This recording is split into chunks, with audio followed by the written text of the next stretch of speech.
Sorry that we're starting late from your perspective. We're actually on time. It's just that I'm on Joe sleep savings time, so the rest of the world hasn't caught up yet. So I'm actually right on time, but yeah, everyone has to just adjust their clocks. Early. In fact, yeah. It's Saturday stream today. Yeah, that's what's going on. Forgive me. What is the name of the game? The VN 428 Shibuya Scramble. Yeah, I wrote it right. Okay. Is there even a colon? There is a colon. Okay. How can this shitty ass distorted music sound so good to me? Is it an age thing, or do most people think that the like old era gaming music has a lot of charm to it? Shitty. Yeah, it's all distorted and shit. Like it's compared to like the music that we have, and even how we accessed before, we had to put music and sounds on horribly small storage devices. Like, things sounded clear and everything like that. Chiptunes, you very unique sound to it? Yeah, I guess so. Unless some people don't fuck with chiptune, but the fuzzy edges is very charming to me. I like it too. In most contexts. Sometimes I don't like it, but in most contexts, I think it's fine. It's not distorted, it's a 100% pure square wave. I mean, it just sounds distorted to me. I don't know music, so I'll take your word for it.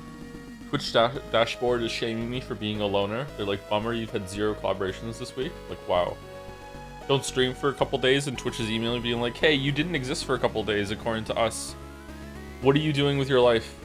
I got my way to listen to old video game music at high fidelity. Peak, I'm afraid. Peak, it's peak.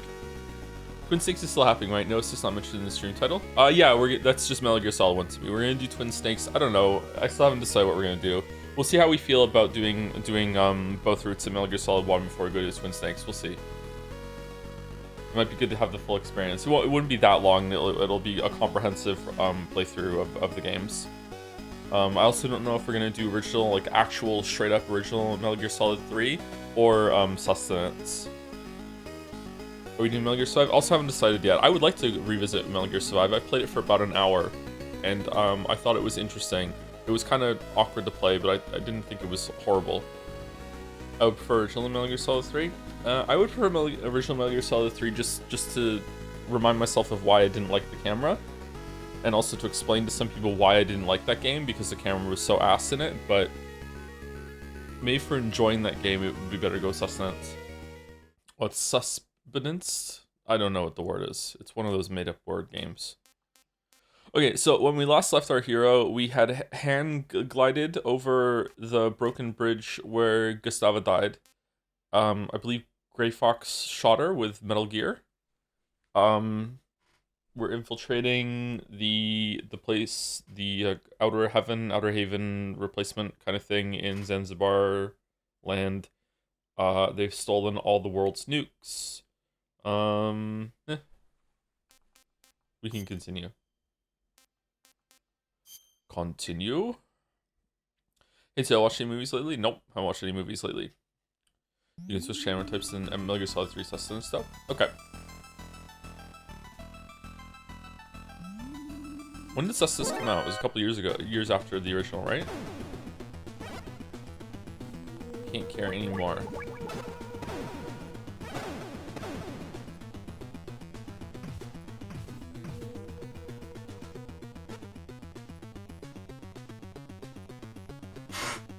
Have you watched Madagascar 2 yet? I have not, no. This looks awesome. Yeah, it's pretty good. This game came out in 1990. It's very impressive. It's very much like Metal Gear Solid. Do your kids look Scooby-Doo? I don't think they've ever seen Scooby-Doo.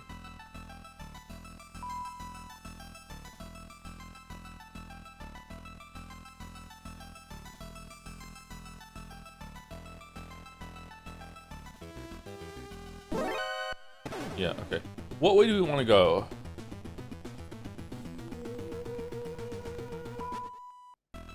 It seems like you could have gone to the right before you got the key card from killing the boss to the left to end of stream. So you should probably go to the right first, explore that, then go to the left. RT game gave you a shout. Oh, we rated RT. How did the RT game raid go last night? And also, what did the game look like? Let them trade. Did it look interesting? He said you only play anime games. Are Metal Gear Solid anime games? They kind of are, aren't they? Thank you, Pepsi Addict, for the bits. Joe, can you try and remember to call George during the boss fights for the boss lore? Very important to do this during the final boss. That's Campbell, Holly, and George too. Thanks. Okay, I will try. Thank you, Super Deluxe, for the resub with the message gaming.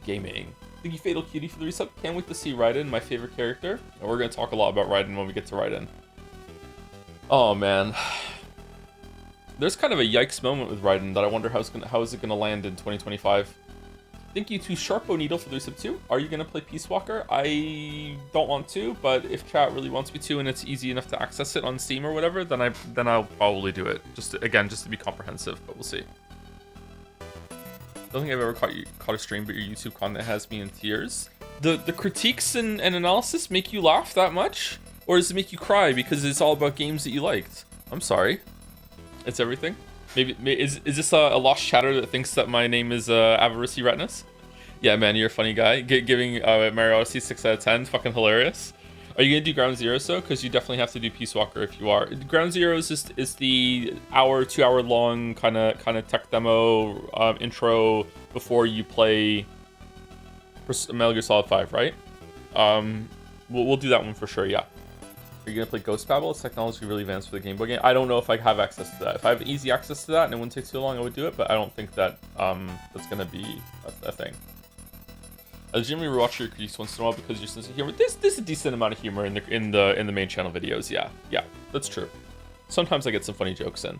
The Breaking Games content, the Star Wars stuff, the Hello Neighbor shite. I've watched a lot of them. They're so funny. I can't breathe. Yeah, this is a Retinas enjoy. I think the Star Wars stuff, the Breaking Game. Yeah. Retinas does some really good highlights of some of the runs that we've done.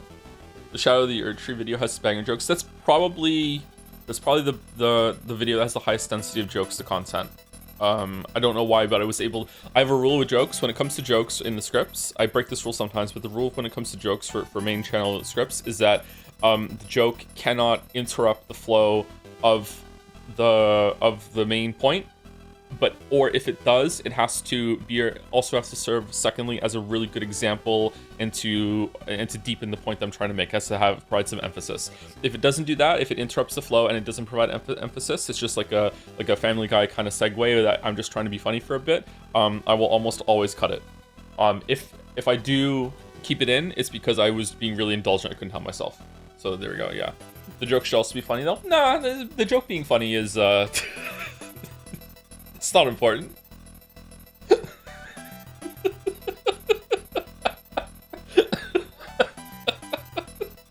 No, jokes don't have to be funny. I went to the zoo the other day. It was horrible. They only had one dog. No, I fucked up the joke. They only had one animal. It was a dog. It was a Shih Tzu. It's fucking a terrible ass joke.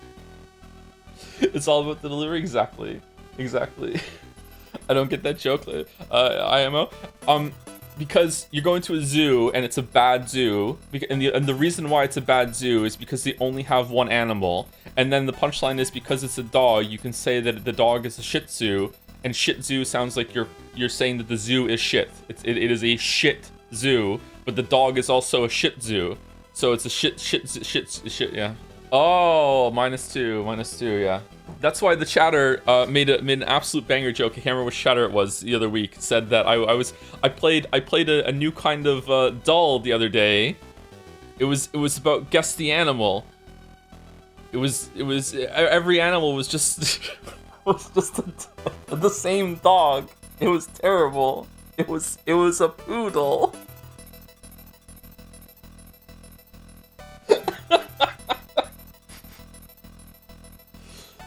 Anyway, sorry. Yeah, so Peace Walker is possible. Thank you to Sonic Boom 65 for the resub. Any thoughts on playing Hades 2 once it's out of early access? No idea if you played the first. I did play the first. I even streamed it. I beat Hades a couple times. I would be interested in playing Hades 2 to see what it's like, but it's not on the cards just yet. But maybe for a stream or two at some point, we will do Hades 2. We'll do Hades 2. We're never gonna play the game. Have you beaten Grohl yet, Mayo? Has Grohl been defeated in your Silksong timeline? My boy beat Grohl yesterday. I think he told me it took him 17 tries. He was not happy with that experience, even having finished it. Yeah, he does not like it. Did he find the bench? I showed him where the bench was. He he hadn't found it, and he was trying. He was already 3 attempts in before I showed him where the bench was. Thank you, Felipe R. Machado, for the resub. Kept you waiting, huh? Thank you. Sorry for keeping you waiting. Thank you, I Eat Random Berries, for the resub, and this is how my story ends. I ate some berries from a bush and got poisoned. I guess I'd never know what that score Joe got on that Friday scramble. Sometimes I get the urge to replay the David Cage games. I don't know why. To make different choices. Thank you, Super Scoop, for the resub. I'm still finding it very funny that the most enduring vocal tick from Umineko is of the rat going to the Metal Gear concert in London at the end of October. So I really appreciate the stream series to get a refresher on the games. Oh, what's that going to be like? Like a live concert, Metal Gear, like an orchestra plays all the music from it, or is there any like actors come on and reenact some of the scenes from the game or anything like that, or no? You were right when you said Grohl Death Spiral could be the worst part of the game if it happens to you. Happened to me, worst part of the game indeed. Yep. Yeah, for sure. Yeah. What I don't like about it is that in the Souls games, in Soulsian games that have Estus last healing, there is an incentive to get better at the run back in order to have enough resources to fight the boss properly. Silksong doesn't have that kind of system, although if you use tools on the way back, I guess it could be that way. So to me, it's just a time waste. I don't know. I'm not really a fan of it. Soulsian, yeah, that's how pretentious critics like me say Souls-like. We say Soulsian instead. The run back in Silksong is really just too much for some bosses. Yeah, I agree. I think that a run back can work, and even if it's just a straight line, you do nothing on the way back. I think that a run back can work, and I think that it can. Like I said, I was speaking to this when we did Silksong. That sometimes it can be like a contemplative kind of like amp up or like a reflection period that's enforced, so you're not getting frustrated by just relentlessly beating yourself against the boss over and over and over again, even if it's just like a 10-second break. I feel like it can work, but almost none of them in Silksong work. I don't think it works. Thank you, Sabletooth, for the resub. Colonel, I'm trying to levitate over the pit trap like the Zanzibar land guards, but I'm dummy thick, and the weight of my ass cheeks keeps dropping me into terminal velocity. What do I do? Thank you. What is this dummy thick snake meme? Thank you, Sabletooth. Joe, that meme is like 10 years old. Is it? I don't know the dummy thick snake meme. He doesn't know about dummy thick. I know about dummy thick. I don't know about the dummy thick snake meme though. Did it originate with snake dummy thick? Thank you, Ketchup, for the resub. And that's the last on my list, so we get to play the game. Thank you, Joe, for bringing back and explaining my favorite joke for anyone who might not understand his genius, because I watched a streamer recently and he only had one joke.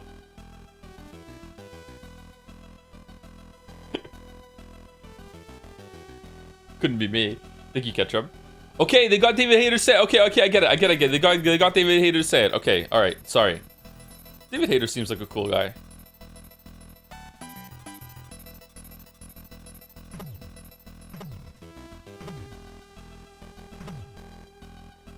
Did you know that David Hayter was a scriptwriter on the original X-Men movie, and they gave it to Josh Whedon to look over it before it was released?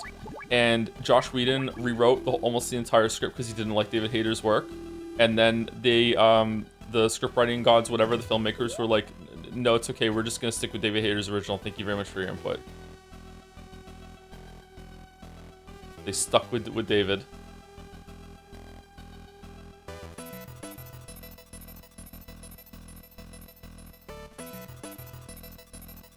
He co-wrote The Watchmen as well. I quite like The Watchmen movie.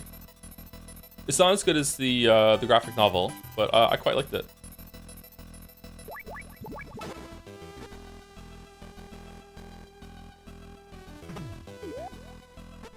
What was that noise? How far in are we? We're at least halfway.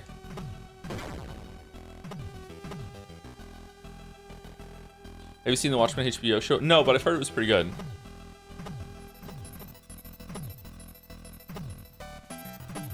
If I think about the bad Metal Gear 2 on NES, is the part where you go on a train and you get a call with the evil guy says, "Snake, there's definitely no trap on the train, bye." I mean, that just sounds like Metal Gear to me, especially considering what happened in Metal Gear 1. Can we get through here or will it kill us? No, you can't get through here. Okay, so we have to go around, and I'm guessing that button over there turns it off. I've heard only bad things about the Josh Whedon guy. I don't know about him personally. I've also heard bad things about him personally. But in terms of his work and his writing, there has been some of his stuff that I've enjoyed, especially when I was younger. But he is, in my pet theory, directly responsible for all the air quotes Marvel shit that we have to put up with now. That is all his fault. Just in the same way that It's No Masterpiece is all my fault. Sorry, didn't know what I was doing.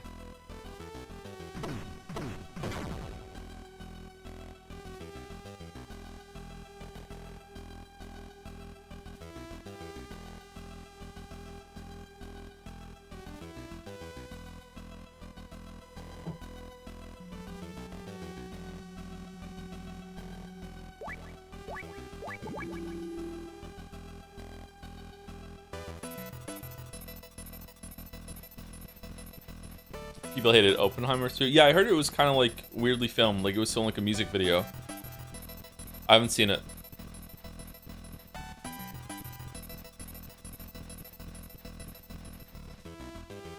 Quips have always existed, but he streamed a formula that ticks most boxes. Ah, Quips most boxes. Yeah, that's nice. I don't know. I feel like it's hard to understand just how popular Josh Whedon's stuff was for like early nerd culture, and how influential it was with a lot of writers that grew up in that time.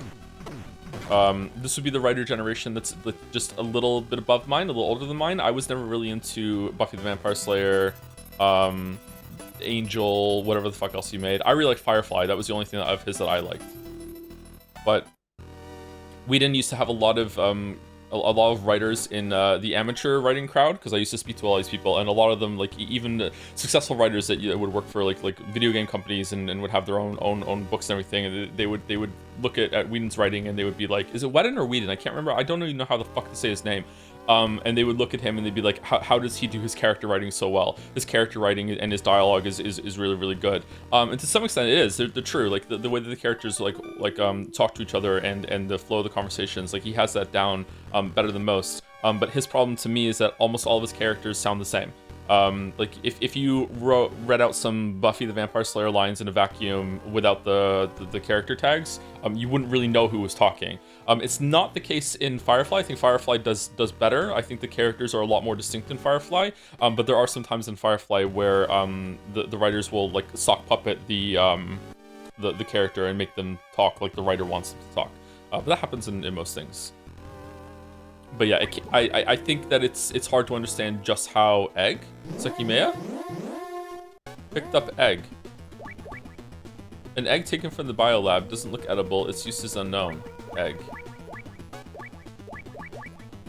Yeah, I think it's hard to understand if you didn't grow up in that era just how influential he was.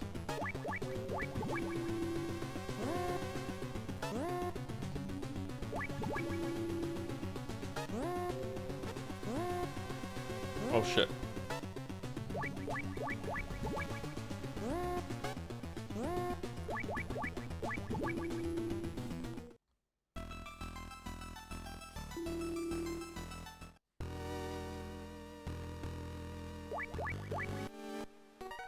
I mean, Joss Whedon has a housemate in solid gold at this point. I think he take a big criticism.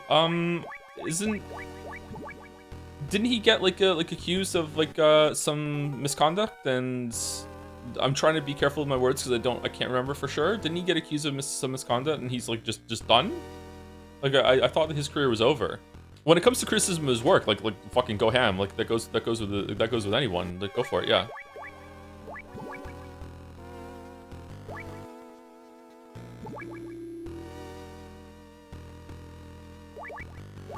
Why are you giving me 2 eggs?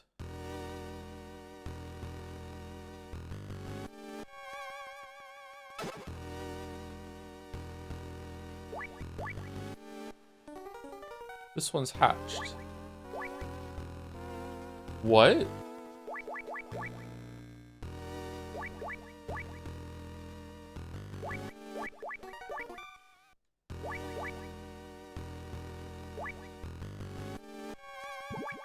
It's a snake? It's kind of neat.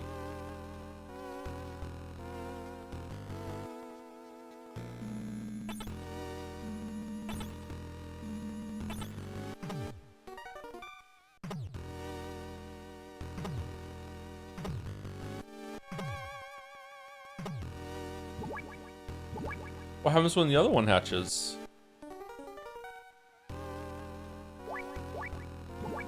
Professor Helper.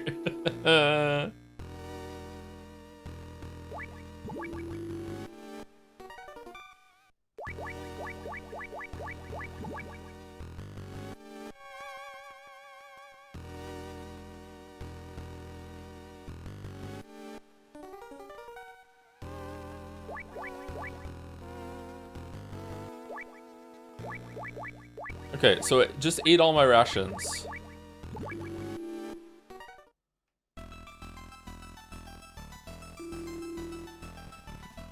Is it gonna leave now? Is it gonna start eating me?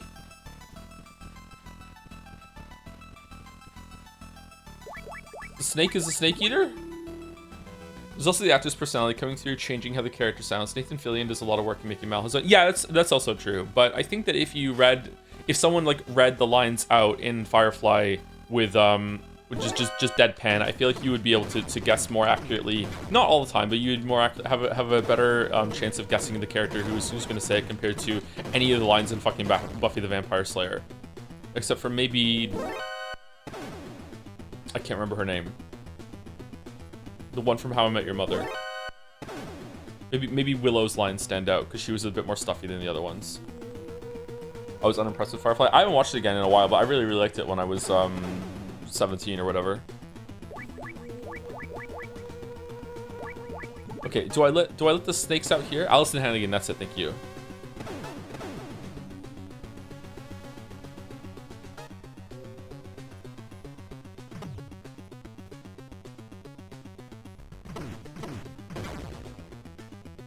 Did you like Serenity? I like Serenity, but I watched Serenity first. That was the first thing of Firefly that I watched. I watched the movie first.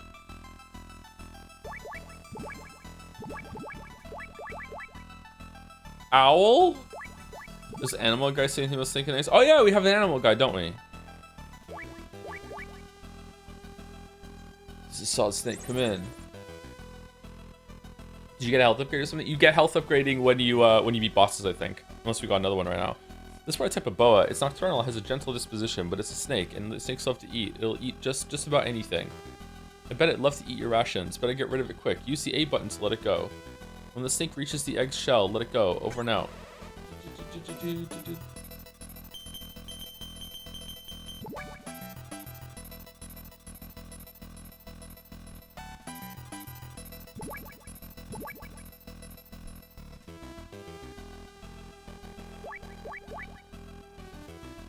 This is on snake, come in. That's a Zanzibar wood owl. As I'm sure you know, owls are nocturnal hunters. There are about 120 species found throughout the world. Thought there might be more of them. The Zanzibar wood owl is about 20 centimeters long and is found primarily in Central Asia. It lays white eggs every 2 to 7 days. Incubation is carried out exclusively by the female. With genetic modifications, the eggs can hatch in a few days. Because that owl is nocturnal and because it hoots right after sunset, people in Zanzibar land use it to tell the time. In fact, they rely on the owl so much that if one of them hoots during the day, people will think it's nighttime. Over and out. Oh. How do we get it to hoot?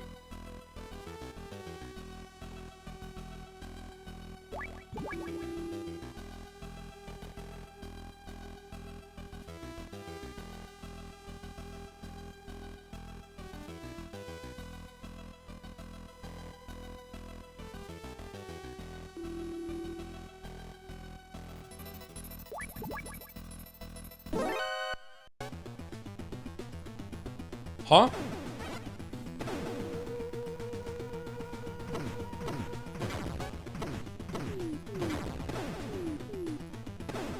It's nighttime. It's nighttime. It's nighttime. The owl is hooting. The narwhal bacons at midnight, motherfuckers. Let's go. Come on. Let's go. Turn the fucking fence off. It does look like our life got even bigger than it was at the start stream. It's just in my head. Fucking hell. Woohoo! Woohoo! Thank you, Thomas 2886CZ for the new sub. Welcome, Thomas. Damn, I'm gonna be late. Oh no, it's nighttime because I hear the owl. Haha, you fool.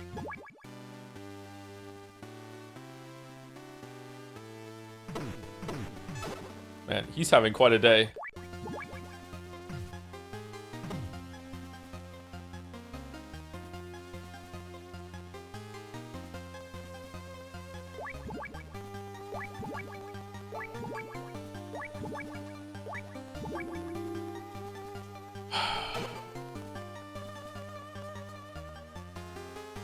You mean night.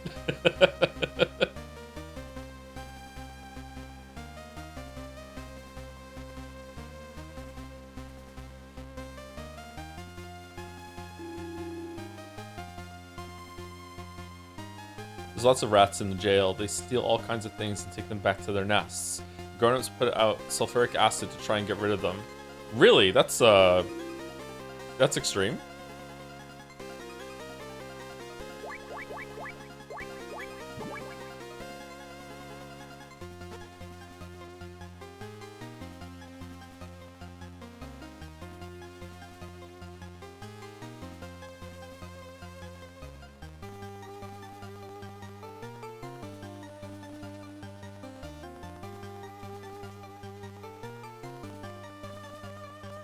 Stand up, stand up.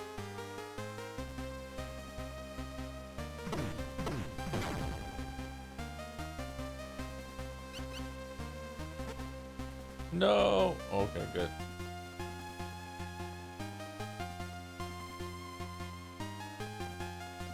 Okay, so nothing to do around here. Is there something up here?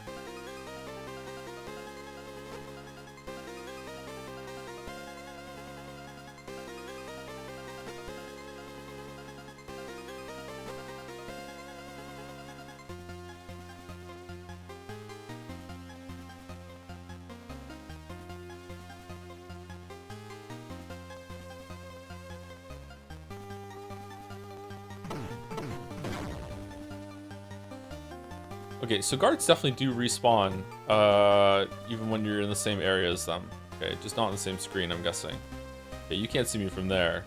Even if you turn your head. Yeah, you can't see me. You can't see me. You can't see me.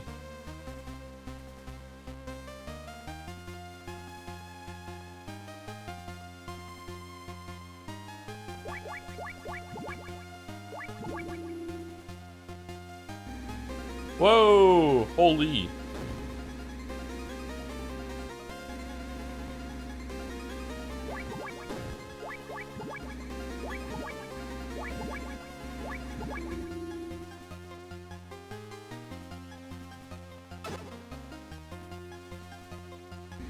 Okay, this looks like it's going to the back of that hut. So what's in the other hut over here that we haven't gone through yet up there? Or is that the only way to get there?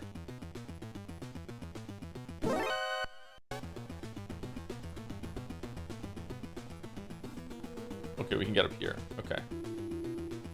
Oh, it was level 4. That's cool. The one-eyed man is like our daddy. He doesn't like grown-ups. Yeah, so you say. I want chocolate. Mister, do you have a B1 ration? B1 rations have chocolate in them. I do. I want chocolate. Mister, do you have B1 ration? B1 rations have chocolate in them. I'm trying to give it to you, kid. You won't take it. Okay, why does that matter? Who likes chocolate? Okay, well, they actually have distinct head movements on their guard heads. Yeah, they do, yeah. It's interesting, isn't it?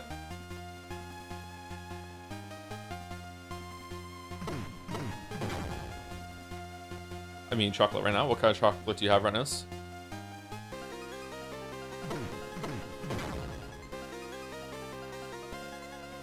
I could go for some chocolate. Can you feed dog chocolate?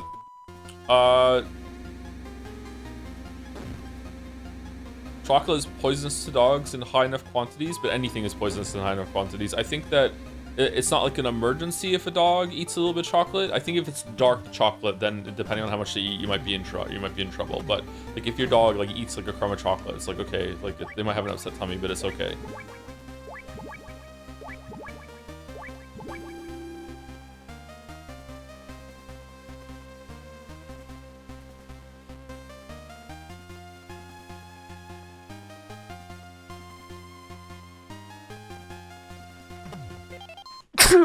Sorry.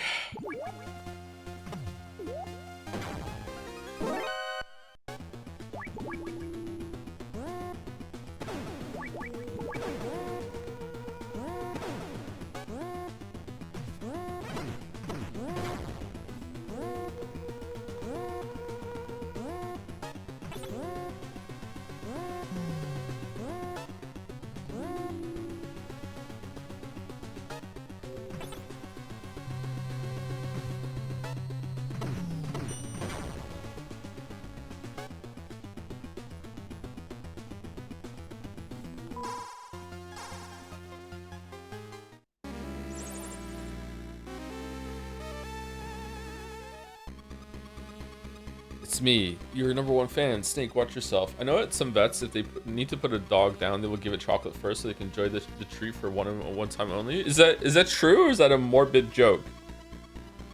The dogs enjoy chocolate that much?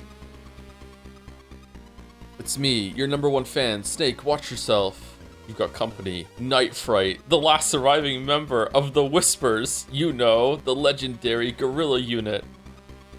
DK Night Fright. He's wearing a state-of-the-art camouflage suit that makes him practically invisible. Not only that, he'll attack you with a gun that's completely silent. No one has ever seen his face. You know what you have to do, right?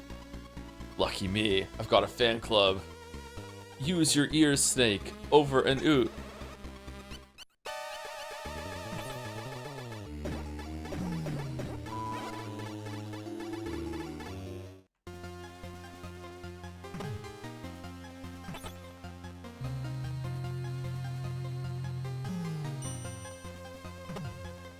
Okay, so this is the only place to go. Okay, can't we just use infrared to see him?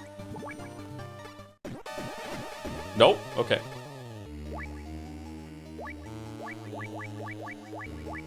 Maybe he likes chocolate.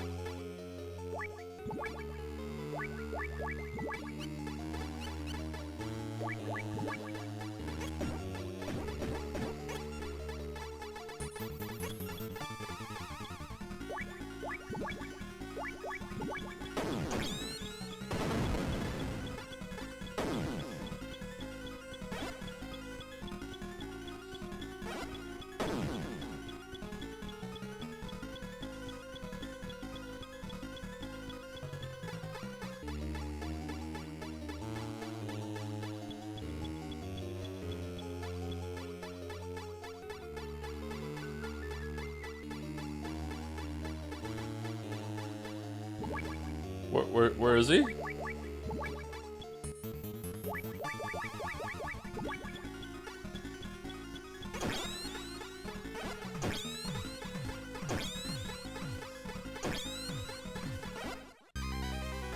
Alright. He's playing on the back difficulty. Make some lore calls. Alright. This is Solid Snake, come in. Holy shit, Night Fright. Snake, did you just say Night Fright? You have no idea how much trouble you're in. He's the last surviving member of the Whispers, a legendary guerrilla unit. In a jungle fight, he even puts the Green Berets to shame. He's got the latest in camo technology. You can't see him at all. In fact, nobody's ever seen him. And that includes me. That's why they call him the Phantom Assassin. Snake, I think your luck might have just run out. Over and out.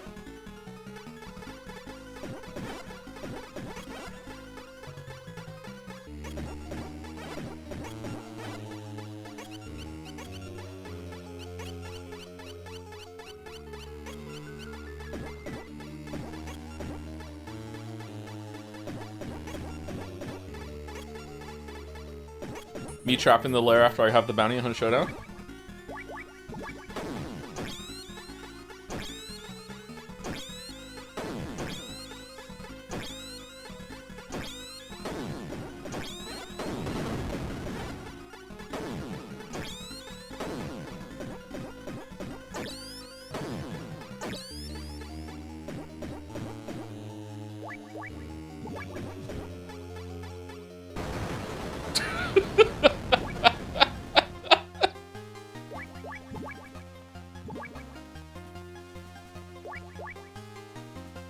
Solid Snake.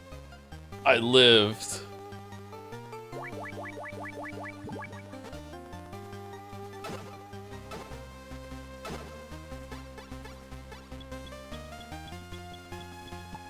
Oh, there's different places that you can hear the different sounds if you want to do that. That's neat.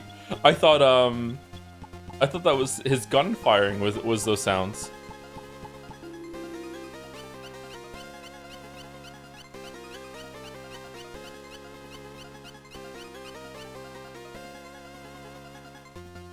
No, no, no.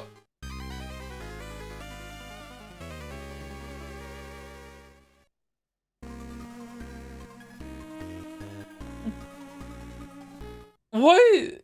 You melted in sulfuric acid? That's not how sulfuric acid. We have to fight the boss again? There were puddles like that in the game earlier that didn't kill us.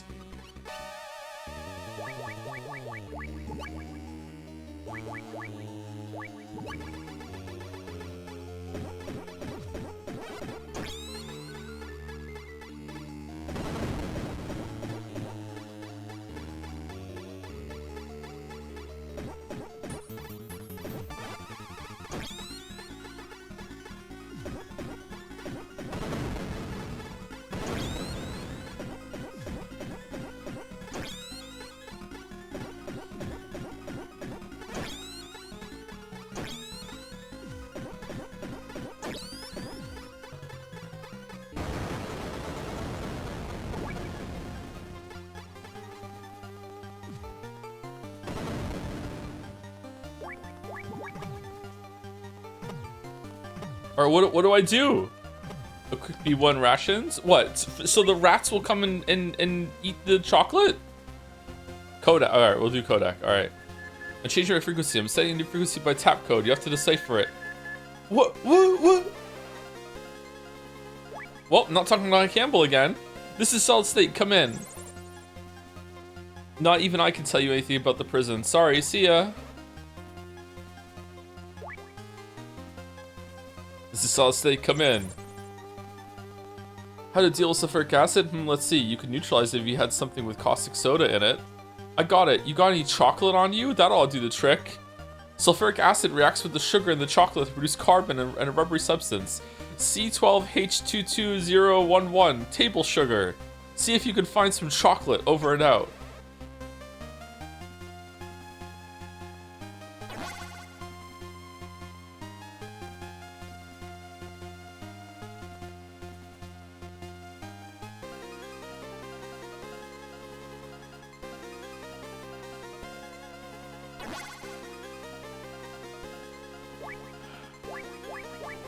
That's actually true, apparently. Okay, but there's no way there's enough chocolate in a ration to counteract the puddle of acid that we instantly melted into on contact. Holy shit. Did they respawn? I don't know, I'm afraid of that too. I'm gonna have to go get 3 rations. That's so silly. I think you the Nowhere 999 for the sub 2. Hey Joe, I have a bunch of VODs to catch up on, so I'm just checking in to ask you something. Lately, you've been streaming a lot of story-focused games, VNs with mystery elements, currently Pentiment. So I was wondering, what is your opinion on plot twists and subvert expectations within mystery genre? Do you enjoy mysteries where the author basically plays it straight the whole time, or do you like unexpected surprises? I like it when the author is fair and can still pull off like a twist or a surprise that gets me. It's very hard to do. And even when you are fair, some people are still going to suss it out, so it can be a little frustrating. Dennis Lehane has a story about someone who, I think he was on an airplane, or maybe I'm getting him mixed up with Chuck Palahniuk's story. There's a story that Dennis Lehane says about some guy who came up to him and said, you know, I read Shutter Island, and, you know, I figured it out before the end. I figured it out. And Dennis Lehane was like, well, yeah, that's because I played it completely fair. Like, you should have been able to figure it out. So there's some animosity between like creator and audience there, where it's like Dennis Lehane thought that it was a little unfair of the reader to think that they had done something really smart and successful or impressive when he played it fair. He didn't rely on like cheap tricks and stuff like that in order to sell a plot twist. Shutter Island's pretty good, by the way. It's a good movie. It's a good book too.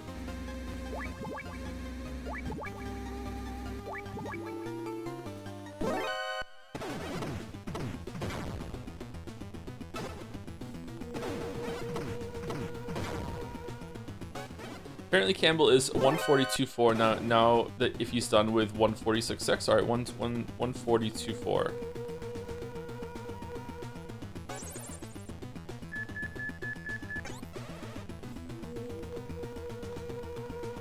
Would you say Uminecto's main twist is fair? Absolutely fucking not.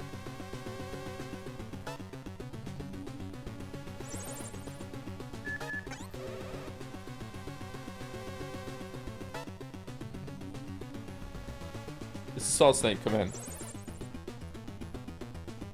Remember that you won't always be able to procure supplies and plan accordingly. Over and out. All right, thank you, Campbell. Very cool.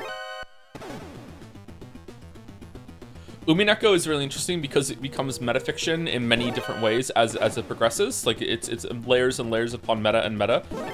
And one of the, without getting into spoilers, or I'll try and be vague, one of the cool tricks that Umineko uses his meta narrative for is realizing or planning for it. I don't think it was planning. I think he realized that a lot of the twists and the answers that he had set up are complete and utter bullshit. So he had to create a character as a straw man for the reader that would be angry about those twists and the unfairness, and Flanderize them to the point that you hate that character so much that when it's revealed, it feels like a twist. The rug is being pulled over them instead of you. And now you are no longer aligned with that kind of audience and reader, and instead you are hating them. And it's fairly successful, actually. At least it was for me. But it was extremely frustrating to go through, which is why I didn't like episode 5 very much at all.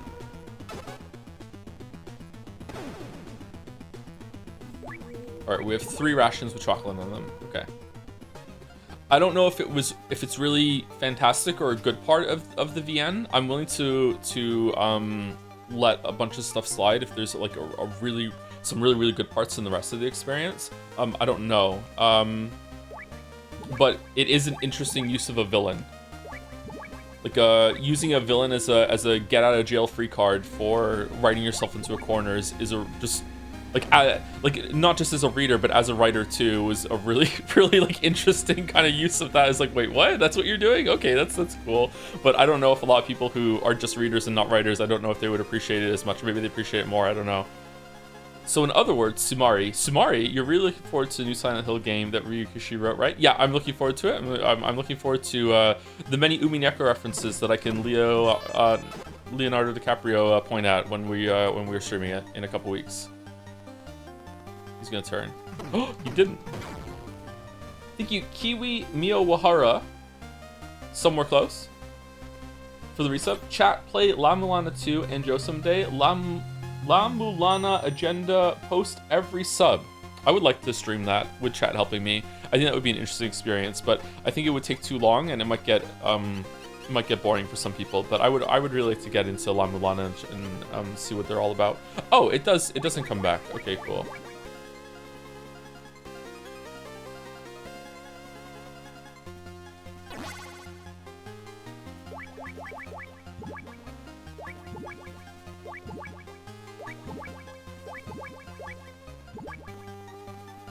What?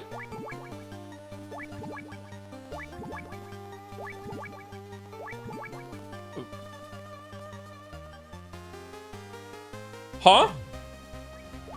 But I looked everywhere. What's this thing on the map in the top left corner of this place? Is there like a crawl space that's just for rats that we can go into?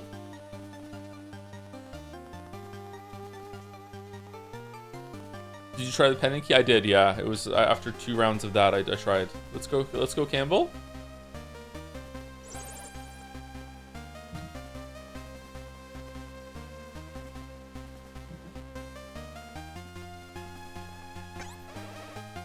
No.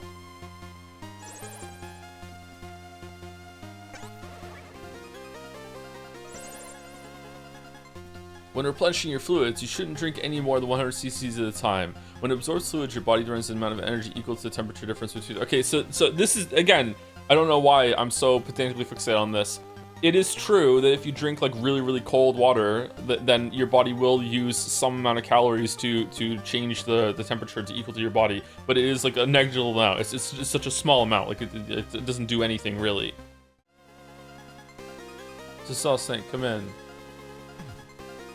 Okay, I don't know what to do. We need another card. It seems like there's something in the top left there. Let's see if we can blow up a wall.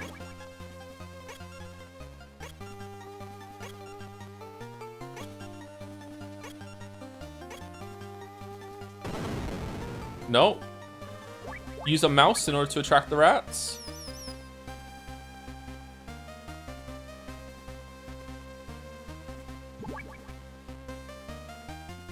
No. Usually the boss drops something. Card 9 is found in the field where Evil Jungle was. Oh. Did we just miss it? It's just in the grass and you have to go through all the grass to find it? Okay. Didn't we get keycard 8 from him? It only spawned after you killed this guy, apparently. What the fuck? They misplaced it in the drop table? Maybe they did, yeah. There's a codec call about it? Who do I have to call for it? Naomi? Okay. Anyone else share my horny experience of playing Metal Gear Solid 4 for the first time? And being like, holy shit, Naomi looks like that? I had no idea. No? She looks worse? What do you mean? I thought she looked pretty good in Metal Gear Solid 4. She isn't British anymore? I like her more in 1. You can't even see her in 1! That's the whole point! Oh, there's more chocolate here.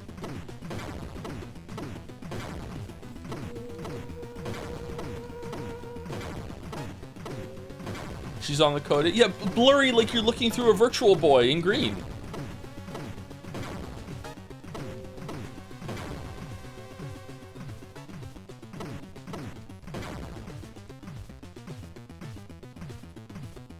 Joe hates blurry green women. It's true, I do, yeah. I dislike out of focus goblins. I do not like goblins when my glasses are off, yeah.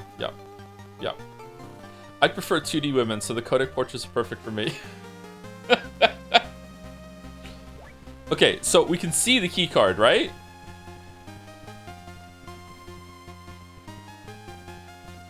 No? Okay, what's the codec call to get the clue to come here? I want to hear it.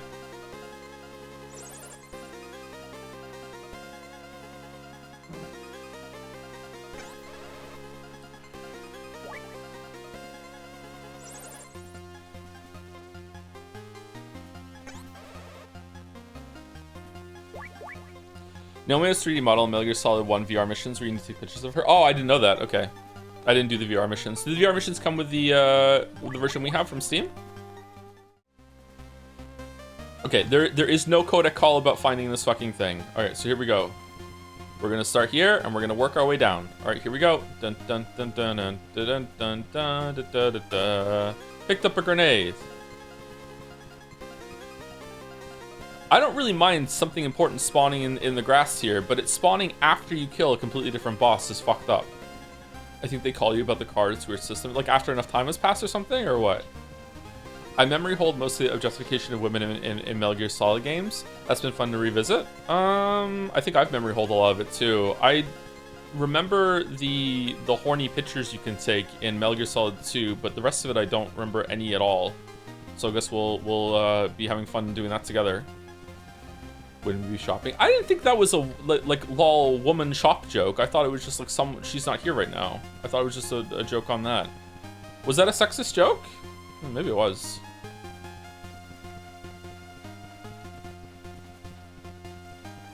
Okay, are you sure it's here, chat? I can't carry anymore. I can't carry anymore. Oh, it was in the last place that we looked. Okay, cool. Where's the combo card key that, like the blue card or whatever? I don't think the joke was that she was shopping, so no. Yeah, I think the joke was that she wasn't there. I don't think the joke was that she was shopping, but maybe I'm just being a dumb man. I'm not sure. Do you remember the Beauty and the Beast unit in Metal Gear Solid 4? Oh, fuck. Yeah, okay, so the series does have a lot of objectification of women. I forgot about that. Okay. So, I memory hold that, yeah. Oh, fucking hell. Oh, my God. Oh, no. I forgot that happens. Fucking 4 times. Oh. Oh, no.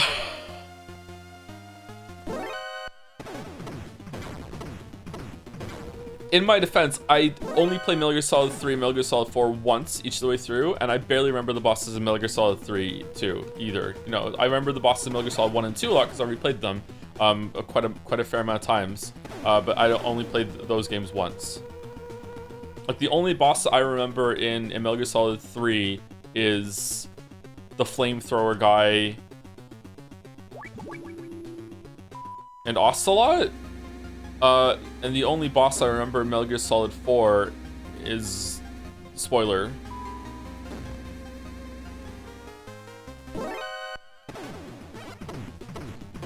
Can't believe you've forgotten about how dare you, Madnar. I have no idea what you're talking about, so I've definitely forgotten that, yeah.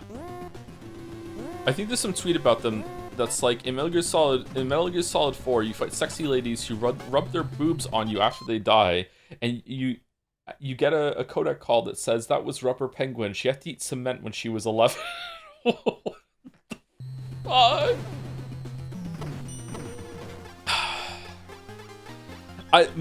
Maybe this is what my memory of that is now that you've unlocked it. There are 3 or 4 bosses in Metal Gear Solid 4 that are sexy women in latex costumes that have like armor over them, and as you fight them, like, you blow the armor off, or after you've beaten them, you have to like the armor like they look like mechs, but then it turns out that they're like women in latex BDSM costumes afterwards, and then you have to like, do you like CQC them afterwards? And then after you beat them, they go to like some weird virtual reality realm, and you get to do a sexy photo shoot with them as they die doing sexy poses as their life forces are gone away from them.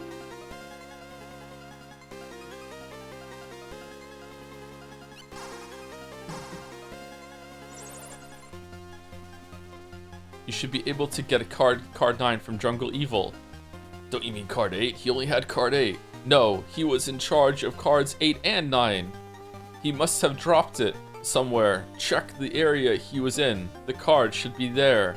Keep up the good work. Thanks. Thanks. Thanks.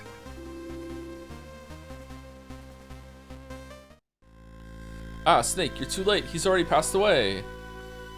His heart couldn't take it anymore. Okay. There's a closet in here. We're going to be using it. Wait, what's that bruise on his neck? Not to worry, Snake. Marv may be dead, but the plans for Oilix are safe. Marv was a very careful man. He left behind a copy of the plans in case of emergency. He had a reputation as a video game enthusiast. He even used to have them shipped to him from the West every month. A few days ago, he hid some microfilm in the circuit board of one of his game cartridges. It was an MSX cartridge made by a Japanese company called Konami. MSX? That's the world's best-selling brand of computer, isn't it? Then he hid the cartridge inside that locker. Where's the key? I don't know. I couldn't get it out of him. I mean, he never told me.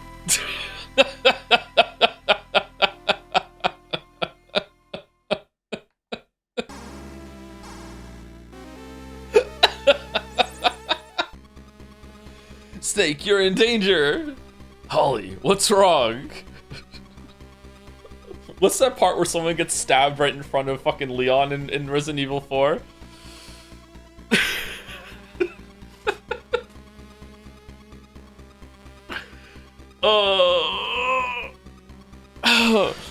Snake, it's Madnar. I thought there was something strange about him, so I had an agency check him out. After he was rescued from outer heaven, apparently things didn't go well for him. His radical theories were rejected in the West. He was dismissed as a madman and shut out from the scientific community, and as time went on, he was forgotten. Madnar wasn't exactly happy with the scientific community either. He must have been searching for some way to get back at them. That's when Zanzibar Land talked him into becoming a double agent. He'd used his status as a scientist to feed technological secrets from the east and the west to Zanzibar Land. Are we just staring at Madnar as we're having this conversation? And Dr. Marv's disappearance? Right, the timing is too perfect. Madnar must have given them every detail of Marv's itinerary in the US. Madnar was after Oilix all along. That's why he wanted to go to America with Marv. I'm afraid you've got me, Snake. I gave up everything to be a part of your world, even the country I was born and raised in, but your world had nothing but contempt and abuse for me. I just wanted to finish Metal Gear. It is the culmination of all my life's work in robotology. But your politicians were only interested in nonsense like SDI, NetW, and brain bombs. I passed on the scientific secrets of the East and the West to Zanzibar Land, and in return, they aided me in my efforts to improve Metal Gear. Madnar, did you kill Dr. Marv? Yes, he would not share the secret of Oilix with me, and it was I who caused Gustava's death on the bridge by contacting Fox from the sewer. The bathroom break. Snake, I know Marv. No, Gustava gave you the key to the locker. Give it to me. I can't breathe. Hold on, let me eat a ration.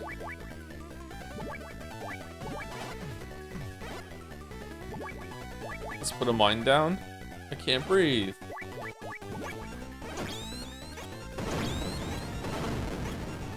I can't breathe.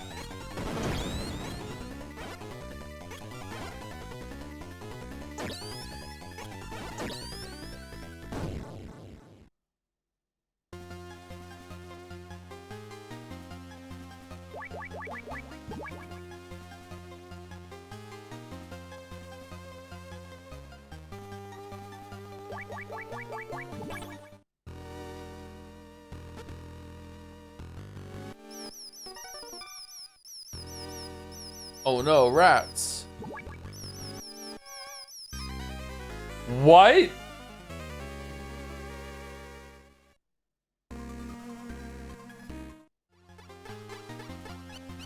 No. I have keycard 9, right? Okay. Miss cheese. Oh, do I just use the ration with cheese in it? Shit.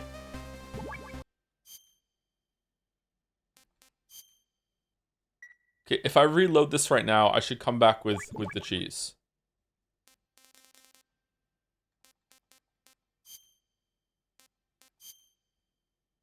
Load.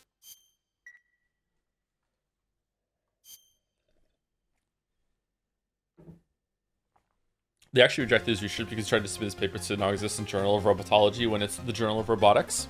This is alternate world, Balder. You know that. This is like Ace Combat Land. You aren't scared about horror games, or you easily disgusted or disturbed while playing horror games? Depends. Gore doesn't really get me, although it might be becoming a little bit more effective as I get older. Stuff about vomiting blood gets me. I've said that on stream before. Not really. I'm not really that easily disturbed, I think. All right, so let's go. We have to skip through this. We just did it. Man, Holly calling right now is just wild. I can't breathe. Oh no. All right, let's use the missiles this time because it's funny.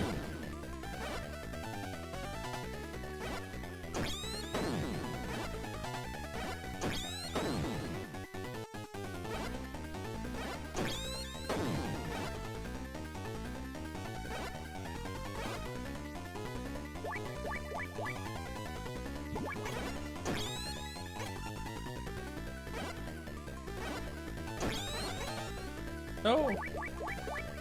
How are you eating a ration when you're being choked out?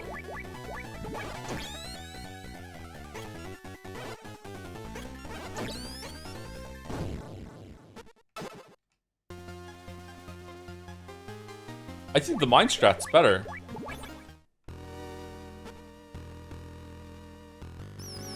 All right, let's call the animal guy.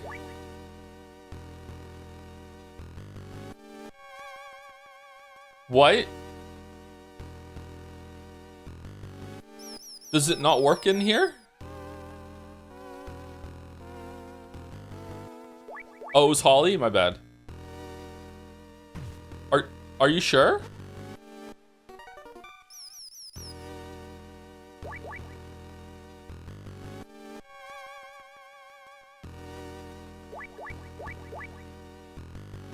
I clicked on Castler. Oh, that's also the wrong person. Okay, that's why. Okay.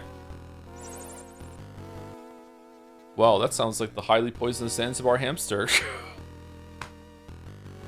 Whatever. There are 1,183 different species of mice in the world. Hamsters are rodents belonging to the mouse family. They grow to be about 25 to 28 centimeters long and are found across northern Eurasia and in Iraq. That variety was probably bred to be a house pet. House mice are very cautious creatures. They won't come out of their nest with humans around. Their favorite food is cheese. That's it, cheese. You can use cheese as bait. Do you have any on you? Too bad you're not here. I just ordered a pizza myself. Over and out. Okay, so it's good that we reloaded for the cheese. What do we do then? Do we just use the cheese and we just like... And now they... I don't want to do the fight again? What do I do? Do I just like... Do they follow the cheese?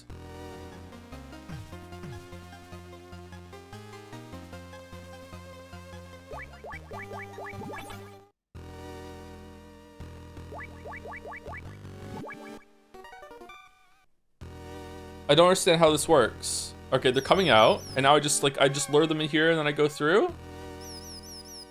Oh shit!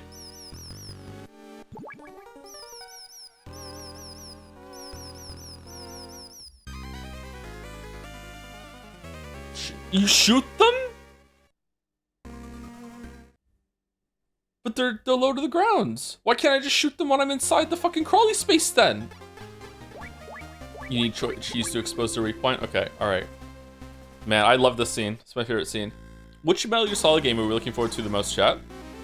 Man, I can't believe I forgot all about the Metal Gear Solid 4 fucking softcore porn parts. Shit. What the? Who was that for?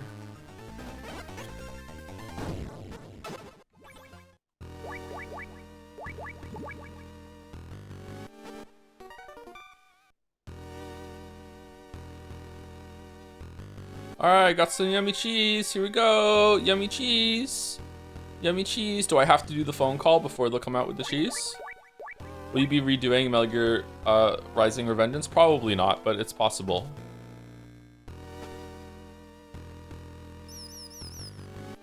Yummy cheese.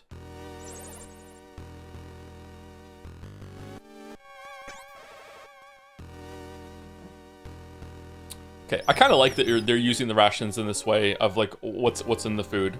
It's interesting. In kind of like a shit way, but it's cute. What if I just like put a bunch of mines down? Will the mines kill them?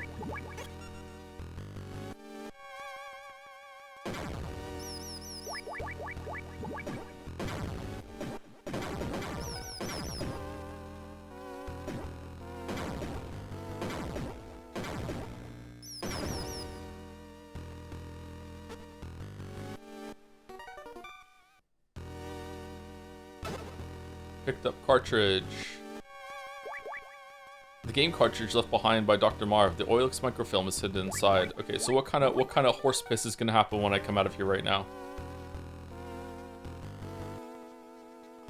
I knew that Dr. Marv. Snake. Snake. He'll never let you get away. He'll use it. He'll use Metal Gear. Here, let me tell you how to destroy it. I have one last gift from my daughter Ellen, who you're gonna marry. I'll tell you how to destroy it. Why? How to destroy the new Metal Gear. Try as I might, I cannot reconcile East and West in my heart of hearts. But Ellen is different, Snake. You must do this for Ellen, the daughter I left behind. How do I destroy Metal Gear? The armor is thinnest on the legs. Still, use grenades on the legs. It is the only way.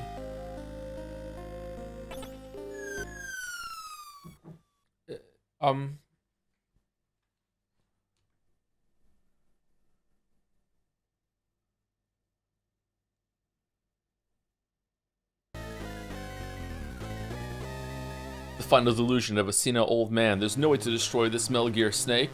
Shit, I skipped it. Fox, come and find out. Snake, go through the front door. Nah, I need to get some grenades first. Hold on.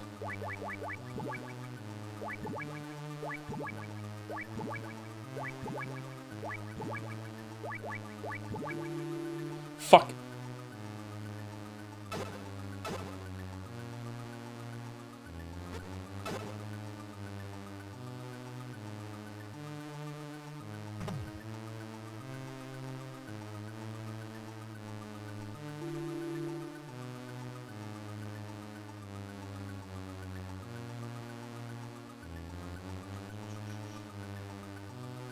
Do you want the photo shoots in Death Stranding 2 to be also be in tight suits, but his staff said no, not this time? I don't know. Maybe he's gotten less horny as he's gotten older? Why can't I open this door? Metal Gear Solid 5 says you're wrong. Is Metal Gear Solid 5 as horny as Metal Gear Solid 4? He forgot quiet. I haven't played the game, my weeb. Joe, it's hornier? There can't be anything hornier than the Beauty and the Beast sexy photo shoots. There's no way. Oh yeah, we have to do the key card.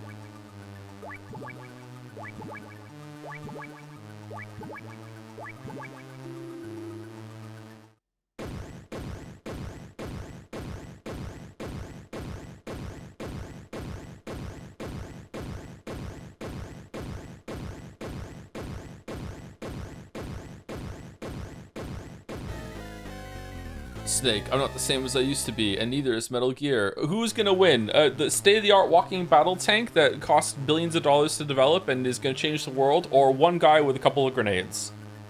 I'll show you what fear really is. Prepare to taste defeat. Sorry, I gotta taste my coffee first.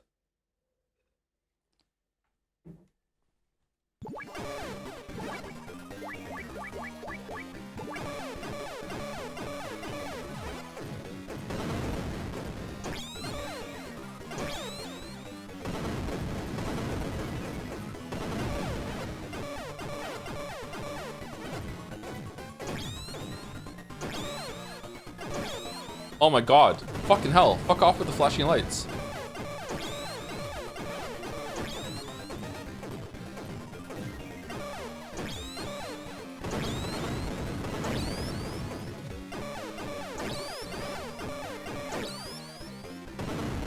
We didn't start the fire. Destroy Metal Gear D.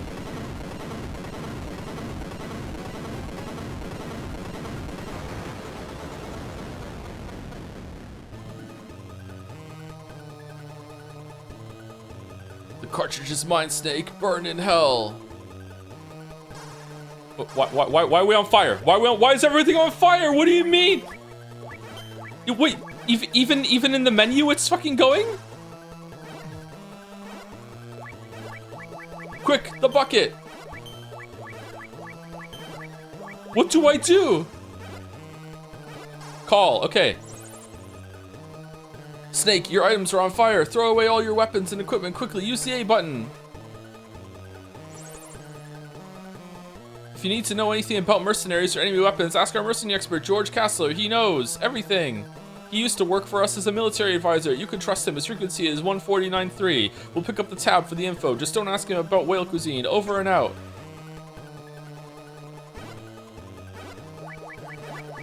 No, the cigarettes.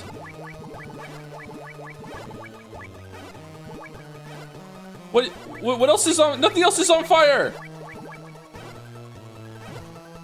Stop, drop, and roll. What do I do?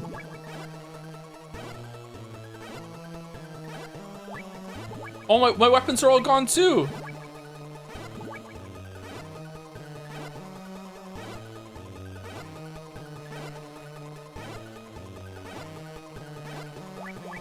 I have to get rid of these?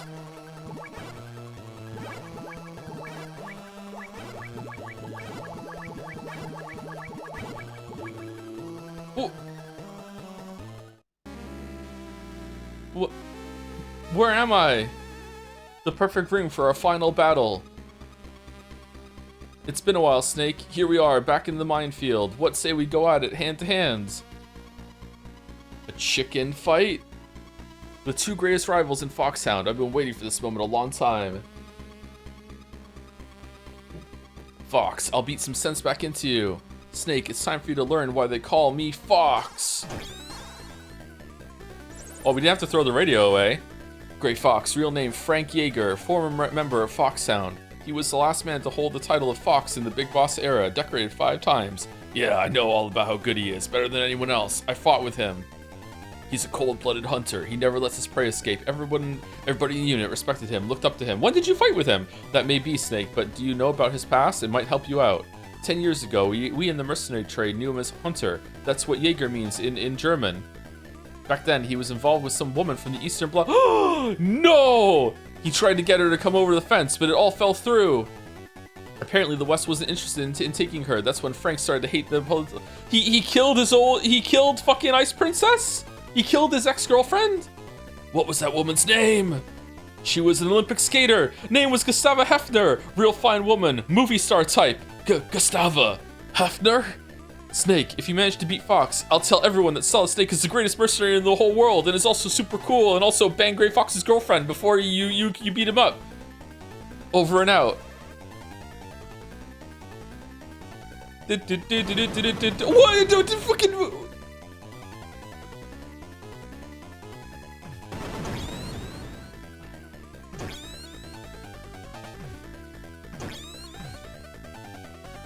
My god, he's good.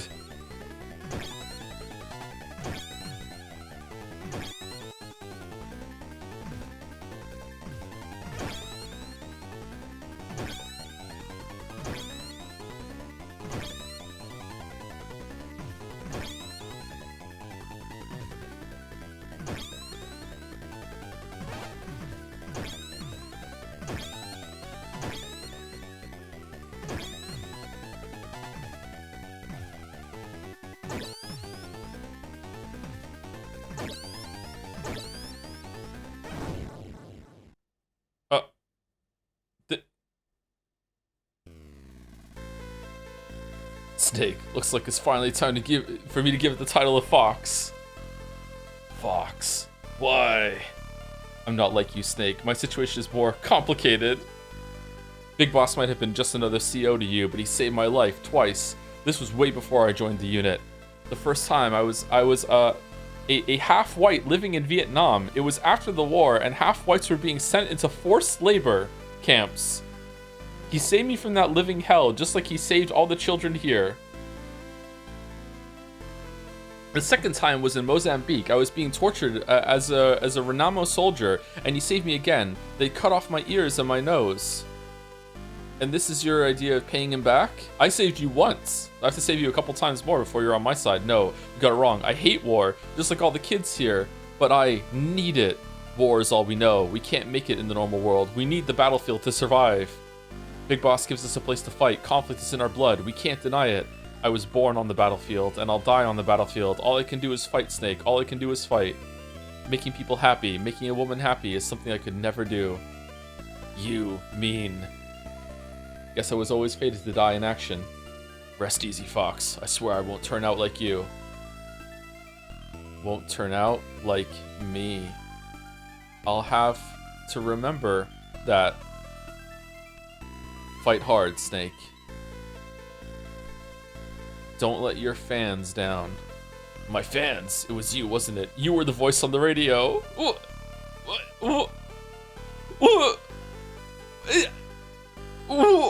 Why? Call it payback for being so selfish. See you on the other side, Snake.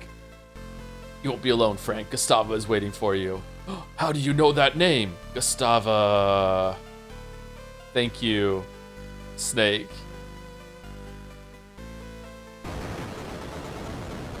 Your #1 fan. Defeat Gray Fox.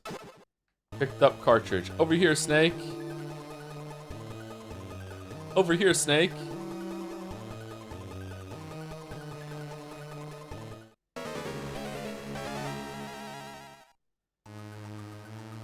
Big Boss, you're alive?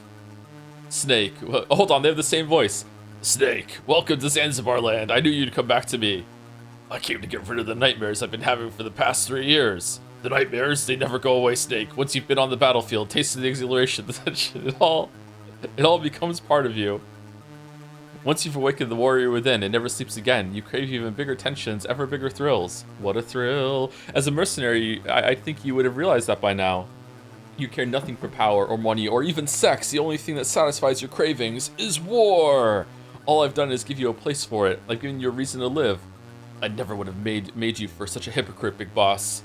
You saw those children, didn't you? Everyone is a victim of a war somewhere of the world, and they'll make fine soldiers in the next war. Start a war, fan its flames, create victims, then save them, train them, and feed them back into the battlefield. It's a perfectly logical system. In this world of ours, conflict never ends, and neither does our purpose. Our raison d'être. Our raison d'être. So there's plenty of job opportunities, is that what you're trying to say? On the battlefield, you and I are valuable commodities, but back home, we're nothing but dead weight. If we're lucky, we might get the attention of some 2-bit journalists from a cheap tabloid. How dare you talk about Holly that way? You and I are doomed to remain here until we die like dogs on the battlefield. Diamond dogs. I've only got one fight left, to free myself from your grip, to rid myself of these nightmares. Big Boss, I will defeat you! It doesn't matter who wins here. Our fight will continue. The loser will be liberated from the battlefield, and the winner will remain. No one ever dies in this fucking game series, and the survivor will live out the rest of his days as a soldier. It doesn't have to be that way. I'm not like you. I love life. Very well, Snake. Very well. I'll release you from your suffering. As your former commander, I'll do you one last favor and put you out of your misery. I don't need any more favors from you. Really? And just how do you expect to beat me in your condition? With no weapon? Never give up. Never fight until the end. Always believe you'll succeed, even when the odds are against you. Those are your words. Even I make mistakes from time to time. Snake, this will be our final battle. Let's end this once and for all. Hold on, let me call my friend first. Big Boss. There's not a mercenary in the world who hasn't heard of him. He's like a god, a living legend. I already know all of that. I need new information. Okay, but this is only a rumor, understand? 3 years ago, when Outer Heaven fell, Big Boss was seriously wounded. He almost died. Yeah, I know, I was there. I did it. He lost both hands, both feet, his right eye, and his right ear, but somehow he What? Then, an Eastern Bloc despot took an interest in him, probably couldn't resist getting his hands on a soldier of Big Boss's caliber. They decided to use Big Boss as a guinea pig in Madnar's Snatcher project. I don't know the details, but apparently it involved turning him into a cyborg. Now he's half man and half machine. Hard to believe, I know. But if it's true, Snake, you're way out of your league. None of your techniques is going to so much as put a scratch on him. Snake, give it up. There's no way you can win this time. Over and out. Campbell, what do you think I should do? Snake, Big Boss is no longer your CO. He's just another madman. Got that? Put aside your personal feelings and kill him. Again, stay focused. You can't afford to lose this battle. There's nothing more we can do for you. The whole world is counting on you, Snake. Good luck. Over and out. Holly, what do you think? This isn't a good time to talk. Call me later, okay? You're having a bad time? You're the one who's too busy right now. Master Miller. Snake, that guy is a monster. You can't beat him with just your fists. Use your head. Isn't there something you can use as a weapon? Wait, that card! Dr. Madnar. This is Solid Snake, come in. Oh yeah, he's dead. Whoops. Jacobson. Marv. Oh wait, also dead. Gray Fox. Wait, why is he immune to the acid?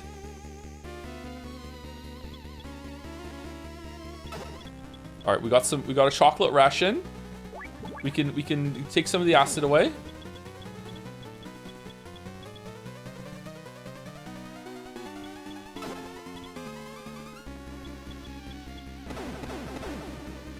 No, I didn't have the chocolate equip.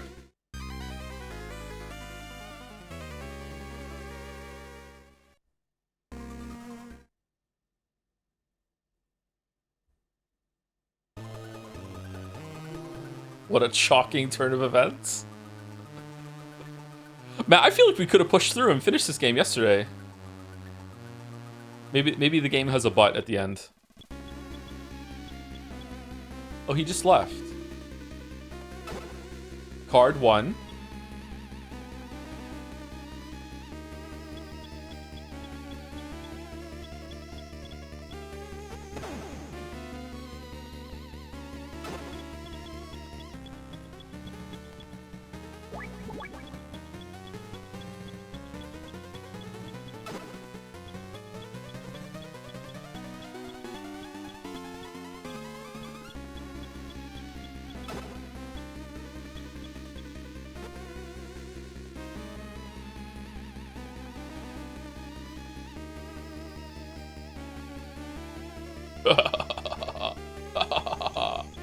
Stealth. No.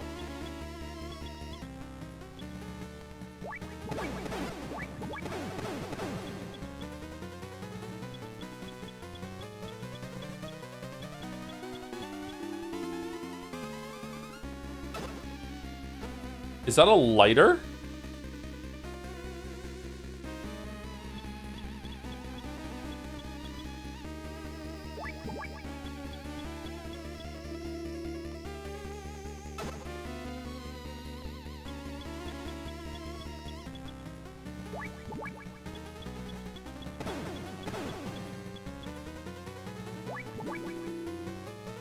The final boss is fumbling with these fucking key cards. Okay, card 3.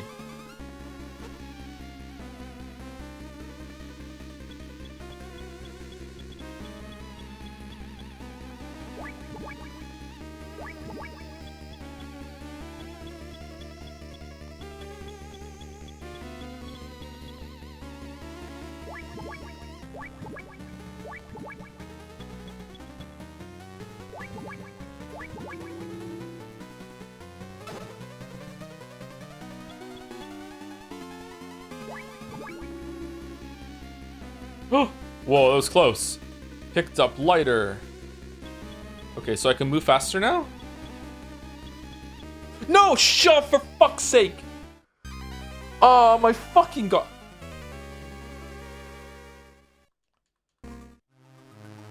Thank you, Paramonata, for the bits. The other day in a game I was playing, someone said to someone else that they were useless, and the other person replied, useless, question mark, and everything went gray. I have no proof that this was a reference to your Persona 5 streams, but I have no doubts either. Wait, what? What game was that? I do, in every video, whenever I say the word useless, I make the screen go grayscale. Usually for just a couple of frames. I wonder if some people have noticed it or not.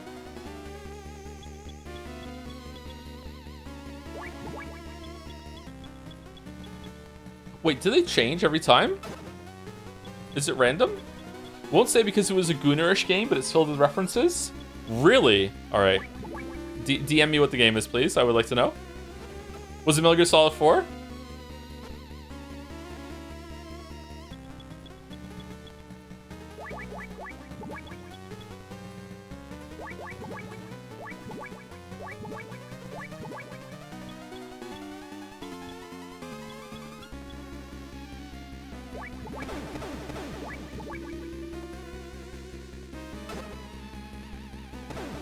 No.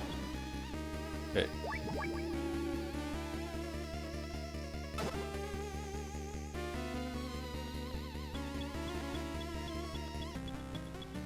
It's fucking acid, man. Kojima doesn't make goon material? Are you sure? Okay, card 5.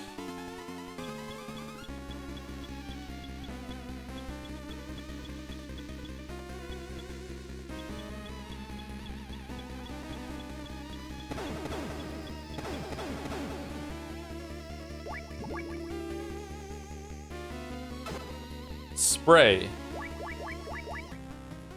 A lacquer spray made from dimethyl ether and LP gas. It says, do not use near open flames, metallic gray in color. I'm sorry, are we making a makeshift flamethrower with like a spray of cologne and fucking and a lighter? An ordinary dollar store lighter, its use is unknown. We're just gonna MacGyver this shit?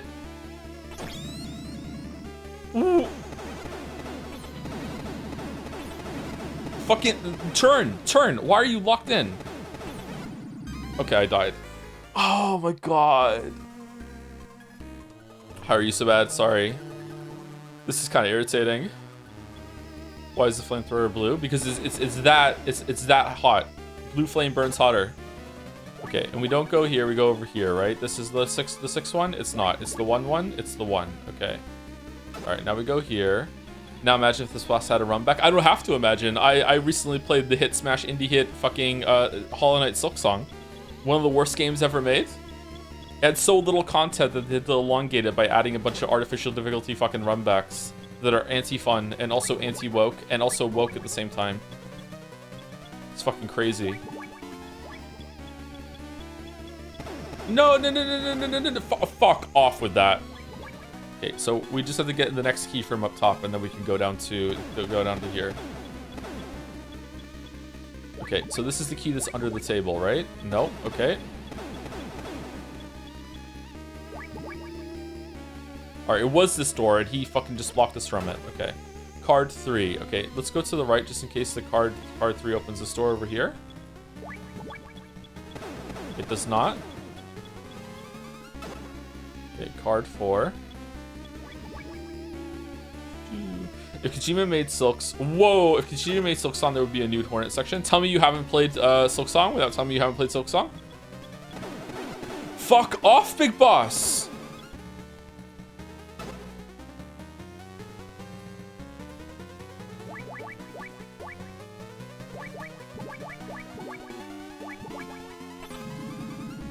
Alright, you are locked in for quite a while on this. Oh, okay.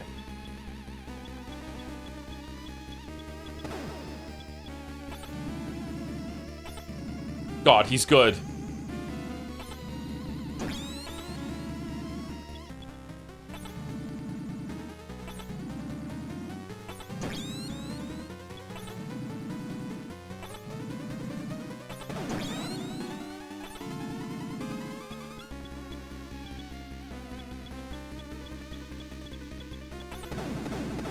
No.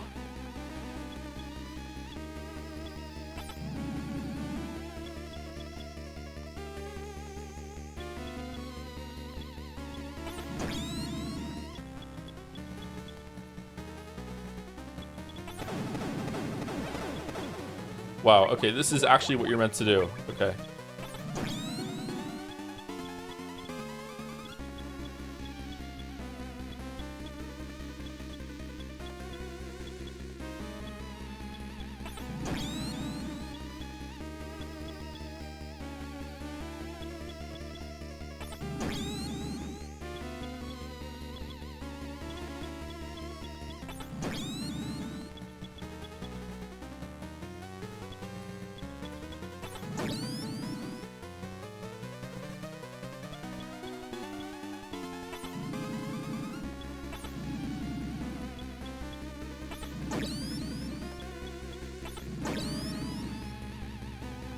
Snake! It's not over yet. It's not over yet. It's not over yet. Snake, snake. It's over. Defeat Big Boss in Metal Gear 2. Alright.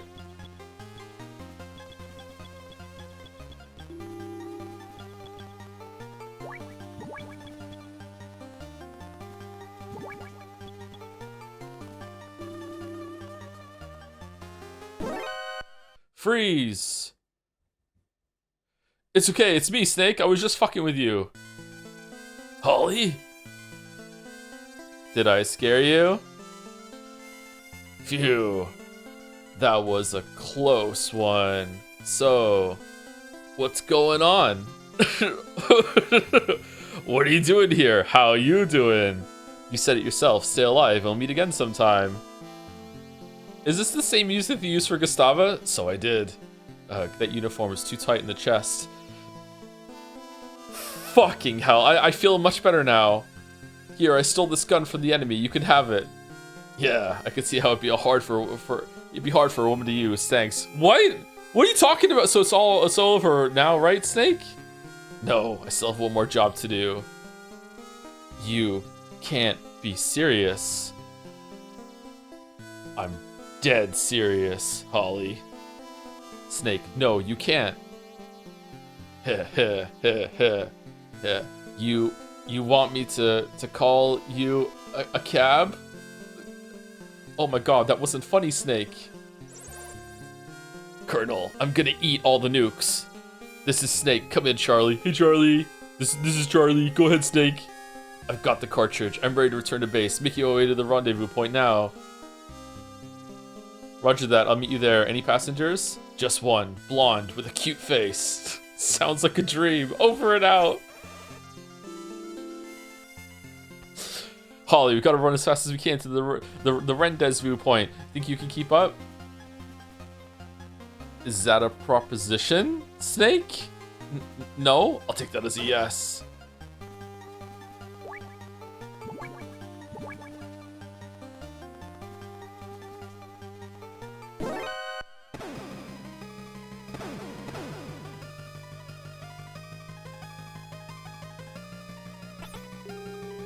What?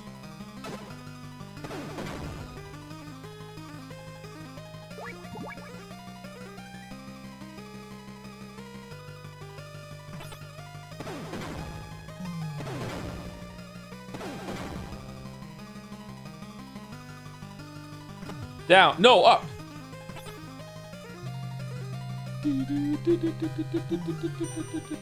Nah, further up. Further up.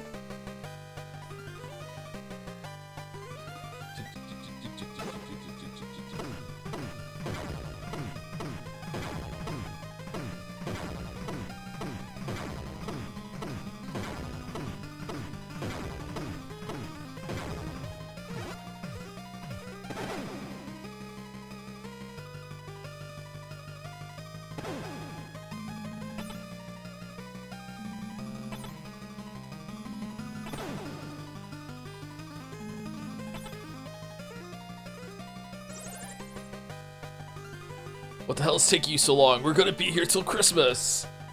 This is Charlie. I'm 10 kilometers from the rendezvous point. Charlie's becoming Kermit. Shit. Hold tight a little bit longer. Over now. Hurry.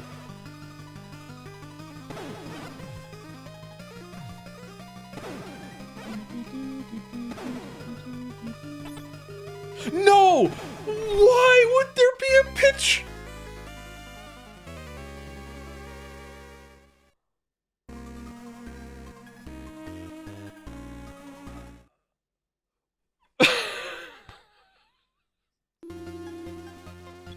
You're fucking kidding. You're kidding. Do I have infinite ammo here? Because you grew so much since this game. 7 years later, he realized women can shoot guns. Snake still had to teach her how to shoot, okay? So he didn't grow that much, all right? My God. What the hell is taking you so long? We're going to be here till Christmas.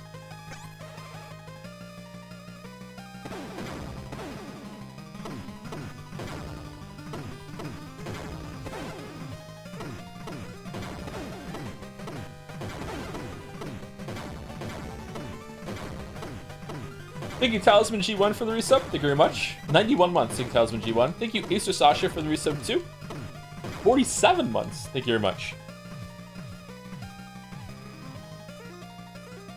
What do I do? Do I have to trigger the trap? What if we call Holly?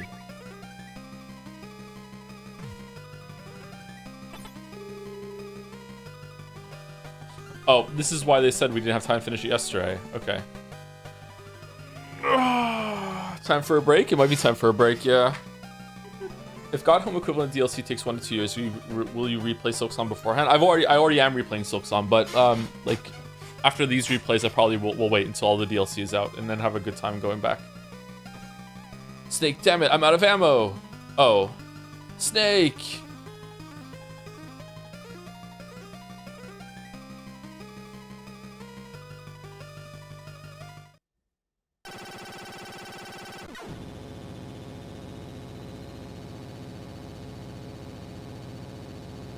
It's the chopper. We're saved.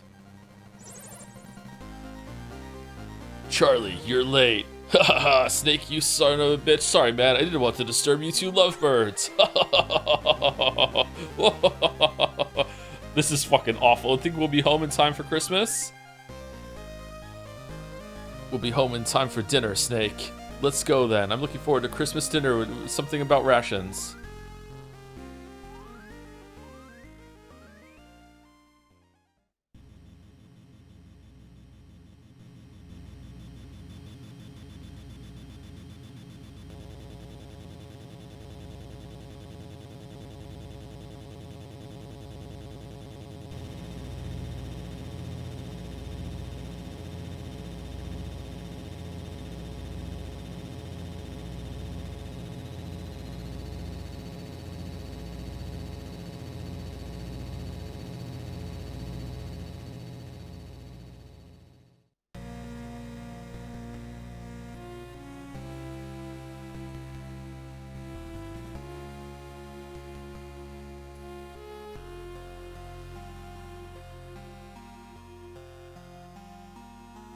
Original staff.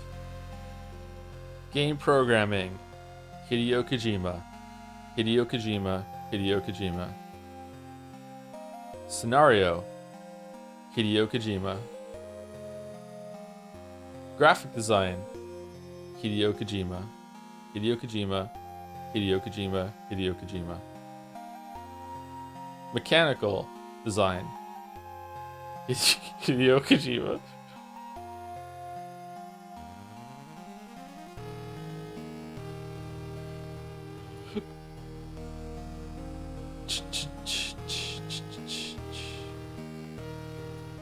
Damn, more people than made Expedition 33.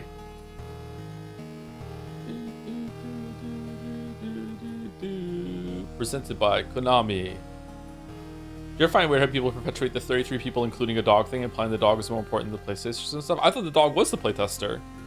I mean, we have an example of like a game that did not have enough playtesting and it still turned out like functional, but it didn't have balance passage and stuff with Silksong. Silksong definitely needed more playtesters.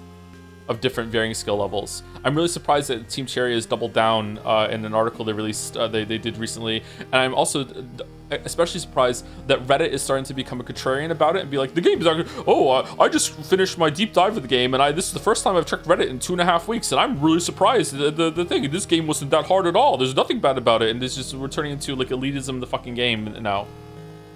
It's definitely too, yeah, it absolutely is definitely too hard, yeah. This is coming from someone that didn't find it too hard, and it was almost a perfect level of difficulty for me. Like I struggled at some parts, but most of the game was a pretty smooth time for me, and it was about that difficulty that I would wanted. If anything, a couple of the bosses could have been more difficult for me, and I still think it was way too hard for like general gen pop. But then maybe it's because I have like 3 kids and I'm seeing them play it. So I think that it's definitely too hard in terms of like it needs difficulty options or whatever. Good work, Snake. Have you thought about coming back to the unit? The nightmares have stopped. I'm a free man now. I see. That's too bad, by the way. About that cartridge, is it really the one Dr. Marv hid his plans in? Why don't we open it and find out? No need for that. The cartridge I brought back is Dr. Marv's. No question about it. Just put it in the MSX. Alright, here goes. Huh? Nothing's happening. What on earth? Of course, Snake was right. There's no doubt about it. This is Dr. Marv's cartridge. What are you talking about? I don't see anything. Here, look closer. Dr. Marv left a signature on it right here. It says Keo Marv. I see it now. It's written backwards. Fuck you. This is going. Dr. Marv's last performance. He really loved games, didn't he? From the bottom of his heart. Dr. Marv was entangled in a pointless political game, and it cost him his life. But the game he left behind will save us all. Right, Snake? Snake? Where'd he go? Colonel, Snake's gone! Snake? Where's he off to now? Snake! Snake! He promised to take me out to dinner. How low can you get?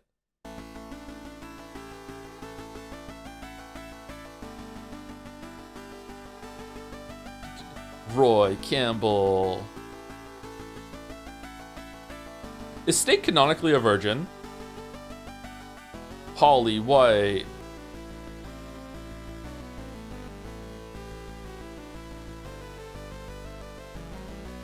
George Kassler.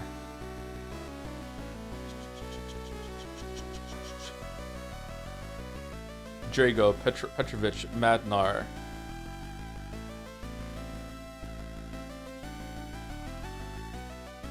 Johan Jacobson.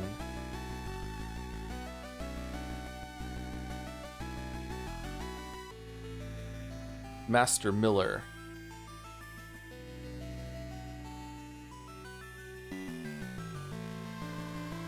Keo Marv.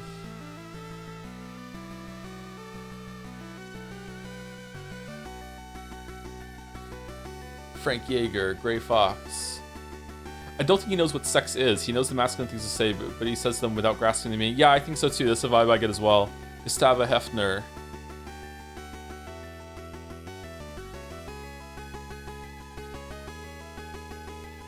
Big Boss.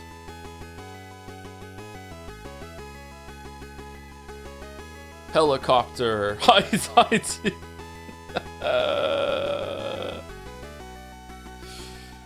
Metal Gear. D. Based on the Hind D. And you, the player. Solid Snake. Is Snake a himbo? He's kind of a himbo, yeah. Have you watched Escape from New York? A long time ago I saw part of it. It was on TV at some point. Not enough to talk about it. Codename Zebra, special item not used, ration used 25, original play time 5 hours and 23 minutes. Okay. Zebra.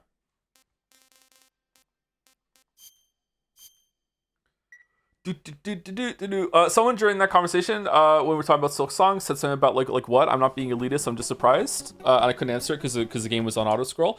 Like, are you going on Reddit and being like very performative and like blasting your opinion in all the threads, saying like, no, you're actually wrong? I'm really surprised by it, because there's two different things. Like going on Reddit and saying it in a public forum in that way and trying to fish for updates and shit like that, and defense forcing the game is what I'm talking about. Like, it's like clearly the game has some issues when it comes to difficulty, accessibility for people that don't play a lot of difficult games. So I would say that like that's where the comments are coming from. Like if you are just finished the game and you're like checking what people think and you're surprised that they had a much harder time than you, then okay, yeah, you're allowed to be surprised. Like if you mesh well with the game or whatever, or like you had a pretty smooth time, but like going on and purposefully like putting your hat into the ring of conversation on online forums and like going against it and like Reddit is doing right now is really frustrating because the game clearly has some issues when it comes to that. Otherwise, there wouldn't be a shit ton of people saying what they're saying.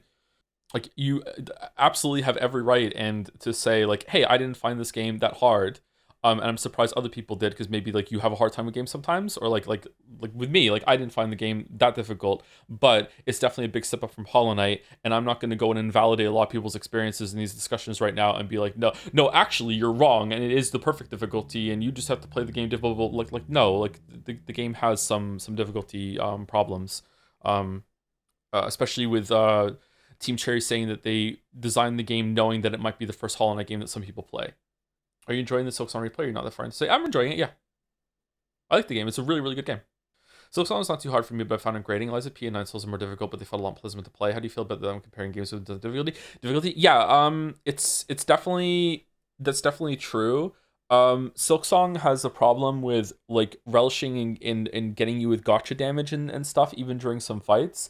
And it just feels bad because it does 2 masks of damage and very early on, or if you don't find mask shards, you're going to be dying in 3 hits. Like Leo is currently fighting the Cogwork Dancers. He beat them actually last night, but he's currently fighting the Cogwork Dancers, and I was watching him do attempts, and like he is just doing perfectly. He's dodging everything, and then all of a sudden he will like mistime one of their downward slashes, get hit in AoE when they land, and like by the time he has control back of his character, he now has lost tempo. He messes up a jump, and then he gets clipped by the next attack the Cogwork Dancers is doing. Then he panics, goes for a heal, and as he heals, the Cogwork Dancers just hit him, and so from one mistake, because he spiraled from that, he's dead. And like watching him, I'm like, God damn, it's so frustrating to watch someone like clearly grasp the fight and do a really good job with it. And because of one mistake, and they got out of tempo with the fight, because you have to like you have to feel that fight out, especially he's dead, and he feels very, very frustrated, and I can see the frustration. I'm like, yeah, that sucks. Now obviously it is a skill issue. That fight is not particularly difficult, but for someone who might not be that confident with the movement and the attacks, and is not really keen on that kind of play style and learning the fight, it can be frustrating. And I feel for him and other gamers like that. It has some issues in that area. I think you can die real fucking fast from one mistake. Yeah, I don't know. Do you think reducing every contact damage to 1 would fix it? I think that there should be a mode. As a band-aid fix, you'd have to do more things to it, but I think as a mode, there should be a mode that makes it so all contact damage is 1 mask, or maybe even all damage except for maybe some of the very, very end bosses is all 1 damage, just like Hollow Knight 1 was. It's really rare that an enemy will do 2 masks worth of damage to you in Hollow Knight 1. That might make the healing a bit more powerful, but the healing is actually, I think, I have to go back and time it. I think Hornet pressing the heal button has a higher commitment than 1 heal in Hollow Knight. I think you could hold the button and get 1 heal off faster than the Hornet gets the full heal off. So in terms of difficulty picking your moment to heal, you still have to really good like fight awareness in order to get that heal off. So in a way, you might say that healing is easier in Silksong because it's just 1 press, you get the heal off, you can do it in the air, and you get 3 masks. But in another way, it's actually harder because you need to definitely know that the moment that you're picking is worth the heal duration, whereas in Hollow Knight 1, you could get a quick heal off now and then instead of having to commit to the full 2 or 3. I'm pretty sure holding down the button for 2 or 3 heals is definitely going to be longer than the Hornet singular heal, but also getting hit while you're doing the heal is extremely punishing. With Team Cherry saying they designed it to be someone's first Hollow Knight, what article are you referring to, by the way? Because the one I read that had something similar was quoting Team Cherry back from 2021. Not a recent comment, double down, but so it reads like a change of direction to me. I can't remember where it was brought up. They didn't double down on it recently. I haven't seen them repeat that at any point recently. So maybe they changed their minds. I don't know. But the commitment that I saw in an article recently was them saying that they think the difficulty is fine because you have lots of options. You can just skip the boss, or you can find a way to come back later, or go get some power, or like just basically like use your tools, rethink your strategy, go get some mask upgrades, go get an nail upgrade. And they're right, you should do that. That is the options that you have. That's how you can use the options you have to change your difficulty select. It's just it doesn't go far enough, I think, for a lot of players. I think that a lot of the options that they have in the game are for people who are already intermediate that are capable of beating the game with a helping hand. And I think there's a huge group of gamers that don't play a lot of hard games or just played Hollow Knight and struggled with it and barely beat Hollow Knight 1. They're gonna have a really rough time with Silksong. There is no way someone who struggled to finish Hollow Knight 1, and I mean really really struggled, unless they lock in and become a much better gamer, there's no way they're being the last boss in Silksong. It's just not possible. Silksong's last boss is on a whole other level than anything in Hollow Knight. They said if the game is too hard for you, you should go to another area, which seems insane to me considering this game has the game has less rewards early on for exploration in Hollow Knight. Yeah, I feel like it does gate a lot of the power into later into the game. You can't really get much in the way of like extra health, extra power, extra nail damage until you're a decent way into it and you've already proven yourself. But the game's not that hard early on. I don't know. Maybe, I'm not sure. My 6-year-old is in Greymoor. She's fighting Morwing. 8-year-old just beat Cogwork Dancers and struggled a bit. 10-year-old just beat Grohl and is probably going to the last third of the game currently. I don't know. What do you think of Metal Gear 2? It was good. I really enjoyed it. It's a lot of the dialogue was cringe, and not in the funny kind of cringe. Like I love the crazy stupid fucking enemy boss backstory bullshit, but like a bunch of this how Snake talks to like a character who is a woman. When a woman is on the screen, the whole thing torpedoes, and it was terrible. I don't know if it's meant to be funny. I don't think it's meant to be funny. It just sucks, man. It just sucks. I know a decent amount of media was like that back then, but I don't think it was quite this bad. What's it like being a woman having to go through this shit? It must be so fucking irritating. Sucks, man. But in terms of gameplay and tone, it was quite impressive. Gameplay especially. Even presentation was pretty good for the time. I think that it was a really interesting experience. I'm glad I went through it. I have a lot of context that was missing now for the previous games, although they're pretty much in line with what I thought in terms of story. There was more wackiness than I expected, and that was a surprise. But in terms of like what happened, it was very very loose, very like just very direct. There's not much story sequence. It didn't interrupt the flow of it very much. I am also surprised that there was that scene in the sewer hallway where he was talking to Gustava, and there was this like pure Kojima blast of story tidbit that is just out of nowhere cringe, like even with context you're like, what the fuck are we doing? That sometimes loops back around to being kind of endearing and funny. It didn't this time, but it was just funny instead of endearing and funny. But I don't know. It was interesting, but definitely the gameplay. I'm surprised how much it was like a prototype for Metal Gear Solid. So it's definitely Metal Gear was a prototype for Metal Gear 2, and then Metal Gear 2 was a prototype for Metal Gear Solid, and then Metal Gear Solid really nailed what he wanted to do and fully realized the vision or whatever. But yeah, I'm interested to see how Metal Gear Solid is going to land now. I'm also very interested to see people who haven't played these games before are going to think of Metal Gear Solid having seen the context of Metal Gear 1 and 2. I'm curious what was it like back in 1997 to play Metal Gear Solid for someone who had already played Metal Gear 2, where they're like, wow, this is a lot like Metal Gear 2. Was it cool, or did it feel like it was retreading the same ground a bit? Do you think Kojima knows it's cringe? Not back then. Maybe he knows it's cringe now. I don't know.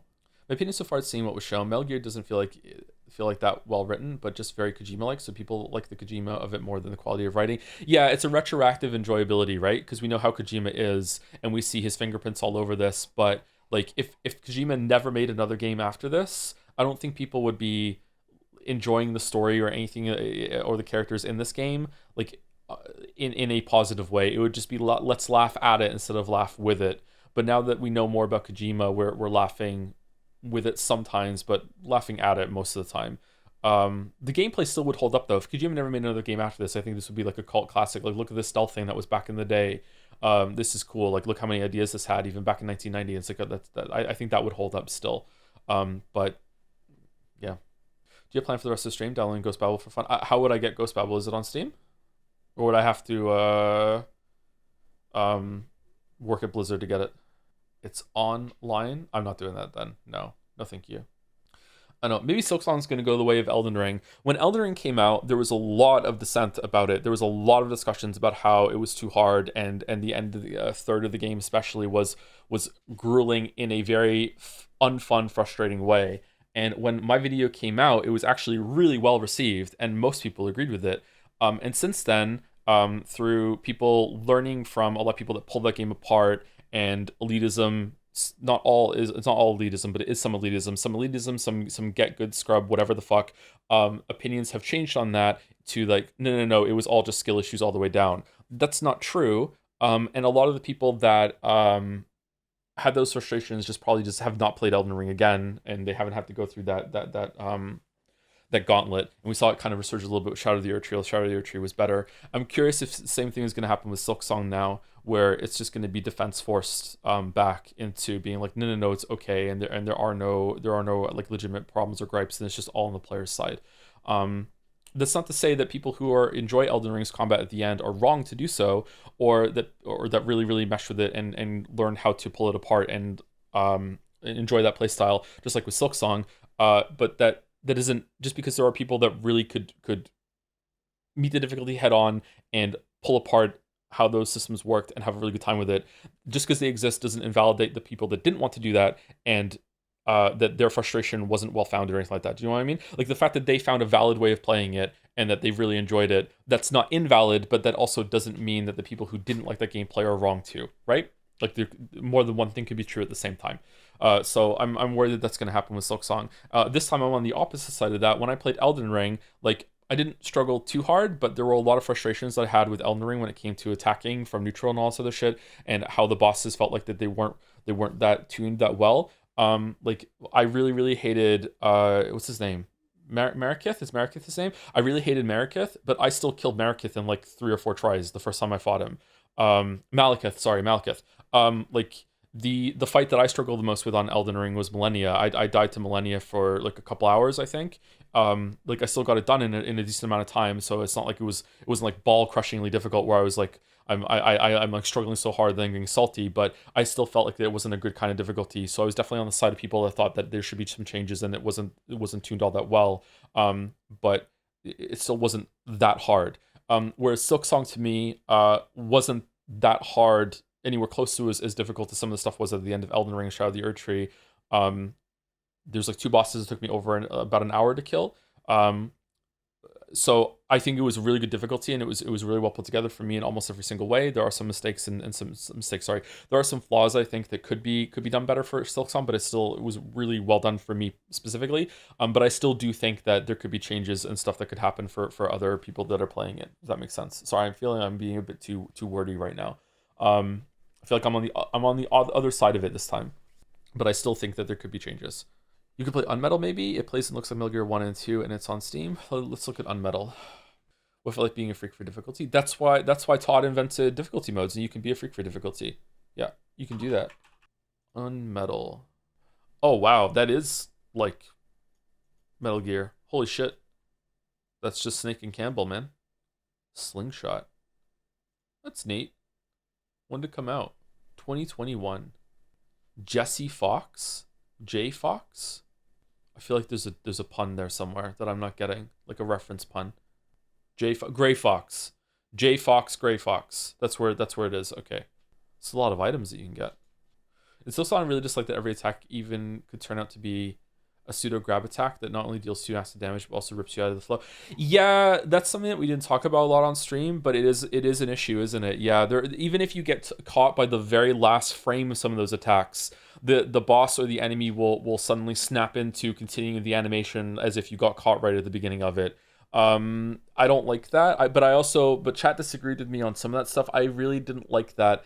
If I was there was an enemy in Bilewater that does this huge AoE spray in front of it, and if you get caught right on the edge of that, you still take full damage as if you got caught in the middle. And I feel like there should be some sort of thing like, okay, like it only does 1 mask if you get caught at the edge of it. Like it doesn't feel right that a little crumb of this attack got you, and yet it does full damage like you felt the full brunt of it. Yeah, I wasn't really a fan of that. Same with like if you get hit by the edge of a grab, like a grab attack that snaps you in, maybe you should just take 1 damage or get knocked away. But like I hate grab attacks. They never feel good to me. Anything that's like that moves your character deeper into it, it just feels awful. Dark Souls are horrible for that too, where if you get caught by the edge of the grab, or like your foot is in the grab box and you get teleported in, it's just terrible.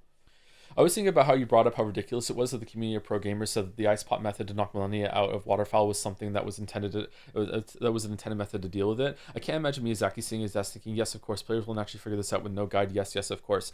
I don't think there. I don't want to get into the Elden Ring discourse too much. I don't think there was an intended way to deal with waterfowl until it was patched months later, in a way that a lot of people might not even know that it was patched. They made it easier to run or dodge away from now. Like maybe 6 or 7 months after the game came out or something like that. Don't quote me on the timeline. You have to, maybe it was longer or shorter than that. I'm not sure.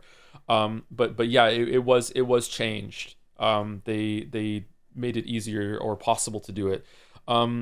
I don't know. I think it's a really bad sign. That's why I push back against it in both the Elden Ring videos. I think it's a really bad sign that FromSoft feels like they've reached the level of difficulty expectation that they're starting to experiment with putting some moves into the game where they're like, let's just see how the players handle that, and we don't really know how to handle it. And it definitely feels like that's the case with Waterfowl. I'm not sure if it's the case with the last boss of Shroud of the Erdtree with an attack that he had that was undodgeable.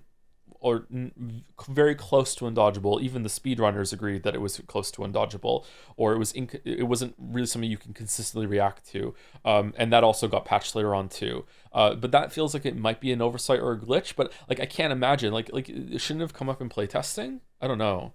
Miyazaki has confirmed he runs Spirits of Magic, so maybe he just melted her and didn't have to deal with the move and expects others to. There's more playtesters than Miyazaki.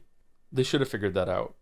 A couple of guys that do a triple slash in Silk Sun will add a fourth if you get hit by the last one, so you take 2 masks, and that's just bullshit. Just make the slash do 2 masks and call it a day. I also dislike it when you get hit by an attack, you get locked into another attack after that. Just let the full attack, the first attack, do more damage. Yeah, that's a pet peeve of mine too. I think I've said that in a video at some point. Yeah.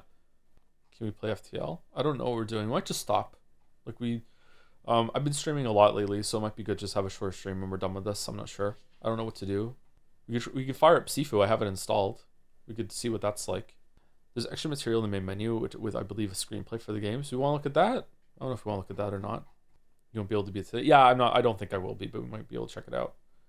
We have to do Scrandal. Is Friday Scrandal? Yeah.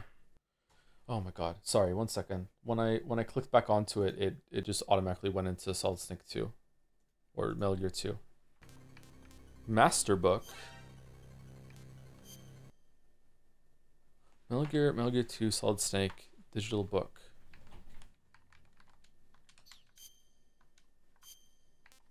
Table of contents. The world of Metal Gear 1 and 2. First stories of a legend. 1990 saw a pair of crisis threatened the world. Okay. How do I move? What? Big Boss Identity. Destroy Metal Gear. Oh shit, there was a big spoiler in the bottom right there. What the fuck? Holy. Okay, we're not reading this. That was a huge spoiler.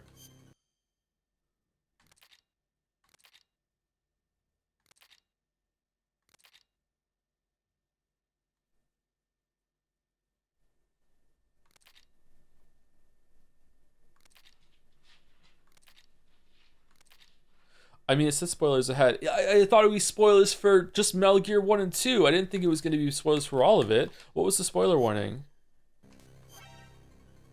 It does say the entire Metal Gear series, you're right. If I select the game, can I look at the manual? Online manual. View tap code info. Tap code is a communication method that was used at a prison in North Vietnam. The prisoners referred to it as the Hanoi Hilton. It is said that it was also used during the Korean War. The communication method involves tap ping, using some form of sound to encode messages. The sender would tap out a signal against the wall or floor or pipe based on the chart to the right.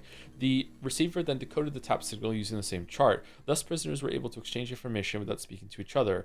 First, tap out the row. 1 tap for the first row, 2 taps for the second row. When the row has been tapped out, pause briefly, then similarly tap out to the column. Ah, okay. All right. So if I went like tap tap, then it's row 2. So it'd be F G H I J, and then I would do 1 of 5 taps in order to get to where we are for the column. So if I wanted to do J, I would do 1 2, and then I would do 1 2 3 4 5, and I would get to J. Those NES games are under bonus content. Where's the bonus content? I don't see it. Is it? Oh, it's in your Steam library. Okay, I don't think we should look at that then. Is Revenge of Snake on there? Bonus content of Steam if you got the whole Master Collection. I don't think I did. Maybe I did. Do you think we're getting a lace game from Team Cherry 2032? I fucking hope not. Where would the bonus content be? If I type Metal Gear into my library, I have Metal Gear 2 Solid Snake, Metal Gear Rising Revengeance, Metal Gear Solid Master Collection version, Metal Gear Solid 5 Ground Zeroes, Metal Gear Solid 5 The Phantom Pain, and Metal Gear Survive. Metal Gear Solid Master Collection bonus content Volume 1. Maybe I don't have it. Okay.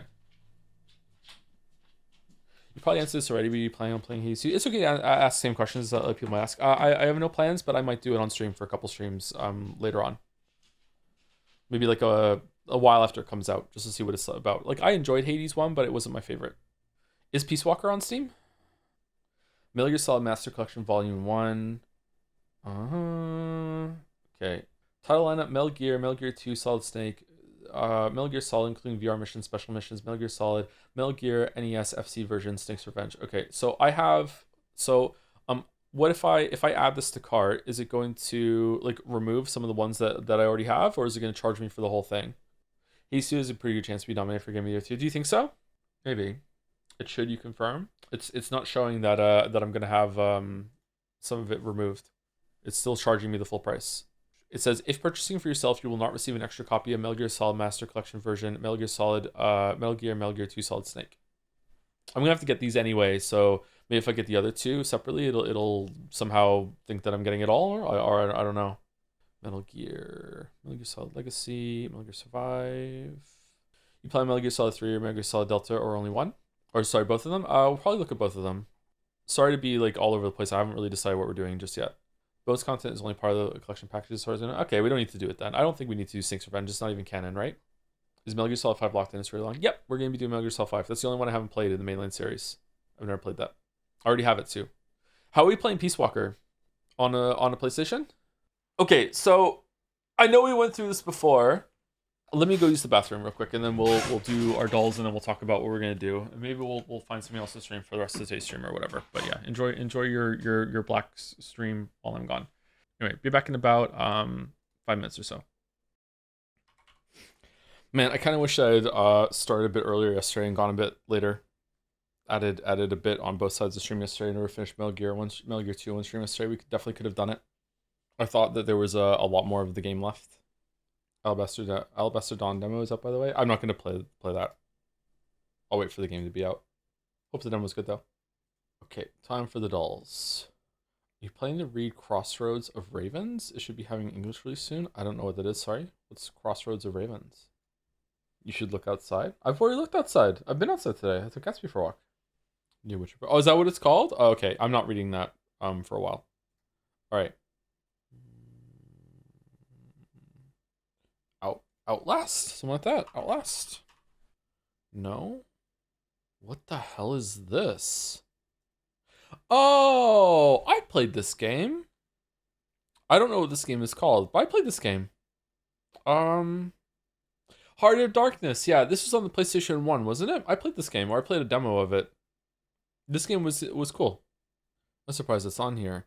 All right, this looks like a Street Fighter or a Tekken or something. Street Fighter 6. Nope. Tekken? Nope. Oh, okay, I know what this is. Who's that? Fist of the North Star, Lost Paradise. Man, I'm so bad at the dolls lately. All right, time to embarrass myself with Bandle. Can we hear it?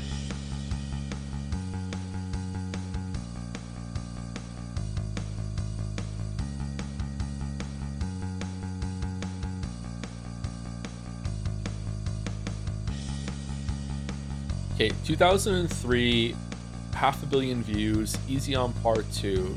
2003, I was 17? 17. What music was coming out when I was 17? Oh, fucking hell. Near end of high school. Oh, shit. Okay.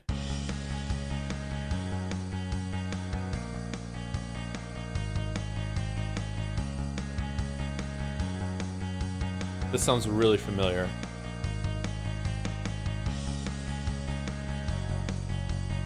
Killers weren't a thing in 2003? Sure they were. Killers were around 2003, weren't they? Mr. Brightside? This is not Mr. Brightside. If it is, it's a part of Mr. Brightside that makes it hard to realize it's Mr. Brightside. This is Mr. Brightside. What?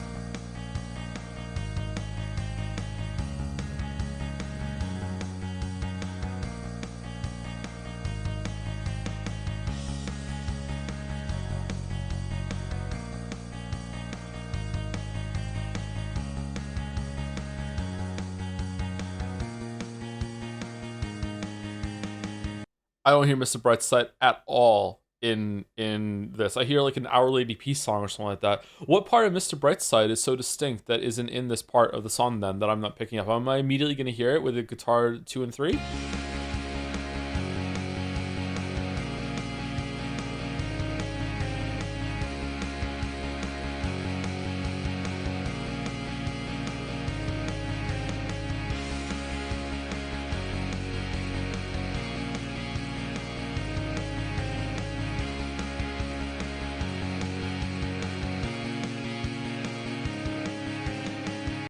I definitely hear it more, but if I had chat down, I'm not sure if I would have gotten it here, to be honest. What about strings?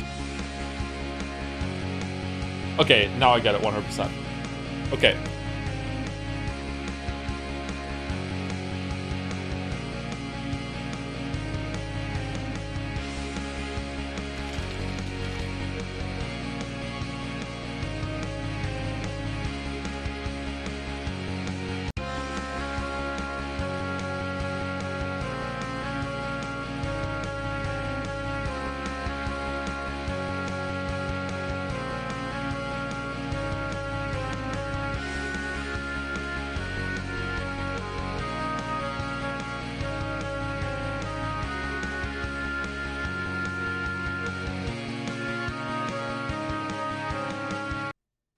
I like the part at the end of the song when it goes dun dun dun and he moves his hand with the motion of the very last part of it. It's cool. Isn't there like a, what is it called when, does this have a term? What is it called when a rhyme is set up for a word, but maybe they can't say that word because of like censorship or whatever? Maybe it's a lewd word, so instead they substitute it with a different word instead. Isn't there like a case of that in this song as well? What is there a term for that? She's touching his chest. Yeah, like that part. Yeah.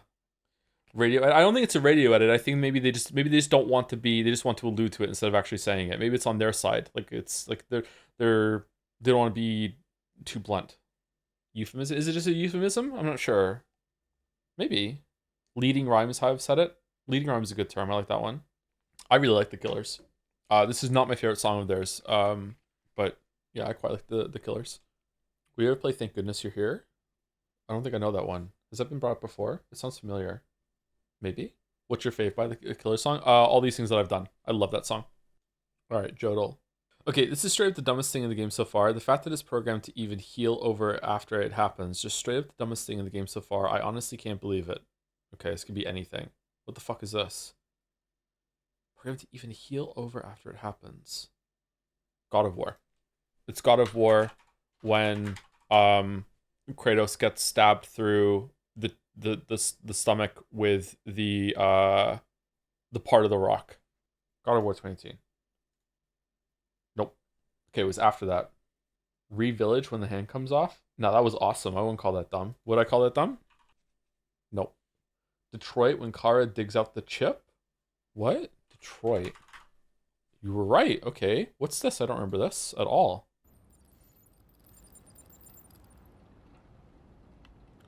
Oh, we're actually doing it.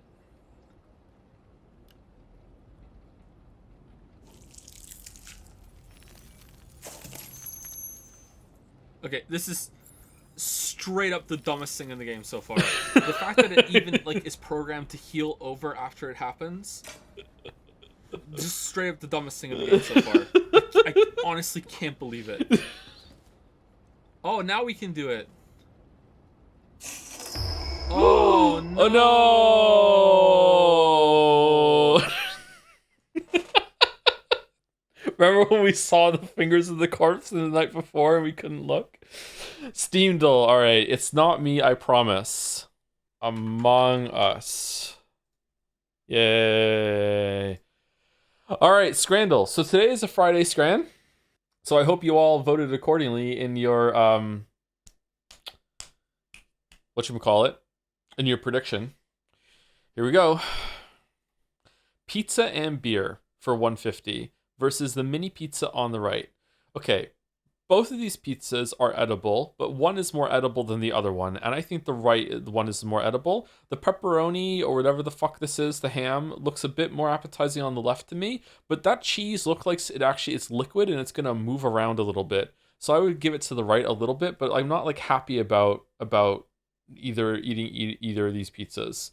Um, I'm gonna go with left because it comes with a beer. What? Margarita pizza versus slice of Domino's pizza. People have a hate on for Domino's that is not really all that deserved, I think. Left looks kind of gross to me, but it might taste good. I don't know. I would like right just looks like a standard, bog standard, fucking run of the mill, like 5 out of 10 pizza slice, like whatever the fuck. I feel like it's expensive though, whereas left is I'm going right. Okay. People agree that left is not that great. Okay. Pizza, this is very low versus. Oh, man. That's from Italy? What are they doing? Is this the first pizza they ever made and they found it? I think left? Like maybe like I don't like left is gonna be like what like 29 and right is gonna be like 22. I feel like maybe it's left. Like I right what the fuck is going on here? I'm going left. Okay, fuck. 53? Garlic fries and cheese pizza with fucking hell for 13.50 versus pepperoni pizza 6.70. I don't like right. I I do not like right. Left is really expensive though, but like you're getting a shit ton of fries with it too. I don't like okay, whatever. I don't understand how you fucking hell. Right is gross disease, but left has kiwi on it. I don't give a shit. Okay, fine. All right.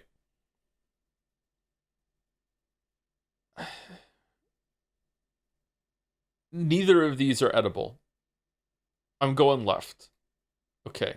These are too high. I don't understand. I don't get it. I don't understand. I don't understand what's happening right now. The people have like their fucking pizza standards are so low, I guess. Pizza slice versus pizza and beer. What drink is this? I don't know this drink. Left is decent here. Like if they were both free, I would eat the slice on the left. The slice on the left actually looks fairly tasty, but for 15 quid with a Coors Light can fuck off. Right looks like if it was put in front of me, I would try it. Like maybe it's okay. I don't know what that drink is. What drink is that? Is that a beer? Oh, it says on there beer. Okay, so it's better pizza slice with worse beer versus better beer because there's no beer that's worse than fucking Coors Light with slightly worse pizza slice.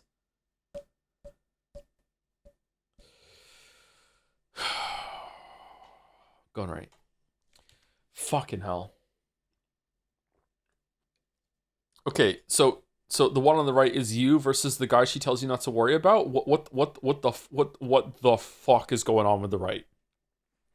Left is not great value for money, but it looks pretty tasty and edible. Not my favorite kind of pizza. I don't know how the pizza cutter got like it got caught with all the pepperoni when it was cut. What the fuck happened here? How did this one get out unscathed, but the rest of it got ripped up in the fucking torrent current and got like dragged around on it? What the fuck are we talking about? Okay, right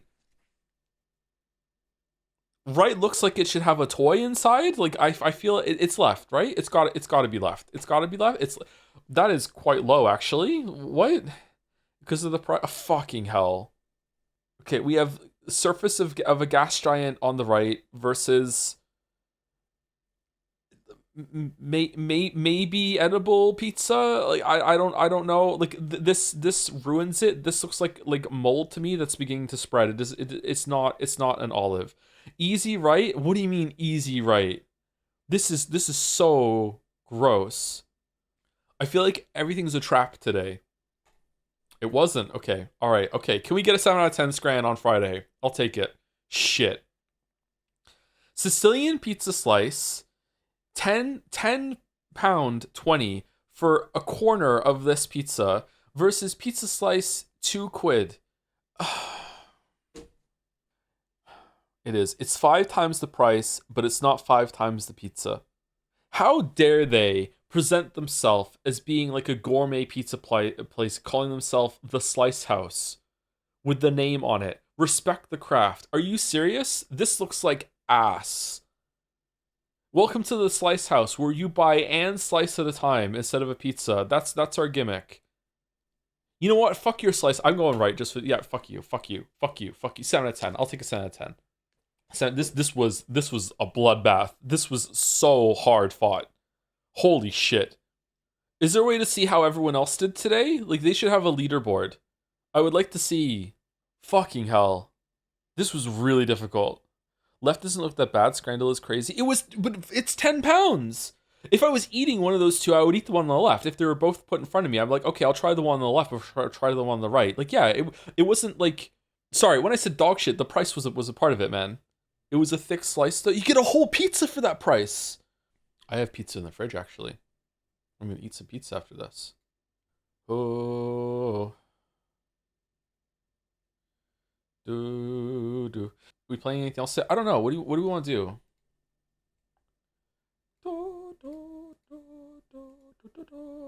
Hop on Minecraft. Believe it or not, I do not have it installed, so I cannot hop on Minecraft. Play a UFO 50 for old school vibes. Does UFO 50 have a Metal Gear like? Knowing Kojima might turn into to be canon at some point in the future. Peace Walker, I don't have it. Sorry. Could do a Hollow Knight critique rewatch. Oh yeah, we were supposed to do that for Silk Song, weren't we? Yeah, we could do that. I don't know if I want to. We could do that. How do I sound in the Hollow Knight video? Can I stand to hear myself talk in that one?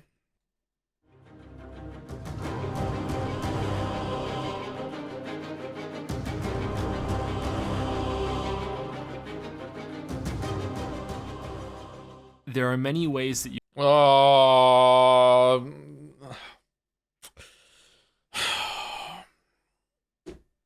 Man, I hate how I sound when I'm not on ×2 speed. It's one of your more recent videos, 7 years old. Thanks.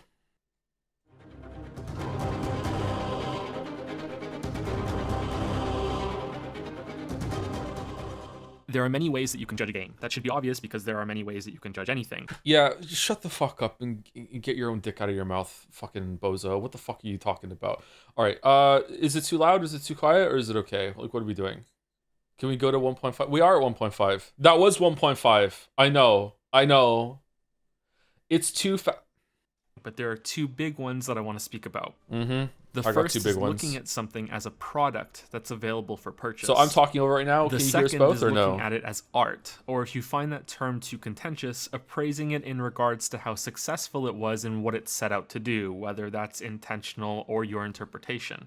Okay, so despite the presentation being pretentious as fuck here, this is an important distinction that a lot of people don't make a lot of time, and some people don't understand that you can just remove the price completely and you can still judge something. It's also tied into the idea that we were talking about during Silksong, where we were speaking about how like value for money, and some people were saying like, well, should Baldur's Gate 3 like cost like over $100 because it's such a long game, or should Balatro cost like $1,000 because you can play forever? Like, no, like the amount of time that you spend with something or the amount of content that you can sink into it doesn't necessitate the price most of the time. Production values have to be a part of that as well.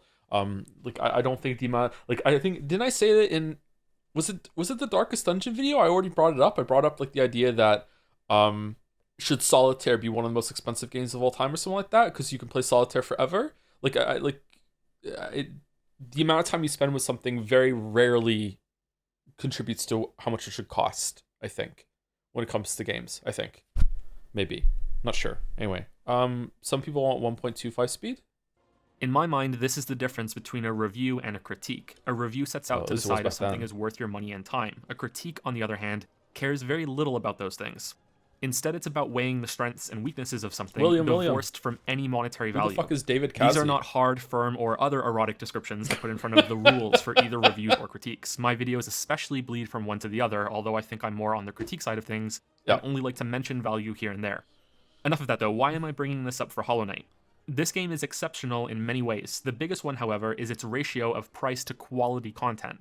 What I mean by that is Hollow Knight is such an outrageous bargain at its... So quality there is doing a lot of heavy lifting when you're comparing something to Solitaire, right? $15 launch price, that it's pretty much flawless. It's immune to criticism. Yep. If you like Metroidvanias or just have an interest in 2D platformers, then you can't really go wrong here. True. I can't explain this more clearly than saying I would have happily paid $60 for the amount of enjoyment I got out of this game. At $45, I would have still thought it had great value. And this came out before all of the... Is it fine when interrupting it, right? Like, this is the whole point, is watching along, right? And this is before any of the DLC came out. There was not a single DLC for Hollow Knight when I did this video. I'm pretty sure there wasn't the Lifeblood one. I don't even think the Lifeblood one was out when this video came out. I'm pretty sure there was definitely no Hive Knight, definitely no reworked Nosk, definitely no Trader Lord rework. So it's even better value for money now that all the DLC came out. Yeah. Hollow Knight launched permanently on sale, and maybe this is irrelevant to a lot of you watching, but that's a big part of what a product review is. Yep, true. If, say, 2 office chairs are of equal quality in every way, but one is $100 cheaper, then it's easy to see which is the better product. And also, the one that's the way that they found out how to cut all the costs might put the other company out of business. Although you might be suspicious about where they're finding places to cut costs. That's how I feel about Team Cherry. Not including the composer, only 3 people made this game, and it is a mass... Okay, so that's not true. Sorry, that's not true. It's a game full of lots of enemies, upgrades, bosses, and a world that keeps expanding outward with new levels long after you're sure you've seen everything. It's that kind of experience, the Energizer Bunny gamified, because it just keeps going. Nice and line. If this is the type of genre that you like, you'll want it to keep going. Even when you are finally done with it, you'll want it to keep going.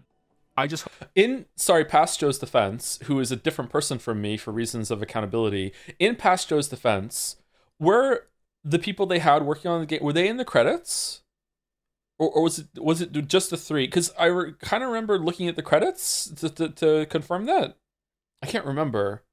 Hope Team Cherry didn't shoot themselves in the foot with their launch price. And that's my spoiler-free, bare-bones review / introduction of Hollow Knight. And what do we think of this kind of review style? Where I feel like that this is the most standard thing or the consistent thing among the videos. That aren't like super duper long, although some of the super duper one longs have it too. I try to have like a mostly spoiler free kind of like mini review at the beginning until I get into like, okay, now spoilers are happening, now I'm doing the critique. I think it's a pretty good system, right? Or do some people think that it's a waste of time? Like I like to have that at the beginning as a little teaser, and like without getting into the real meat of it. Most people seem to like it. Okay, good. All right, it's not a waste of time then. All right. Glowing recommendation to play it before watching this video. I can find a lot to criticize in this game despite everything that I just said, but that's only when judging it as art. As a product, Hollow Knight is a 10 out of 10.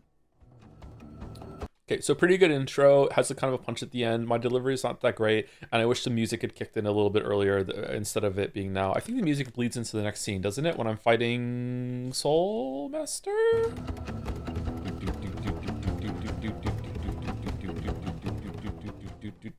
Nope, it's Hornet. Okay. So why did I just go through the trouble of explaining all that and making that big distinction? Because you love hearing yourself talk. Warning, but mostly because I want to make it abundantly clear that all of the criticism that follows may appear petty unless you separate it from the price. Much of what I speak about will be advocating more content, more work and development time from a game that has outstanding value for money already. Okay, and let me tell you, everyone that watched this video that's a big Hollow Knight fan definitely heard me say this and definitely kept in mind whenever they've criticized this video. They've kept that disclaimer in mind the whole time. I've never received any amount of pushback about product price and value. Never ever, at no point ever. Man, I'm so careful about spoiler warnings, and I still get some people like on my tits about it sometimes. Like even some people like, oh, you spoiled the witness. You didn't put the spoiler warning properly in the witness. It's like, what the fuck are you talking about? There was fucking 2 spoiler warnings in that video. What the That may not seem right to some of you, but that's how this works. Hollow Knight is more than just a product. Yep. Its biggest problem is pacing, which isn't something that's brought up much when speaking about video games. It's hard to quantify what pacing even is when the player is often in control of most of it and therefore dictating it. It's made further complicated when you account for taste. Movies and television shows that have a slow-burning plot are a favorite for some and are tedious for others. Wait. Did someone bring up Drive? Boys have no idea what girls go through. What's my favorite movie? That's easy. It's gotta be Drive, starring Ryan Gosling. Seriously, you've never seen the movie Drive with Ryan Gosling? It's one of the best films ever made. Oh, nothing on Netflix looks good. Well, as a matter of fact, I just happen to have a copy of Ryan Gosling's hit 2011 film with Drive here on Blu-ray. Let me just pop it in the player and let's watch.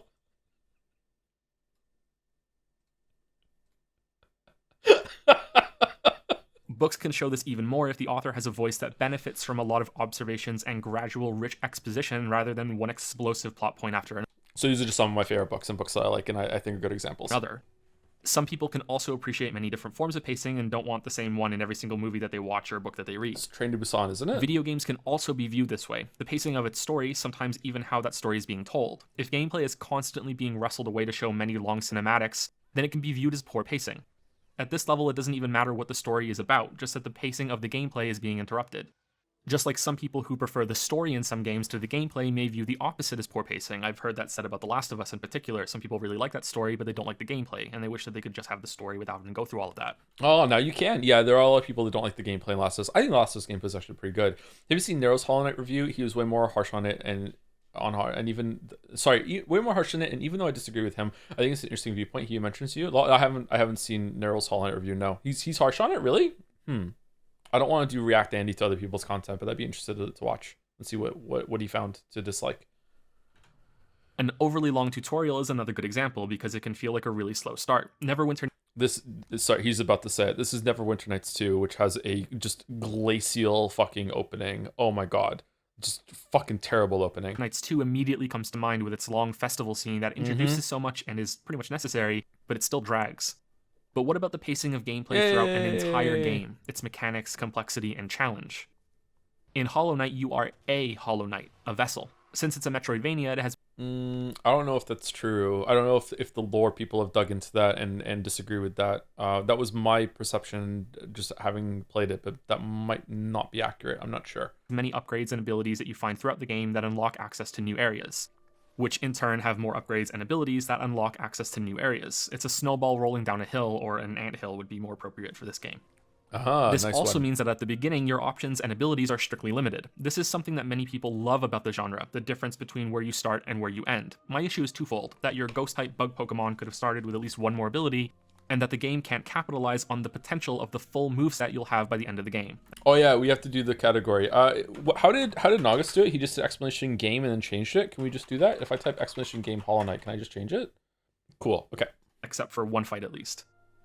At the start of the game, you can move left, right, and jump. You can hold the jump button for higher jumps, which can allow for some precise control when doing a series of differently spaced jumps without stopping. Yep. Similar responsiveness can be found in midair control, and the acceleration you have when you move from a resting position, or rather the lack of it. You go to top speed instantly once you start moving from a full stop. Without playing the game, this can be difficult to understand because it's something that really has to be felt. I'd like to draw comparisons to some of the older 2D Nintendo games, and I'll have to risk the video getting copyright claim to do so. Yay. Although there's at least one alternative I can think of right now. Shovel Knight has a tiny delay from resting to moving, same for when you change direction. His midair control is just as responsive as Hollow Knight's though, at least from what I can tell from playing it a little. On the opposite end, you have Samus in Super Metroid, who has the air control of a pregnant cow who miraculously discovers she can fly for a few seconds, and then just as quickly loses this ability at the peak of the jump. She also has a sharp... I hate the jump in Super Metroid. I hate it so much. Focus on vertical movement rather than horizontal, which feels like trying to throw an empty plastic bag across a room when you're trying to make any horizontal jump in the game. Oh, that is a good description of that, actually. Good job, past me. Yeah, it does really feel like throwing an empty plastic bag across the room. It's such a fucking awful jump for horizontal movement. This level of responsiveness in Hollow Knight's controls does not automatically make it a better game. In fact, I'd say most of the great 2D platformers that I've played have at least a small amount of acceleration delay when moving, and nowhere near this level of midair control. However, it does suit Hollow Knight specifically because it has a much more involved combat system than most 2D platformers, especially when it comes to bosses. Enemy attacks come at you relentlessly and with very quick telegraphs, so you need to have a movement system that is just as quick and non-committal with its jump arcs. This is more true later on in the game when combat becomes more aerial in nature. In terms of offense, your options start out just as light as your movement. Your weapon is a nail, which I will from here on out refer to as a sword because that's functionally what it is. You can slash in 4 directions depending on where your character is facing. Left. Why don't you want to react to other people's videos? Can you say it's lazy and drama-inducing so people can quote that every time you react to one of your videos? Yeah, sure, yeah, you can do that, yeah. Yeah, people can react to my videos. I'm okay with it, though. I mean, like, when they do, like, a react thing and they just, like, relentlessly shit on it over and over and over and over again, and then it's monetized, that can feel kind of bad. But, like, I would be a hypocrite if I said that if I, like, stood in the way of that, because, like, sometimes I will do a stream of a game and relentlessly shit on it. So, yeah, it doesn't feel that great. Like, but that's probably because, like, I'm not, like, a big, like, multi-millionaire company or whatever, you know what I mean? Like that. Like, so maybe that's where it's coming from. I think some people have done that to the witness, so it's a little irritating. Right or up when you're on the ground, and the same for when you're in the air, plus a downward slash. I think there are 2 things that are important to note here. Unlike Zelda 2 and Shovel Knight, Hollow Knight's downward strike isn't automatic if you press down on the D-pad or analog stick, depending on what you're using. This means it's something that you have to time in order to hit your enemies. It also means it's something you can mess up and land into them, taking damage instead. This may make it seem like Hollow Knight makes more demands on you when it comes to landing attacks, but the other difference here is that every slash in this game has a wide arc to it. Whereas in Zelda 2 and Shovel Knight, you have a slower stab that can be trickier to land. This is very clear in Zelda 2, which has many enemies with shields that can shift to block your precise stab attacks. I like this game. I think this game is pretty good. I like this kind of dueling system where you have to, like, duck and go back up and block the attacks and shit like that. I actually quite like this game. Which is something you can also do and creates a simple dueling system in that game. Yep. Shielded enemies in Hollow Knight, on the other hand, block your whole arc no matter what. You have to wait for a total opening or get above or behind them instead, or use magic. You also start the game with the ability to heal. You have a resource called Soul, which can be used to replenish your life by getting to a safe position and holding down the B button. To me, this shows that Hollow Knight was already willing to break the soft Metroidvania convention of starting you with as basic a character as possible. I wish they had gone one step further than this and included the dash from the start too. Did this motherfucker have 24,000 Geo in that last clip? How did you get so much Geo, past Joe? What? I don't know this for certain, but I'm fairly confident that if you've played Mega Man X and then played it again sometime later, that you do Chill Penguin stage first. Yep. How chill could he be if he's trying to take over the world, though? Never mind. The Penguin is an So the delivery on that was terrible. But that actually wasn't improv right there. That was not a joke written into the script. Easy boss, but his stage also has the dash power-up capsule sitting out in the direct path you'll travel. I don't think it's possible to beat the level without using it and acquiring this upgrade.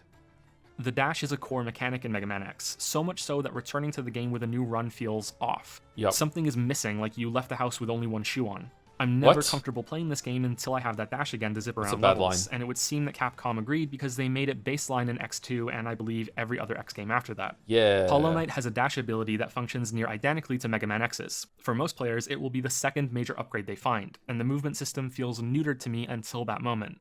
I'd argue the ability to wall jump is also essential to the experience, but that might be too extreme of a suggestion. Much of the world opens up after you get that one after all. But having said that, Super Metroid...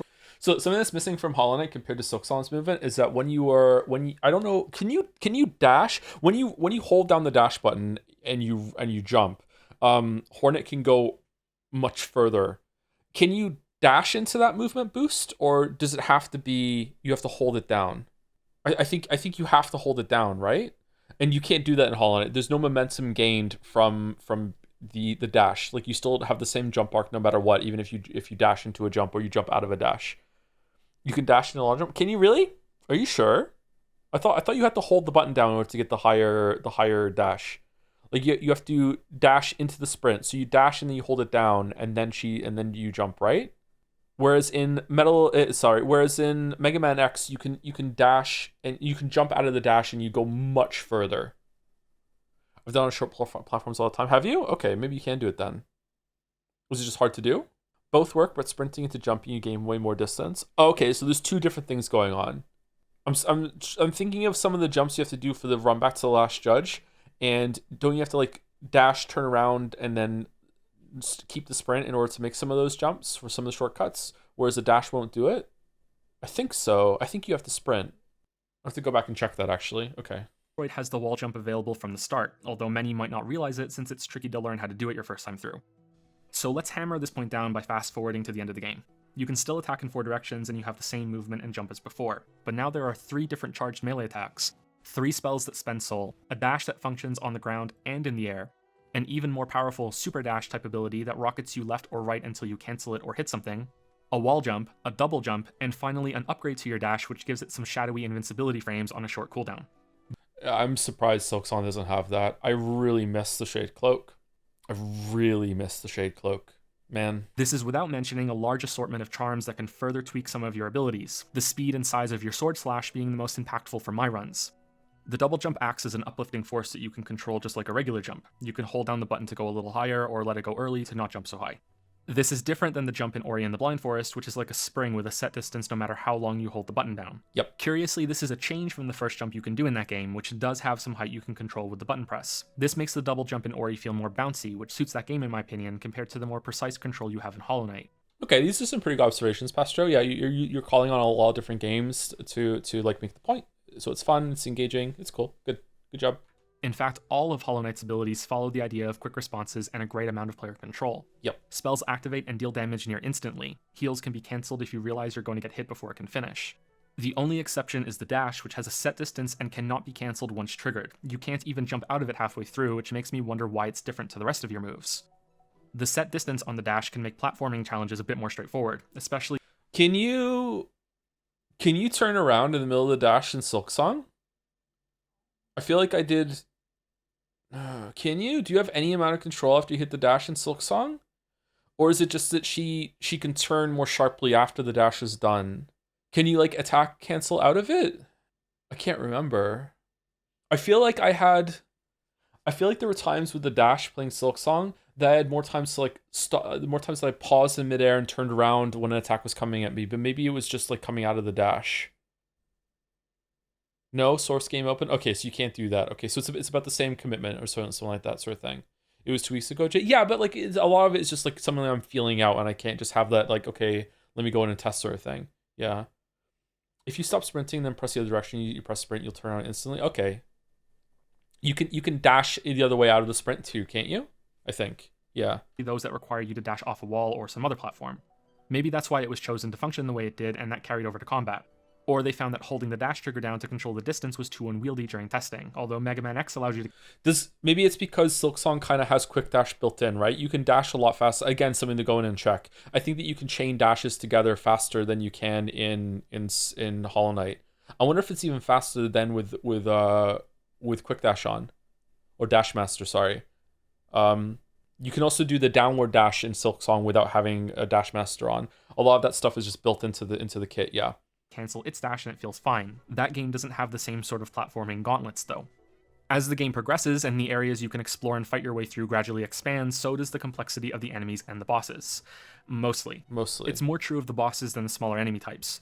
Dashing and double jumping become effective tools in avoiding damage, and whether you choose to favor magic or sword arts or a mixture of both, you have more offensive options at your disposal to deal with each situation, instead of just hacking away with basic swipes. My preferred way of... Why is he talking about the spells and the options when he's not using them? Like, why is he bringing up something he's not using himself? He clearly thinks that they're valid options, so why is he not using it himself? I don't understand. He's just using the sword, but he brought it up only in passing, so that means he must not think that it's valid. Playing was to take advantage of the brilliant decision Team Cherry made with downward strikes while in the air. Hitting an enemy like this resets your double jump and air dash, meaning that you can juggle yourself in far more creative ways than simply timing the same strike on one enemy on the ground. I found this combat system, particularly in the Coliseum of Fools challenges, to be deeply satisfying. You have a lot of movement options to get around, something akin to a combo system when trying to keep yourself in the air for as long. Oh, it's in this one. I thought it was in the DLC video. I don't know why I don't take damage here. This Primal Aspid hits, the first one just hit me, and then this one hits me too, and I don't know why I don't take damage. Possible. And yeah, this hits me. Did I like hit the projectile away or something? I don't know why this doesn't. Invincibility dash that requires a bit of timing to use between cooldowns. Once again, though, there are two main issues here. Up first is that it takes far too long to go from this to this. On your first playthrough, from the initial projectile upgrade all the way to the... Such an obviously fucking cherry-picked example of doing a really good Shade Cloak dash down, like, okay, alright, you think you're good at the game? Alright, fuck off. Double jump, you are likely looking at around 20 hours. This can be cut dramatically down if you know where you're going and all of the hidden routes between levels, but hey, that's any game really. The first run is what matters the most for these kinds of balance and pacing problems. I also wouldn't be surprised if some people finish the game without finding the Shade Cloak upgrade, which grants immunity during dashes. This isn't required to see the end credits. It is required for the real ending and to fight the real last boss, which is, incidentally, the only boss that requires you to have all the movement upgrades in order to beat it without taking damage. This means there is a long stretch of game time. Meanwhile, Silksong gates like a whole... Sorry, there's going to be some spoilers for Silksong. Silksong gates like a whole ass act, like, behind you having them all. So that's interesting. You don't really have much exploration to do after that, though. And the double jump doesn't seem all really that necessary, and you don't have the Shade Cloak either. Also, I really respect the decision that the core moveset not have a normal ass pogo, made fighting way more interesting than boing boing. But yeah, I really like the diagonal pogo in Silksong as well. It feels really good and flashy to pull off. I quite like it. I think it could be a smidge more generous with the hit detection at the startup frames of it. Like sometimes I felt like I stopped my jump, Hornet would pause, get ready to do the downward thing, and then I would take damage in the first frame when the boss moved or the enemy moved up into me or something like that. I feel like it could just be like a frame or two faster, but apart from that, yeah, I enjoyed it very much. I'm glad it was different because I feel like in Hollow Knight you could just spend a lot of time in the air. Wherein the player has very few options during combat compared to the potential you have at the end. Things don't stay quite as simple as they are right at the beginning, but they don't get really interesting until you're close to finished. The reason that the Radiance boss can have much more demanding abilities is because, of course, you can't get to that boss without having all those abilities to unlock the way. Yep. And that's the key to understanding the other problem. Because the dash, super dash, and wall climb are the only 3 abilities you truly need to see almost every part of the game, bosses and enemies couldn't be designed around the player having all of them. You can still take advantage of them and fight most enemies in new ways if you do have all of these options, but there's clearly a limit on what they can do. The White Palace challenge is another example of this, but for platforming instead of combat. You can't unlock access to this place without having all the big movement upgrades. So these challenges can be safely built around all of those options, making them by far the most complicated and intensely designed platforming in the game by a gigantic margin. So this is really simple shit that I'm talking about right now, but it's crazy to me how many games don't realize it, or game designers don't realize it. Like there's so much content in a lot of games, especially games that give you a lot of freedom, that they can't build anything from a lot of their movement tools or a lot of their combat options. Like Breath of the Wild immediately comes to mind. Like they can't do anything with these systems because you can't guarantee that players have them, and they have ways to mitigate that though. Like especially with the shrine system that those games have, where there's like sectioned off content that is divorced from the real world. You could have it like, you could have your own separate progression that's in those areas. When you go into them, no matter where you go, you get teleported to the next one, so they could build off of it. They could have more areas that are unlocked by having items and powers that you need to prove that you have to get through, kind of like what Link Between Worlds does, but even that doesn't have a lot of crossover between all the items. I think that Silksong has an interesting thing with the axe breaking it up. So not axe weapon, you know what I'm talking about, axe, AACTS, having it breaking it up so you know for sure that the players have all of them. However, I feel like there isn't enough content that utilizes it all in Act 3, maybe. Or just not enough exploration in Act 3. But that doesn't mean I want the game to have more content, although more content's usually good. Maybe you could have got there faster, or there could have been more stuff left to do that you currently do in Act 1 and 2, and you could have left it for Act 3. Like, Okay. The only thing that comes close to this are the short jumping sections in the Queen's Gardens, because, once again, you need many of these upgrades to access that area. There are a number of solutions to this problem. The simplest but most time-consuming one would be more areas in the game that are gated like the White Palace. More endgame.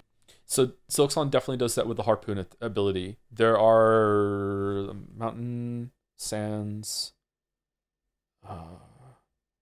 part of Deep Docks, part of Coral Chambers.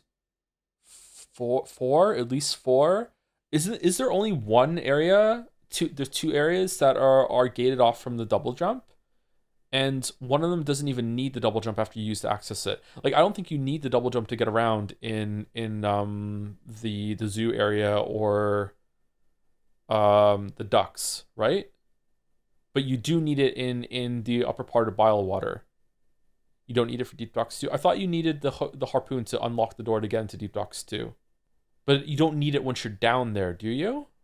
So Silksong definitely does more with having movement abilities, unlocking an area later on in the game, whereas Hollow Knight does it with like double jump and wall climbing. That's pretty much it. There is some with shake click, but they're usually really small areas. Okay. Areas that can incorporate all of your upgrades. I'm hopeful that this will actually happen in the future with more DLC and a paid expansion.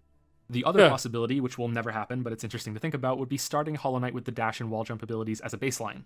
The first upgrade you find would be the double jump, and that would hopefully be a good enough foundation for a different set of upgrades to add more options. So to show how insane I am, I did consider at the time to lose all of my geo for that last clip to make it look like I started the game with those abilities, like it really was the start, or to cut two together of the beginning and then, but like, yeah, whatever. Optional complexity to combat and platforming. Thought it wasn't worth it. With early areas being able to incorporate the fundamentals much sooner.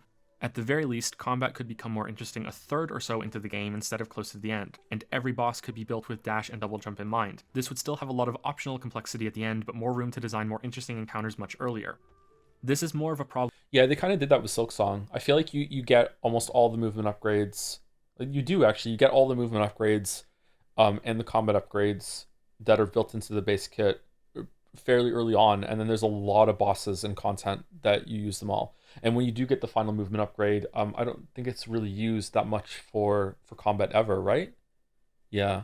Okay, so Silksong definitely did that. In Hollow Knight, then Ori, and Super Metroid, because combat in those games isn't a focus. Yep. Super Metroid has a clunky combat system and knows it. That's why it gives you so many energy tanks for more health, so you can tank your way through every encounter. Yep. Nice pun there with tank. Yeah, the Super Metroid's combat system is fucking trash. Ori doesn't even let you aim your attacks. You spam them instead while avoiding enemies because the game is more about platforming and movement, which is clearly seen in the bash ability, the gravity gimmick, and how the bosses in Ori are movement-based escape sequences instead of combat. Yep. Hollow Knight has the combat right there at the top. Next, Ori 2 was not out when this video came out, so I can only reference Ori 1, and so that was accurate. Ori 2 is much more combat focused than Ori 1. To exploration, an equal partner. It gets good, but it takes too long to get there. True. While we're speaking about Super Metroid and upgrades, I want to point out how much better I think Hollow Knight handles new abilities and unlocking areas. Super Metroid has something like locked doors blocking your way, and a specific upgrade is required to open it or to hook onto it, and then required to open the next one like it. Not all, but many of these upgrades don't do much outside of that functionality. They only have one real purpose. Some of Hollow Knight's upgrades also function in this way, but I felt that the majority that are used to unlock areas also expand platforming and combat. So as you're opening up the possible routes around the game's world, you're also gaining new tools to fight with and making it easier to get through earlier areas when you return to them. Yeah, Hollow Knight's this makes goated for backtracking more sure. interesting and convenient since you'll be exploring many areas more than once to find the previously inaccessible paths. Ori and the Blind Forest functions in a similar way, but I was surprised when I returned to the game again for this video that there's a lot less backtracking in order to complete the main questline than I remembered. It's a lot more linear compared to the freedom that Hollow Knight can provide after you get the first few major upgrades. That's not a bad thing, but it's atypical for a Metroidvania from what I understand. Let's talk about that now because we can finally be positive for a while. I played Hollow Knight 4 times. That may sound excessive, but just like with Prey... Fucking hell. Alright, so that's the Steel Soul mode run there. 2 hours and 20 minutes. I think the top one is the first playthrough. What's the fourth one? Why do I only have 5 masks in Coliseum of Fools? Is that the one where I didn't upgrade my nail? I don't think I did that for... Did I do that for the Hollow Knight video? Or did I do it for... Or did I do it for the DLC video? I can't remember. What the fuck is the fourth one? Was that... Did I do no masks, no nail upgrade? Or was that no masks, but I upgraded the nail? What's the second one? Is that full masks on the second one? Is that the one I did the flower quest for? Because if that's the case, that's the only one I ever did the flower quest for, was the second one. I felt that there were enough decisions that the game warranted the multiple runs. Decisions in gameplay, though, not in the story. Plus, one of my playthroughs doesn't really count, since it was a Steel Soul, permadeath, Fox-only Final Destination speedrun that I did just to see if I could do it. It does help illustrate how efficiently you can get around the world once you're familiar with it, though. I think I did it in less than 3 hours, which is kind of slow. Why do I have more masks there than it did in the save file? The Steel Soul mode only had 5 masks, but I have 7 masks there. Decisions that I wanted to see and replay primarily come from how you... Is there a charm that gives you more masks? Fragile heart. Oh yeah, the fragile thing. Yeah, okay. It must have been that. Explore the world. I believe this can start off right at the beginning if you're willing to farm up enough geo, the currency that Hollow Knight uses, to buy the lantern to light the dark tunnel to Crystal Peak Atamastio. really early. You'll be grinding out currency for a while, and I don't think you can do much when you get to Crystal Peak without some of the other movement upgrades, but you can do it, I think. The same goes for the order in which you go through the world once you have the dash and wall jump. I believe the intended point for the world opening up to most players is after they get the dive ability from the City of Tears. I think this because there's a boss you can fight shortly after acquiring the wall jump called the Mantis Lords.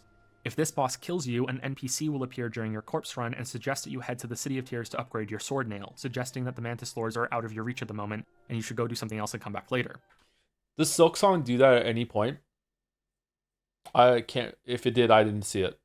You can recruit NPCs to help in a fight for some encounters. Yeah, you can do that for Moorwing, High Halls, stuff like that. But I'm talking specifically, is there any point in Silksong where an NPC will show up on your run back and be like, hey, maybe you're not ready to do this. Maybe go do something else instead. You know? I don't think that happens, does it? Okay. If you go to... Nobody knows? Thank you, Pepsi Addict, for this, by the way. You can do VR missions so we can see Naomi. Maybe we'll do those on the Metal Gear Solid run next week. We're doing this right now, sorry. City of Tears and clear the boss there, then there are a lot of potential paths open to you all over the world. I'd guess that this is the point that most players diverge into the next area they visit being very different from others, from Crystal Peak to the Waterways, then to Ancient Basin, the Kingdom's Edge, or thinking of going back to the start and finding the Howling Cliffs. And it took so long to match all this footage up with what I'm talking about. Although maybe it takes longer for me and it feels more of a hassle because it's fucking maybe ADHD brain. I'm not sure, but it adds a lot to the video, I think. So on. There are a lot of possibilities, and most importantly, there isn't one that's clearly telegraphed as the next one like the game has functioned so far. You start off in the Crossroads, go to Green Path, then go to the Fungal Wastes, and then to the City of Tears. I think that's the progression path that most people are going to follow. How do I do that? Like, I know how I would do it now. How did I make it light up like that? Was I using mask layers back then? I didn't think I knew how to do that back then. How did I do that? However, I'm a stubborn asshole, so I gave that friendly NPC beetle the finger and kept fighting the Mantis Lords with my unupgraded nail. After I killed them, I went to the left of their boss arena into a different area and a different progression path. A place called the Deep Nest. Now, not only was my sword nail still at its base level, I also hadn't purchased the lantern upgrade yet, which means that dark levels in the world were barely visible. I kept pushing down here because I was in love with the oppressive atmosphere of the place. Look at the introduction, this horde of dead bugs that the Mantis warriors have fought back and kept from invading their village. It just screamed to me, this place is infested and you are not welcome here. Even the spiked pits are replaced by writhing masses of killer centipedes. Enemies continually emerge from burrows in the ground to ambush you. The sound design is phenomenal too. The grinding, chirping, and rumbling drowns out. So, in my opinion, there are two areas in Silksong that, at least two at the top of my head, that come close come close or match this or even surpass it. And I really like them, and that is the Underworks and Bilewater. I feel like Underworks and Bilewater have a lot of like atmosphere, theme, even storytelling going on, and the level design is working in tandem with that, and it makes it really, really cool and really interesting to explore. Bilewater is fucking frustrating. Don't get me wrong. Bilewater is really frustrating, but I think Deep Nest is frustrating too. I think the frustration is the point. So I think those are really, really good off the top of my head. Everything else, and I don't think there's any music here either. Somehow I made it to a very long drop at the end of a dark maze of jumps and enemies. I landed in an oasis in the heart of the infestation. There was a bench, which is the game's checkpoint system, and I used it without thinking what I had just done, because now I was stuck in the Deep Nest with my raggedy nail and no lantern, with no way out because I couldn't climb back up the long fall that got me there. And so began one of the best gaming experiences I've had all year. Yep. It took me a while to get out of the Deep Nest. Some areas were too dark without the lantern that I had to leave them. Others were too confusing with... So I still think this is superior to what happens in the Slab and Silksong, because that's more of a scripted sequence, whereas this is something I did for myself. And also, it feels like when I was here, there was like this feeling, there was this idea in the back of my head when this happened to me that, did I just soft lock myself? Can I even get out of here? Whereas in Silksong, it's obvious, of course you can get out of here, the scripted sequence, just follow the linear progression. Whereas here it was kind of like, I don't know where to go. I don't have a map. I don't know where I am. I have to piece it together in my head. Like, I don't even know if I even can get out of here right now. Is it going to be really difficult to even get out? So like that was a much more memorable experience. Probably the most memorable thing that happened in terms of exploration in both of the games to me, actually. I quite liked it. But I do think that the level design and world design in some areas is better in Silksong, but this experience I had right now was really, really cool. Without a map. Hollow Knight makes you earn a lot of things that other games just give you, so the map system and even the pins to mark key things on it have to be purchased.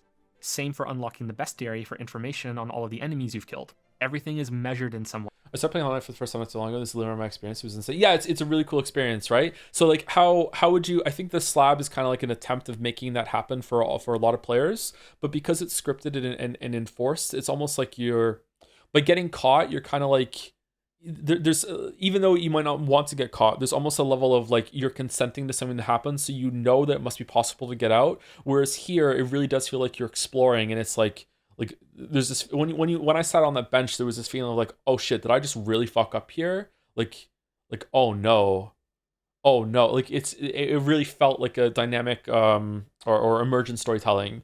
Whereas the thing that happens in Silksong is a lot more like authored, right? And getting caught is unintentional. When getting caught is unintentional, it's a really cool experience. At least it was to me. I was taken out of my normal game flow, taken across the map to a place I haven't been to. I think it's a good sequence. Don't get me wrong. I just feel like it doesn't feel like exploring in the same way that this did, right?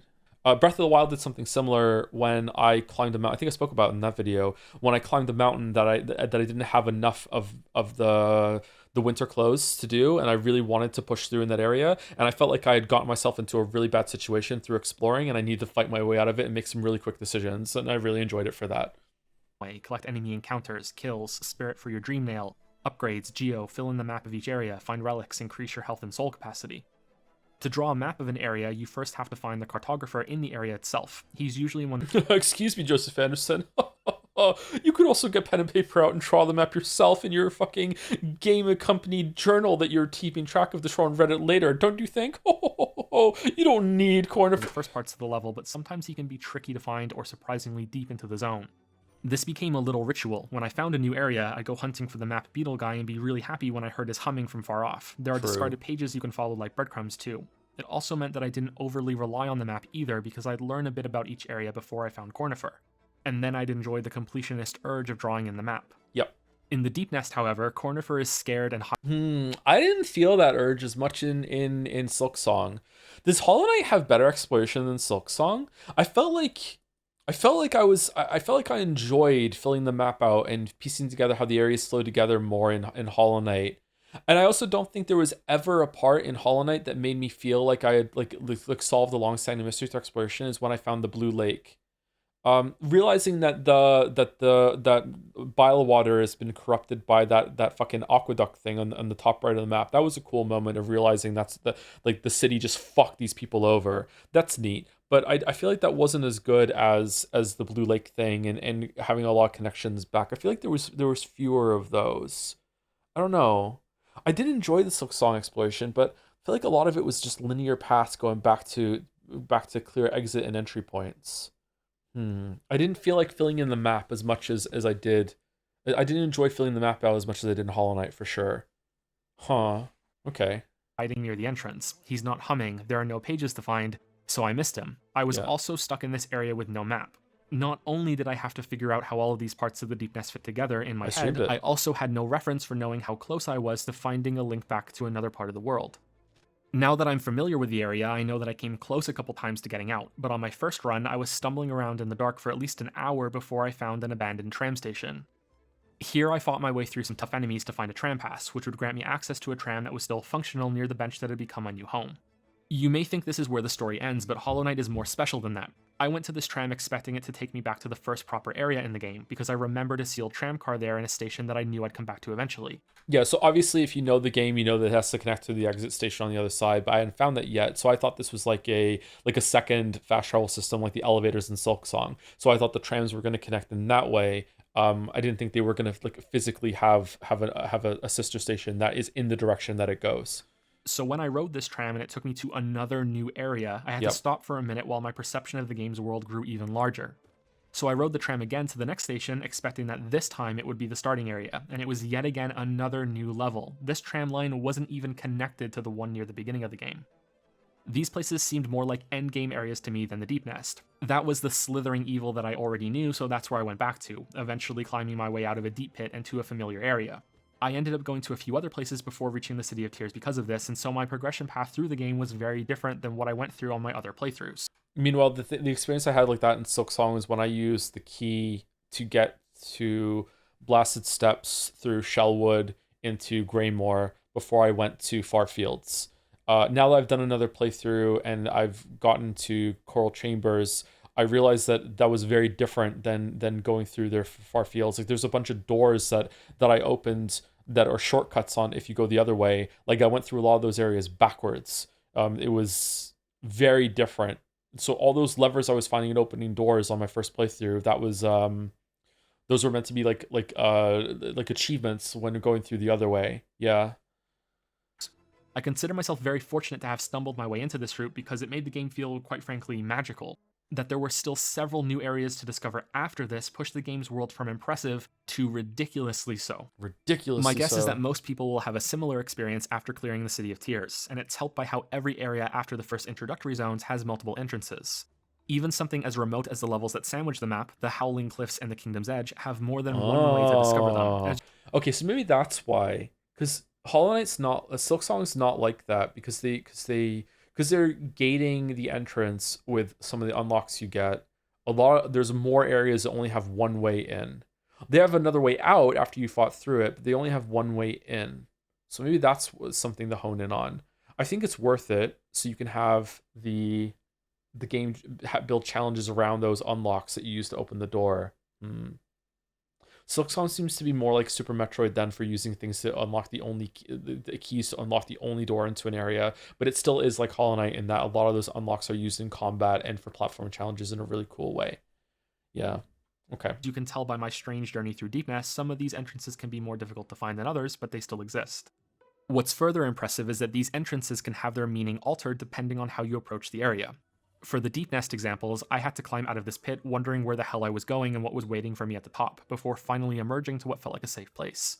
For another player that comes from a different progression path, this pit is something they fall into without warning and serves as their introduction to this awful place that just swallowed them up. They get to fall all the way down this thing that I had to climb up and wondering where the hell they are all of a sudden. If they have the lantern already and travel to the path that leads to the This is cool. I love shit that can have multiple meanings and multiple perspectives, even though it's the same stuff. I love this shit. I love it in all media. Love it in books. Love it in movies. Seeing a different scene from a different perspective. But gaming is where it's probably done best because you can tell your own story and you have your own journey through it. Yeah, really like that. Mantis Lords before killing them, then they would see a sealed tunnel with a bunch of corpses and be left wondering what kind of battle took place here so long ago, who is responsible for killing them, and what's hiding behind that door. The Howling Cliffs are another good example, since you can get here by either returning to the starting zone with the wall jump ability and climbing your way to the place that your character leapt from in the opening, or you can arrive here via the Stag Station after discovering enough of the other stations in the world. You won't know where you are yet and have a different click moment when you get the map or fall down to realize that you're right back at the start of the game. These moments can work in multiple ways, and I think that's something unique to the medium. It strengthens the experience for players no matter how they may explore the world, instead of forcing them to go through only one introductory path between each level, which players are more likely to miss if they're hidden. So Silksong does that for more areas, not all of them, for more areas. Okay, so it's definitely a big difference between Hollow Knight and Silksong. Maybe that's where some of the exploration woes are coming from, but that's not to say Silksong's exploration is always worse or even bad. It's still really good, but that's different. So that made me feel like this because I got captured during Act 1 when I didn't have much of the map covered, so seeing myself in a higher area with no idea how I got there was an experience. Yeah, there's something like that in Elden Ring too, with one of the teleport chests that immediately moves the map, makes the map much bigger. Breath of the Wild, if you put like a marker with your telescope really far in the distance, you check on the map, can have that experience too. Yeah, it's pretty cool. I like it. Thank you to Licken for the resub. I see Joe is watching the best Kojima production. Thanks. And thank you Squeezins554 for some bits. I think the biggest disappointment for me in terms of exploration was the Coral Place only being a tower instead of a giant area. In the old trailers, it seems it was used to an actual area you could explore, which made me even sadder. Also, you're going to watch Grim God Home videos too? Yeah, we're going to watch the DLC one after this too, I think, and that'll be the end of the stream. Yeah, I think that I didn't watch the trailer, so I didn't have the disappointment, but I was hoping for more in that sequence because I really liked how that place looked. It was cool. Or that they're being guided too firmly to feel like they're actually exploring if they're not hidden. The unraveling of the bottom part of the map was one of the best moments of exploration that I had in the game. You go from City of Tears and descend into its sewers. Then you find a long lost ruin that's below that, below the sewers. Then there's still more below that. Yeah, so when Silksong was in development, I remember them saying at some point that they wanted an inversion of Hollow Knight and Silksong, that where in Hollow Knight you kept going down, they wanted Silksong to always be about going up. Someone in the chat saying Ascend, they wanted that. I don't think they pulled this off. I do think that definitely if you look on the map, you see that you keep going up, but the unexpected ways that you keep going down and being rewarded for it in Hollow Knight was not matched in a similar way of going up in Silksong. In fact, I would say that going down in Hollow Knight results in one of the coolest narrative moments and also a really cool upgrade, whereas going up in Silksong, the highest place you can get, it is, there's nothing there. It's really disappointing. And also that's where one of the bosses before that too, right? So I think that it's also harder to break into that area too. So I definitely think that conceptually, like, you do keep going up, you keep ascending rather than descending in Silksong. So like in terms of like movement, definitely they pulled it off. But in terms of exploration, rewarding exploration, I feel like it was better going down in Hollow Knight. A giant abyss that feels more open and vacant than the cliffs on the edge of the map. And although it's a smaller area, there's even more below this if you come back here with the item required to unlock the true ending. The game keeps descending lower and lower long after you expected it to be done, just like another one of my favorite games that will remain nameless. Dark Souls. Unfortunately, the design of these levels on their own isn't nearly as compelling, although they definitely do shine when it comes to atmosphere and presentation. With only one exception, the Green Path and the Queen's Gardens, they're all visually very different from each other. In terms of structure and gameplay though, look, no part of this game is bad. The worst I can say about the levels is that some of them feel unfinished, even if they still got a high level of polish after content was cut or wasn't developed enough. We'll get to that in just a second, but right now I want to point out how samey all of the levels are if you strip away their visuals. Initially, I thought that some levels were more narrow and claustrophobic, but during my many playthroughs, I realized that pretty much every area has a mix of wider, more open sections, followed by narrow. I liked reaching the top. I liked reaching the top too. I just think that it wasn't as good as reaching the bottom in Hollow Knight. Paths and more maze-like routes. The game uses that basic structure and scrambles it in a different way for every level. Scrandles? This results in a soft linearity as you fight through each area. You can definitely feel lost, but once you understand each level, you can see that there is a mostly direct path from where you enter the area to the goal, usually a boss or an upgrade that you're heading toward. Yeah, Silksong is more overt about this, I think. I think that Hollow Knight disguises the linear path with a lot more optional offshoots that loop back into each other way better than Silksong does. I'm feeling that maybe the first areas do it best, but and Greymoor does too, but Greymoor is an area that feels like it's missing some content, to be honest, which is weird considering where it's placed in the world. I feel like there's definitely a lot more places or levels built around a linear path through it. And then once you're done, there's like maybe a couple side rooms here and there, but they're kind of like sectioned off that have a dead end just to get a flea or something. I feel like Hollow Knight made its levels feel more like exploratory mazes with a linear path that you can find and go to the end than Silksong did, maybe. I think so. And a bunch of optional offshoots that have challenges and other items to find. These will be upgrades to your spells, health, soul, mini-bosses, captured grubs, or more involved challenges for pale ore to upgrade your sword. The game also uses relics as a way to reward some of the more obscure secrets. These aren't required to finish the game or achieve 100% completion, so they're the perfect fit for secrets that many will miss. I know that I must have missed quite a few of them because I found new ones on every playthrough. They're generally good to find because they're worth so much geo when you cash them in and you don't lose them when you die, although there are some problems with that as well that we'll talk about later. Yeah. Once you realize 450 for a normal seal? What? Man, they're so stingy in Silksong with those artifact hand-ins. There could have been way more of those. I know that the rosary beads are effectively the same thing, but there could have been way more of those relics. The game had Silksong. Okay, this is one of the biggest problems with exploration in Silksong, I think, is that it doesn't reward you in things that you can take back home, and you're building up a payout. There are what three ways that Hollow Knight builds up a payout. The essences that you find, which is both exploration and rematching the bosses, and you have a payout waiting for you. The grubs with the payout, you can go back and get the grub payout with like it's throwing money in the air. Oh my god, the dopamine! Yay, he's giving me money! Yeah, I want to collect it all. Let me grab some money in the air before it hits the ground. It's showering you with money, and also like going back to the relic dude and handing in those relics for like a decent amount of geo at the same time. Whereas I feel like the only one that Silksong does is that is the relic turn in, and even that is just like a pittance compared to what you get in Hollow Knight, and also there aren't that many of them either. I feel like they could have done that way more. But Silksong also adds the breakable air quotes geo with the rosary beads, so you can do that, I guess. Maybe it's because I didn't use shards. I didn't feel that excited when I got shards. I don't know. Tool enjoyers in chat, were you excited when you found a shard fragment you could break, or was it boring for you too? No? Everyone is always full on shards. Okay, so most people that were tool enjoyers, even they didn't like the shard upgrades. Okay, so are we comfortable calling that kind of a failure then? Like that's I guess it's good for emergencies. I don't know. It didn't really feel like a good kind of reward for exploration. Yeah. Okay. All right. Realize the fundamental structure that the game follows, it can feel a bit formulaic. Probably not on your first playthrough, but definitely after that, or toward the end of your first one. What really made me realize this was playing Ori and the Blind Forest again.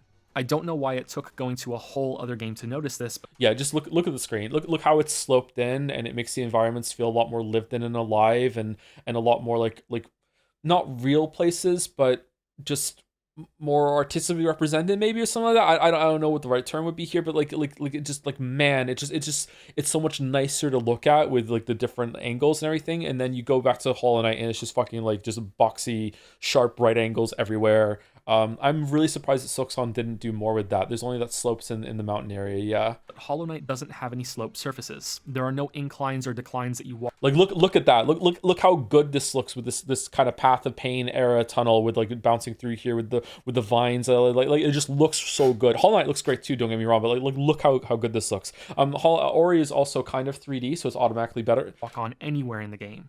There are some sloped ceilings and yeah, this is a good example because it has the same kind of vines that are kind of giving the illusion of some slopes and rough edges here, but it's all really boxy at the same time. Like yeah, yeah.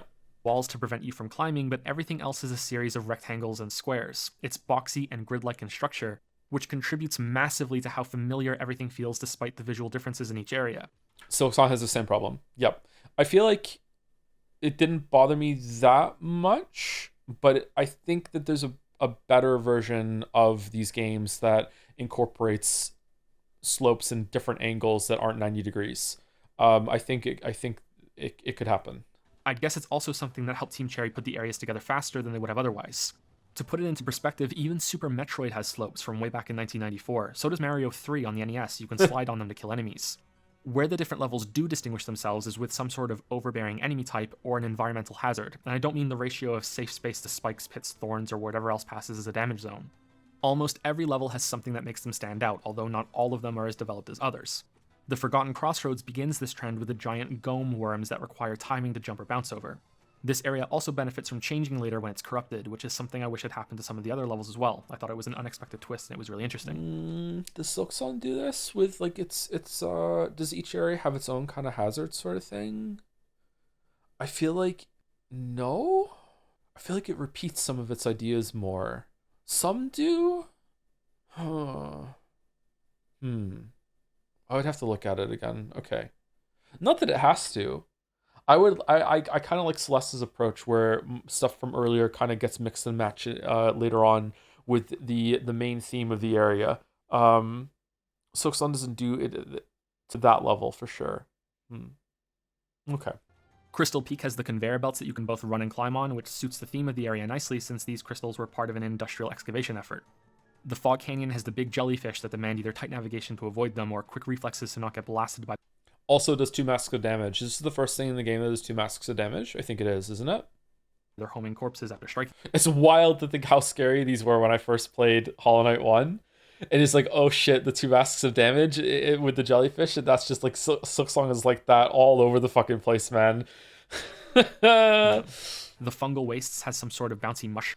Big guy in crosscodes does 2 masks. Does he really? When he hits you with his big club, he does 2 masks, does he? I don't remember that. Does he not do it on he doesn't do it on contact damage though, right? Only when he hits you? Room and a separate village for the Mantis enemies, where you learn to use the wall jump ability. This is likely also the first type of enemies that will give players some trouble if they don't have a lot of experience with the genre. We've already spent a lot of time talking about. Oh, there was a match cut there with getting knocked away. You blink and you miss it. What about False Knight? Does False Knight, if he hits you with his club, is it 1 mask or 2? It's 1, right? It's only 1? It's only 1 damage False Knight? Okay. The deepness, but it's worth repeating how much the area commits to its dense atmosphere. Enemies appear to attack you from many directions, reinforcing that feeling that you're out of your depth. Plus, there are a few sections with massive Garpees, more advanced versions of the armored worms from the Crossroads. City of Tears has a focus on climbing and elevators and teleporting enemies at the end. The Hive has destructible platforms and rampaging bees that smash them. The Queen's Gardens has platforms that collapse a moment after you step on them, so you need to jump quickly from place to place. Green Path and Ancient Basin are a bit harder to fit into this trend. Green Path does have a theme of ambushing. Okay, so this part of the video is just kind of recapping what goes on in each area as an example of how they're distinct. It's also showcasing and serving as a reminder of what area did. I think it's okay. I'm maybe going on a touch too long, but I think it's okay. With, literal ambushes. Kind of funny to realize that. There are the fly traps that appear as well, but overall this area strikes me as the more standard one in the game. Probably to provide room to use the dash after acquiring it without too much getting in the way. It is one of the first areas after all. Yeah. Ancient Basin, on the other hand, only has the Maw Lurks to set it apart, which are neat enemies, but they only show up at the end, which is where I can begin to point out some areas that don't feel as fleshed out as others. Yeah, and Ancient Basin feels like a lot of levels in Silksong, and they're just bigger in Silksong. Like the linear path that you go around to loop back in to get the upgrade, it just goes on for a bit longer in Silksong. Okay. I think that having some standard, more mundane levels is a good idea. Not every place needs to be built around some core mechanic, but I'd be more comfortable saying that if there was more variety in how the levels were laid out, so there was more contrast. The Kingdom's Edge and the Howling Cliffs are both areas I like a lot, but more for their atmosphere and the tease of what might be waiting on the outskirts of Hollow Knight's world, rather than the gameplay they provide. Ancient Basin is the place you go through, not where you spend time. Oh, that's an interesting way of saying it. I might steal that. Yeah, that's I think that's a really succinct way of putting the difference between the zones. Yeah, okay, cool. And I think there are too many places in Silksong where you just go through instead of spending time there. I think early on in the game, there are more zones that you spend time at. Yeah. Meanwhile, the sewers below City of Tears is the level I consistently forget exists at all until I arrive there and remember I need a key to get inside. The level design does succeed in one particular way that made me very happy: shortcuts. Parts of Hollow Knight's levels will remain blacked out until you find a way to get to them, or break your way through a hidden piece of the floor or the wall. This is cleverly taught to you in the starting area by placing a breakable wall next to a cluster of Geo that you want to attack, because you want the money. It's really early on in the game. You'll break the wall by doing so and learn how this works, and you have another chance shortly after this to notice another breakable wall to reinforce what you learned. There's more than one instance of this happening throughout the game too, so if you miss this lesson or simply just forget, then the game has some natural reminders for you. I think it works really well. My favorite result of these dark areas on the screen is that you don't know. Looking at those, I think that the breakable walls in Silksong are more obviously broken. Like some of those, the first one had kind of some breakage in the rocks, but the other ones didn't. I think there are some breakable walls in Hollow Knight that are straight up like you can't tell unless you hit it. Whereas Silksong, I think in most cases, maybe there's some in the corners of rooms. Look at the upward slope here, right? So they have slopes in the ceiling, but anything you can walk on or fall into, there's not really going to be much in the way of slopes. Okay, yeah. So Silksong is more obvious with its secret walls in most cases, I think. Something is there until you come back around after exploring, so there will be many walls that you can only break from one side, usually marked with wooden supports that you destroy, to unveil either a shortcut or an alternative route back to the main path without... I feel like this was done much less in Silksong. I feel like Hollow Knight had way more break a wall, loop back around, have a breakable wall with a wooden support on the other side to go back in. I feel like Silksong did this sometimes, but I feel like Hollow Knight did it way more. I don't know if that's right though. Maybe if I added them up, maybe I'd be surprised that Silksong had more than I'm remembering. But I feel like Silksong had way more break a wall, go inside, and then just walk back out, motherfucker. Instead of having a loop back around and you're opening a side area. But maybe my memory's faulty. I don't know. So much backtracking.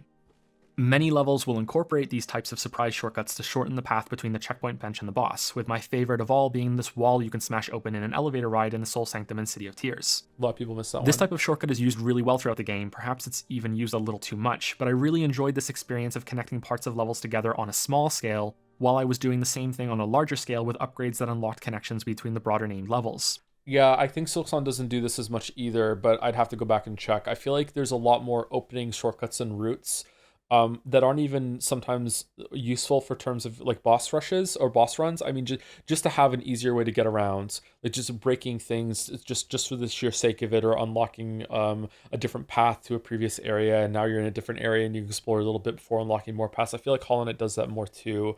I feel like Silksong's levels are, like, exist in isolation from other levels more often than Hollow Knight zones did. But again, I'm not sure, but that's just how I feel reviewing this video right now. But where the game falls short is in places like Ancient Basin, the Abyss, the Hive, and to some extent, the Queen's Gardens and the Deep Nest. Oh, cool. Use the Crystal Dash there, Pastro. Nice.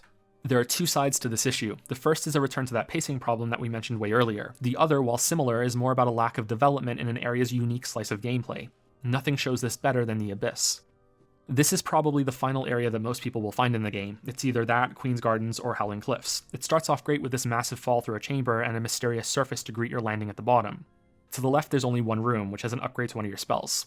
To the right is a straightforward path that introduces the most creative twist on the damage pit, these tar-like claws and hooks that reach up to kill you. They really look like the ones that are at the end of Silksong, huh? Damn. Other enemy in this part of the level are your Hollow Void Brethren. There's a part I really like down here when you activate a lighthouse to calm a lake of the Shadow Claws in order to pass them. Then, in the very next room, you get an upgrade, and you're done. There's nothing else here. Ancient Basin has the same issue. Like I already said, the big twist of gameplay here are the monstrous artillery bugs. Once you're past them, you have a boss to fight in order to get an upgrade. Then there's a short optional offshoot that allows you to use your new ability for some hidden stuff. These two areas feel designed solely to give you a short trial and an upgrade, instead of being full areas that are worth exploring. Now in the case of Ancient Basin, I think this is fine. Shorter, more direct areas can be enjoyable and serve as more of a focus part. Oh, I'm writing a script in my head. No, stop it. Shut the fuck up. And act as a contrast to other parts. This area also benefits from the entrance to the White Palace being here, which makes it feel more substantial, even though it should count as its own level in my opinion. The Abyss has something similar with an incredible story moment that happens later in the game, but I think the area is a letdown because of how much potential there is in the interaction between the lighthouse and the Shadow Claw water. Just like some of the best parts of Ori and the Blind Forest, a series of challenges could have been made out of this system of light and dark. Smashing walls and floors to let light pass through to calm the water, or some sort of object you can carry that does the same. Yeah, I'm surprised Silksong didn't do something like this with its Abyss area. I think this is a cool idea. They kind of did it a little bit in Zanzibaring, not with light and dark, but with also like activating a thing that you then have time to react to before it runs out. So it's sort of like that, but okay. An enemy that you have to hit in order to create the light, which then starts a short timer for you to do some jumps and dashes. Or a boss that you fight while also micromanaging a light source in the arena, something along those lines. I don't mean to come across like I want these specific things I'm saying. I know I'm not a game designer, just an I do. I am a game designer now. I do want that, yeah. Exploration of the system. Yeah. Everything I say is more valid now, yeah. Having brought up bosses, it's a lack of them in some areas that feels like an exclamation point is missing at the end of a great sentence. A building of tension and exploration, story, and gameplay complexity that ends with nothing instead of a climax. I'd call this poor pacing. Excluding the two added by free DLC, there are 20... I don't know if I would still call that poor pacing. I think that poor pacing when it comes to getting the upgrades and going through the things is definitely the poor gameplay pacing. I don't think you should start the game with the wall climb, and I don't necessarily think you should start the game with the dash. I think you just get the dash sooner. I think you get the dash sooner in Silksong and Hollow Knight if you know where you're going. If you don't know where you're going, I think it can take way longer to get the dash in Silksong. But if you know where you're going, I think you can get it faster than Hollow Knight 1. I don't think like there being a boss or like an exclamation mark missing at the end of a sentence. I don't think I would call that poor pacing anymore. But I get what he's saying. 5 bosses in Hollow Knight. But similar to the residents of George Orwell's farm, all of these fights are bosses, but some are more bosses than others. True. Firstly, you fight some of these more than once. There are harder versions of the Broken Vessel, the False Knight, the repositioning problem right there with jumping into me, the Crystal Guardian, the Soul Master, and a handful of others. Some, like the Mother Bug in the Crossroads, feel closer to a mini-boss than full boss, but even here you have some judgment calls to make. The Fluke Marm looks a hell of a lot more like a boss, but it doesn't do much of anything really. Meanwhile, this fight against the Soul Warrior, which is a normal enemy in the Colosseum, feels like it's just one added move short of full boss status, a fancy introduction title, and his own series on Netflix.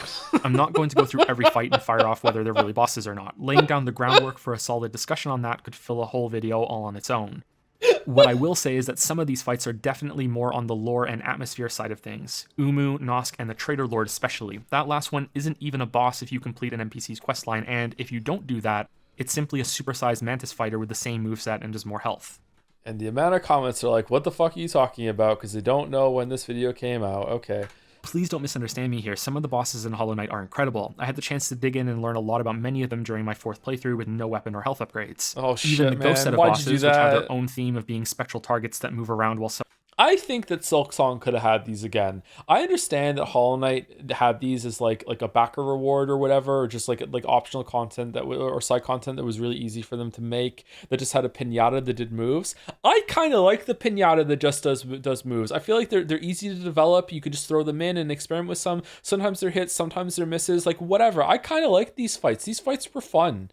Like, I don't know why I'm becoming more Canadian as I say this, but like I feel like they could have done more of this. Fucking figure it out. Running a separate set of weapons and attacks are a lot of fun, and they feel like they were just bonus content that was thrown into the game. Yeah. There are patterns to learn and openings to recognize to deal a lot of damage. All of them are enjoyable because of this rhythm and flow, except for No Eyes and Marmu. This one's not enjoyable in the Coliseum in Godhome, but it's enjoyable here. No Eyes has the issue of spawning projectiles off screen, which if you're forced to use a dash to get to him or climb platforms, may end up colliding with you through no fault of your own as the screen shifts as you move. Now this is avoidable if you play very slowly and carefully, but I say that's a flaw on the fight since then it becomes boring. I disagree with this now. I think that you can actually, if your reaction time is fast enough, I think you can turn around. I think this is okay. I'm not sure. I think it's okay. This game does have this problem sometimes, but I don't agree with this about No Eyes. I think you can just get through No Eyes pretty quickly. Because you have to wait for him to teleport to a safer position. Yeah, I think you can find the safer position. I don't think I think you can make this happen yourself. I don't think you need to wait as much as Past Joe thought here. Fortunately, a trend I noticed with some of the teleporting enemies as well, even though I like them a lot, or those that can spawn. Oh wow, the telefrag there. Holy shit. The floor. Because dash has a set distance and cannot be cancelled after use, enemies can sometimes appear on top of you with no chance to avoid it. Marmu has a completely different problem. She's boring. She curls into a ball and flings herself at you. There was a voice change, session recording change there. Did you notice? You over and over and over again. You hit her away like you're playing a game of tennis against a wall and then continue to do so until the fight is over. This fight would be fine if it was one of the earlier ones you can find. With some more creative teleporting safely away from where the player can dash, I can see it being much better too. But this fight is the simplest of all of the ghost bosses, and yet it's in one of the final areas. This is in the... Oh yeah, it's in Queen Gardens. Yeah, Marmu's fine. It's just like there should have been a better ghost boss there. Yeah, Queen's Gardens was really disappointing for like a capstone of its content, yeah. Queen's Gardens, which requires more upgrades than most levels do in order to access it. Like imagine if Queen's Gardens had a boss on the level of Carmelita. I feel like that zone deserved a boss like that, and it just doesn't. Even Trader Lord today, I don't think it functions like that. I think that would have been a really good placement for a boss like that, or this level would have really suited that sort of thing. Making things far, far worse, this is the only real boss in this whole level. I don't think Trader Lord should count for reasons I just went into. It's just a regular mantis with a big health bar.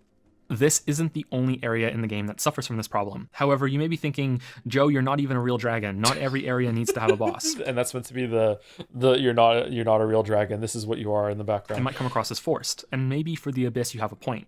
But for other areas, the issue isn't a lack. Were there fewer kind of like weird characters to find in Silksong like that too? I feel like that's true, isn't it? There weren't just hanging out. Some big guys to find and talk to? Maybe? I think there were more. Were there? I don't remember talking to very many people like that. I remember going into doors and talking to people in their homes, but I don't remember stumbling upon someone like that. So sometimes more weird dudes. It has more NPCs to talk to. I'm talking about like finding someone unexpectedly just chilling in the world doing their own thing. Treadmill guy, yeah, there's treadmill guy. Treadmill guy was pretty good. There are many hidden you haven't found. Oh, okay, fair enough. If I haven't found some of them, okay, that makes sense. Okay. Lack of content or the expectation that every area should automatically have a big fight at the end. It's that the game itself leads you to believe that it's building to one. Take the Hive. This is a secret level below the kingdom's edge. I found this during one of my escape attempts out of the Deep Nest on my first run when I got stuck. I accidentally blasted off a chunk of the Hive's wall and then ran away scared from it when I saw the giant bees. If anything was an area to go near the end of the game, it had to be this one. This level has many large chambers full of dangerous enemies, and what is more common knowledge than a hive having a giant queen bee that the smaller workers and drones serve? And sure enough, there is one. You enter a room at the end which reeks of an incoming boss. There's a ghost and this huge giant bee thing in the background, and you don't get to fight it. Oh, is that the bee that taught Hornet? That's not Hive Knight, that's a ghost. I think that's the one that taught Hornet, right? You just walk past and grab some treasure and leave. Unbelievable. Deep Nest is the same way. Hot take, Hive Knight's a good boss, but I still feel like there should have been a big bee boss in that hive. I think Hive Knight should be like the mid-area boss for that one, yeah. Once you know the game is about a desecrated kingdom of beetles and bugs, insects and arachnids, what could be a better fit than a super...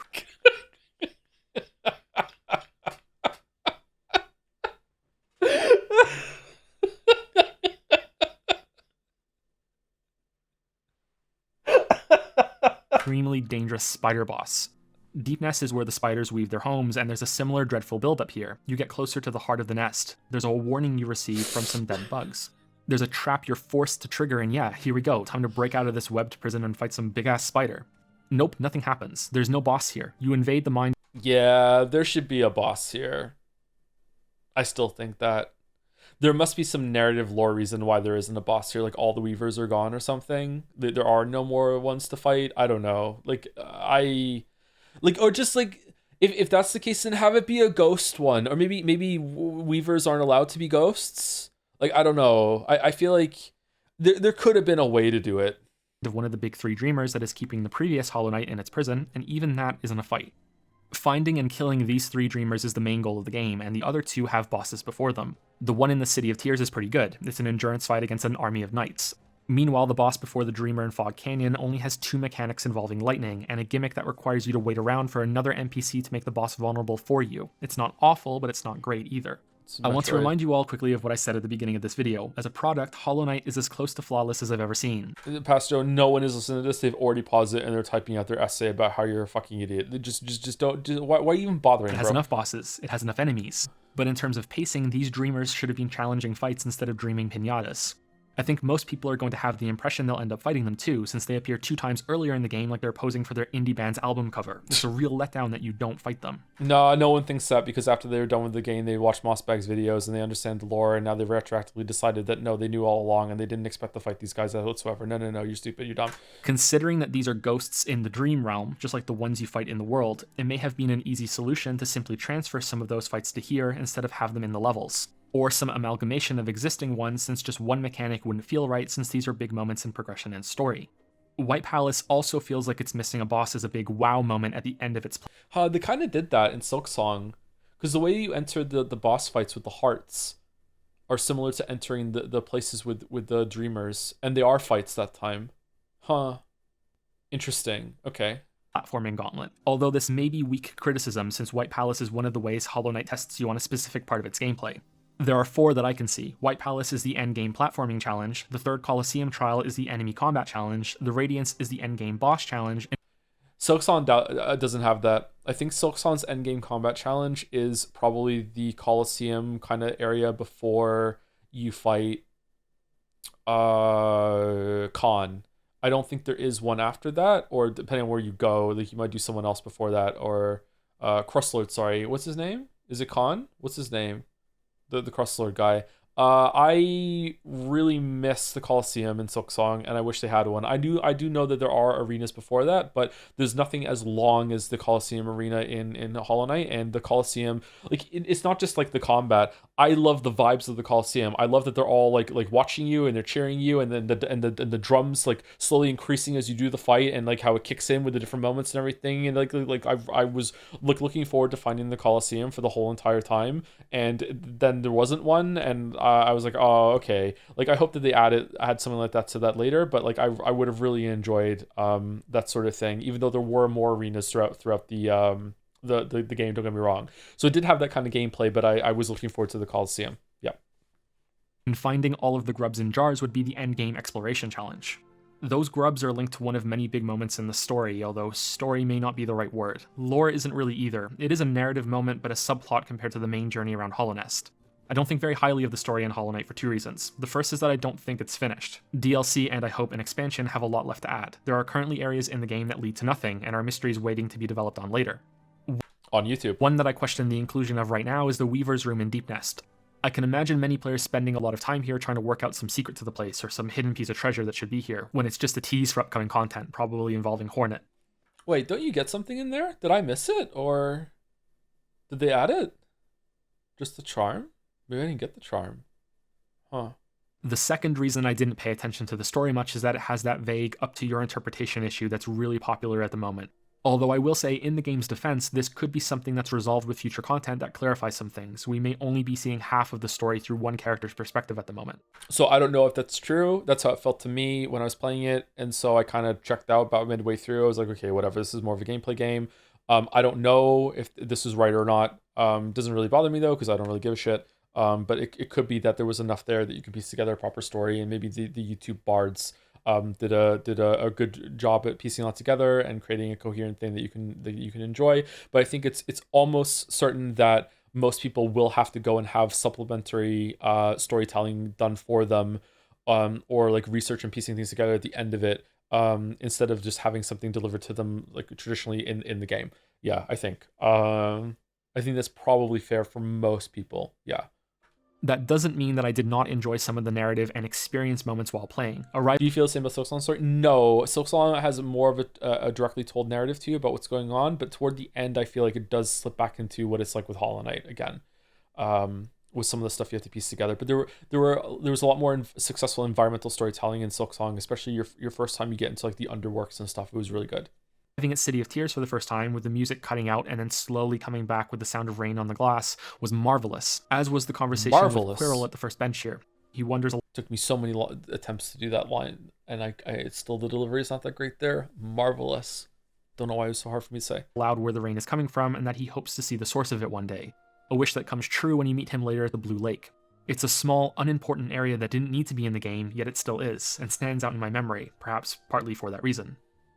Two other strong moments were at either end of the map. The biggest strength of Hollow Knight's world is that it continues to sprawl out long after you expect it to be finished. Then, when it did finish, I wish it hadn't. Not many games have made me want so strongly to break out of bounds and to continue exploring. What's beyond the edge of the Howling Cliffs? What's the wasteland really like? Oh, there was that platform like on the left part of Silksong's map in Blasted Steps. I didn't go up with double jump. I didn't go up there. What's up there? I need to go back and check that out. Shit. Out there. What's outside of this tent at the Kingdom's Edge? They may just be more clever versions of invisible walls and an arbitrary limit, but they still manage to capture my imagination while also being a firm boundary. For something that I didn't enjoy as much, we have to go back to the crossroads at the beginning of the game. There are two important NPCs here. The first is the Grubfather, who showers you with geo and occasionally higher rewards for every grub you free from captivity. The other is Mila, one of the friendliest bugs in the game. Mila's story is very contained. She's cheerfully mining and singing near Crystal Peak. She's pleased to have some company when you're around, and she'll sing for you if you talk to her. Since this is a game the Sharma of Hollow Knight, where you regularly explore prior areas with new upgrades, you speak to NPCs more than once. So when I was passing through, I would speak to this character. Over the course of the game, her dialogue changed.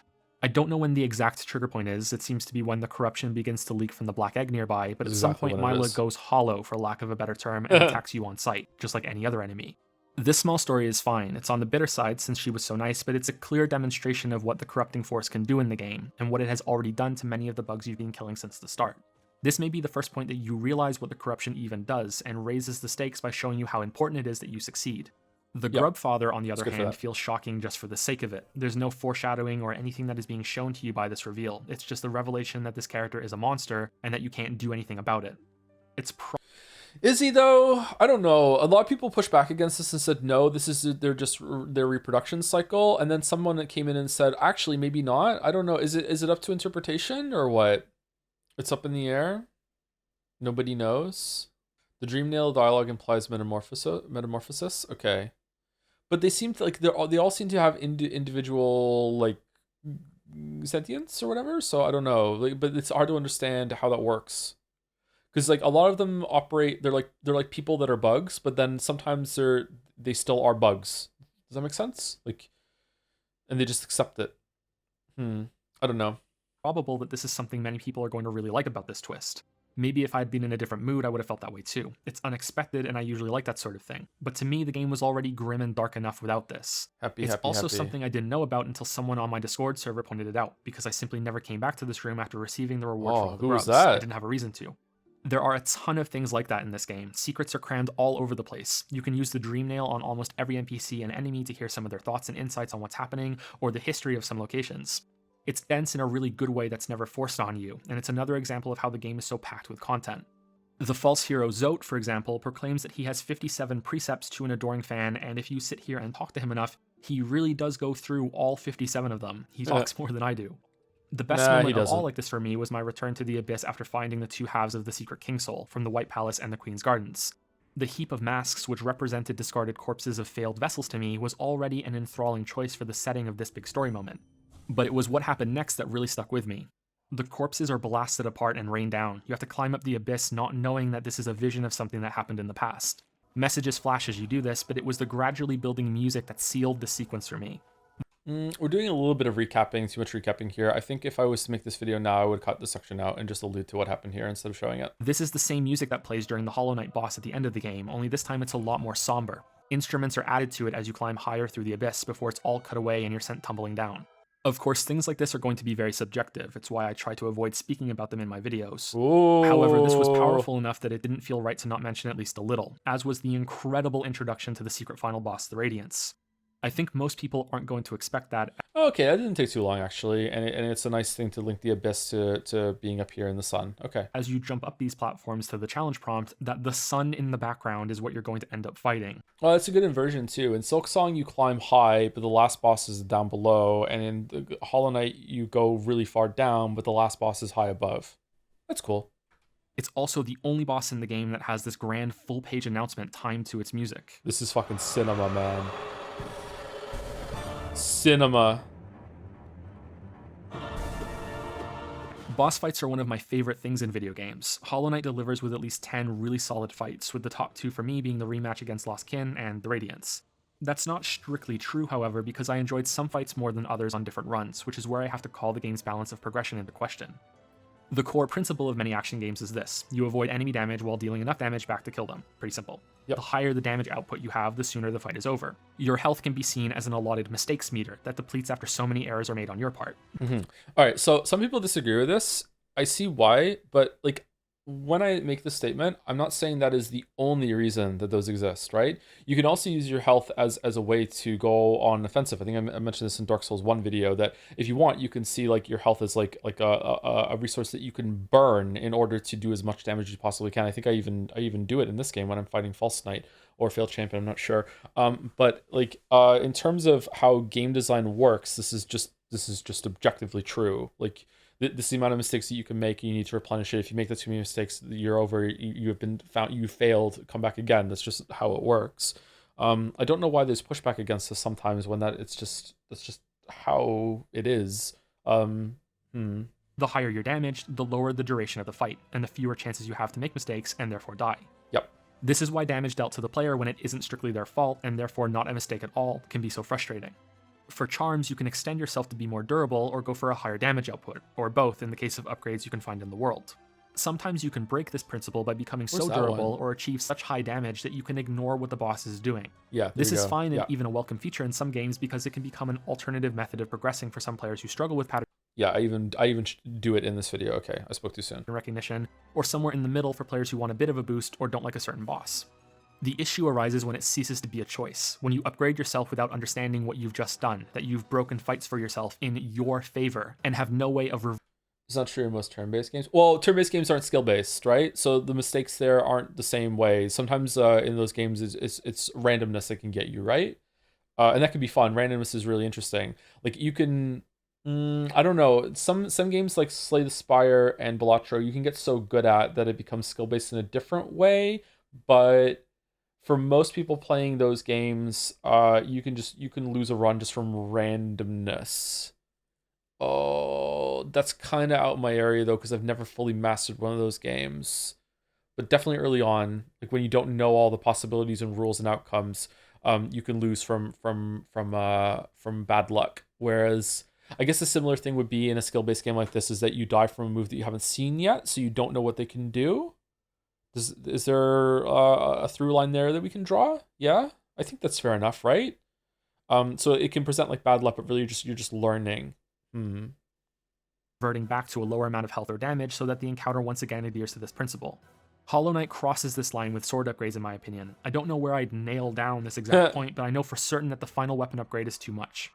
At this level, you are able to whack away through phases of bosses and the Colosseum of Fools without much effort.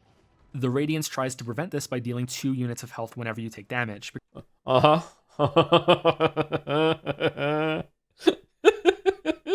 this endgame boss was something I found shockingly flimsy with a fully upgraded weapon, especially in Phase 2.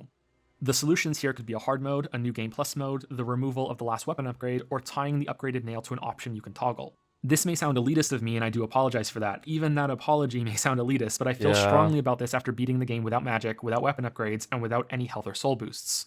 This is definitely not the ideal way to play, as it turned many of these fights into very long struggles. The last challenge in the Colosseum became a 30-minute fight with this low damage number. Holy shit. But I also learned how well designed these bosses were by having to fully commit to the time and effort of beating them in such a weakened state.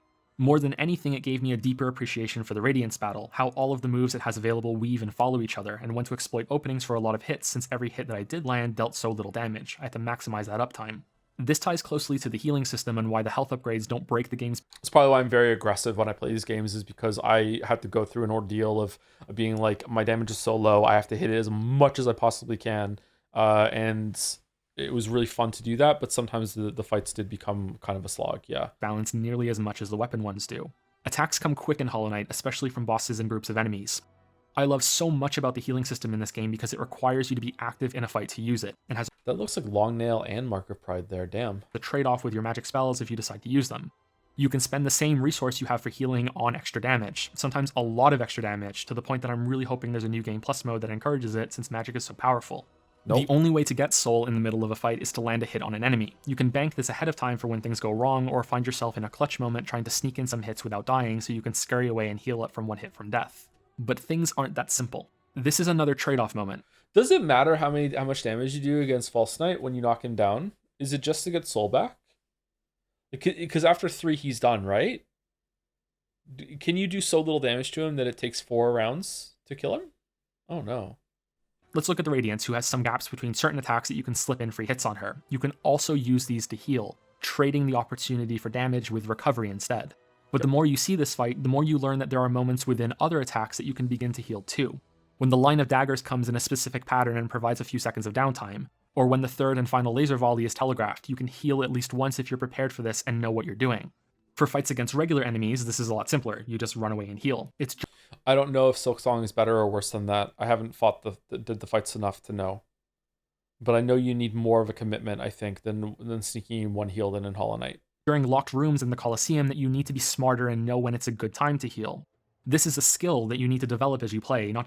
Yeah, you do. Yeah, a lot of people don't want to develop this skill. Someone's saying they want a mode in Silksong for when they start with different crests. I also would like that. Yeah, I think that's something they should definitely do. And when they do their God Home, there should be like a different crest version of all the fights too, so you can prove that you did them on with each crest. I think that would add a lot of replayability. Yeah, it sucks that you might that you might have a favorite crest that you don't get until much later in the game when you've already beaten like fucking like a quarter, a third, maybe in a half of the bosses, right? So I think that you definitely want that. Yeah, mods could do it though. Just a button you press to heal, and when you run out, tough luck, you have no more healing. It allows players who are struggling to play a bit smarter to give them more time to learn, or players who take risks and are aggressive to have potentially unlimited sustain if they don't get too greedy and take the time to heal. Having so much damage meant I didn't have to do any of this, which is a shame because it was a really satisfying part of combat for me, and I think it's a core system in Hollow Knight that you can just ignore. Instead, I could tank hits and burn enemies down.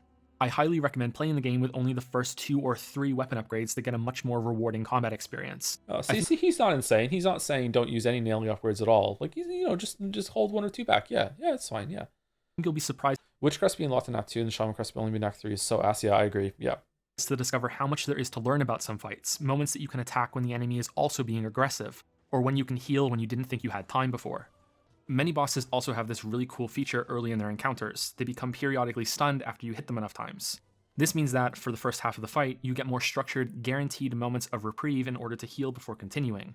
Or if you know the fight already, you can slip in some free hits and knock them out of the stun early. Also used very well in Silksong. Silksong. These stuns stop happening, which I take to mean that they were deliberately included. Does Hornet let the Knight win here? Is it like a test of skill, or is the Knight stronger than she is? I wonder. To smooth out the learning curve that struggling players will go through for each attempt of the fight. Bosses actually get more difficult as they go on because of this, while still being accessible at the beginning without sacrificing that difficulty for the whole fight. I adore this feature, and I would love to see it in other games. Swinging this to the negative side of things, though, we have the death system in Hollow Knight. This isn't a good fit at all except for the setback to the checkpoint. That's a decent enough punishment for death. The potential loss of all of your Geo if you don't kill your Ghostain would also be a good inclusion, except that it's only truly punishing in the early game. In fact, in the early game, it can be tremendous. And Teen Cherry took that personally.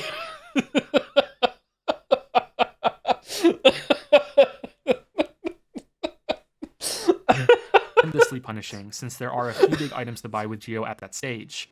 Geo isn't that easy to get in the first few areas, yet by the end of the game, Geo is so common and has so few things to purchase that the death mechanic loses its bite. This seems backwards to me. It should be easier at the start and harder toward the end. The safety net for Geo are the relics you find throughout the world. You do not lose these upon death, and they sell for a high amount of Geo to a trader in the City of Tears.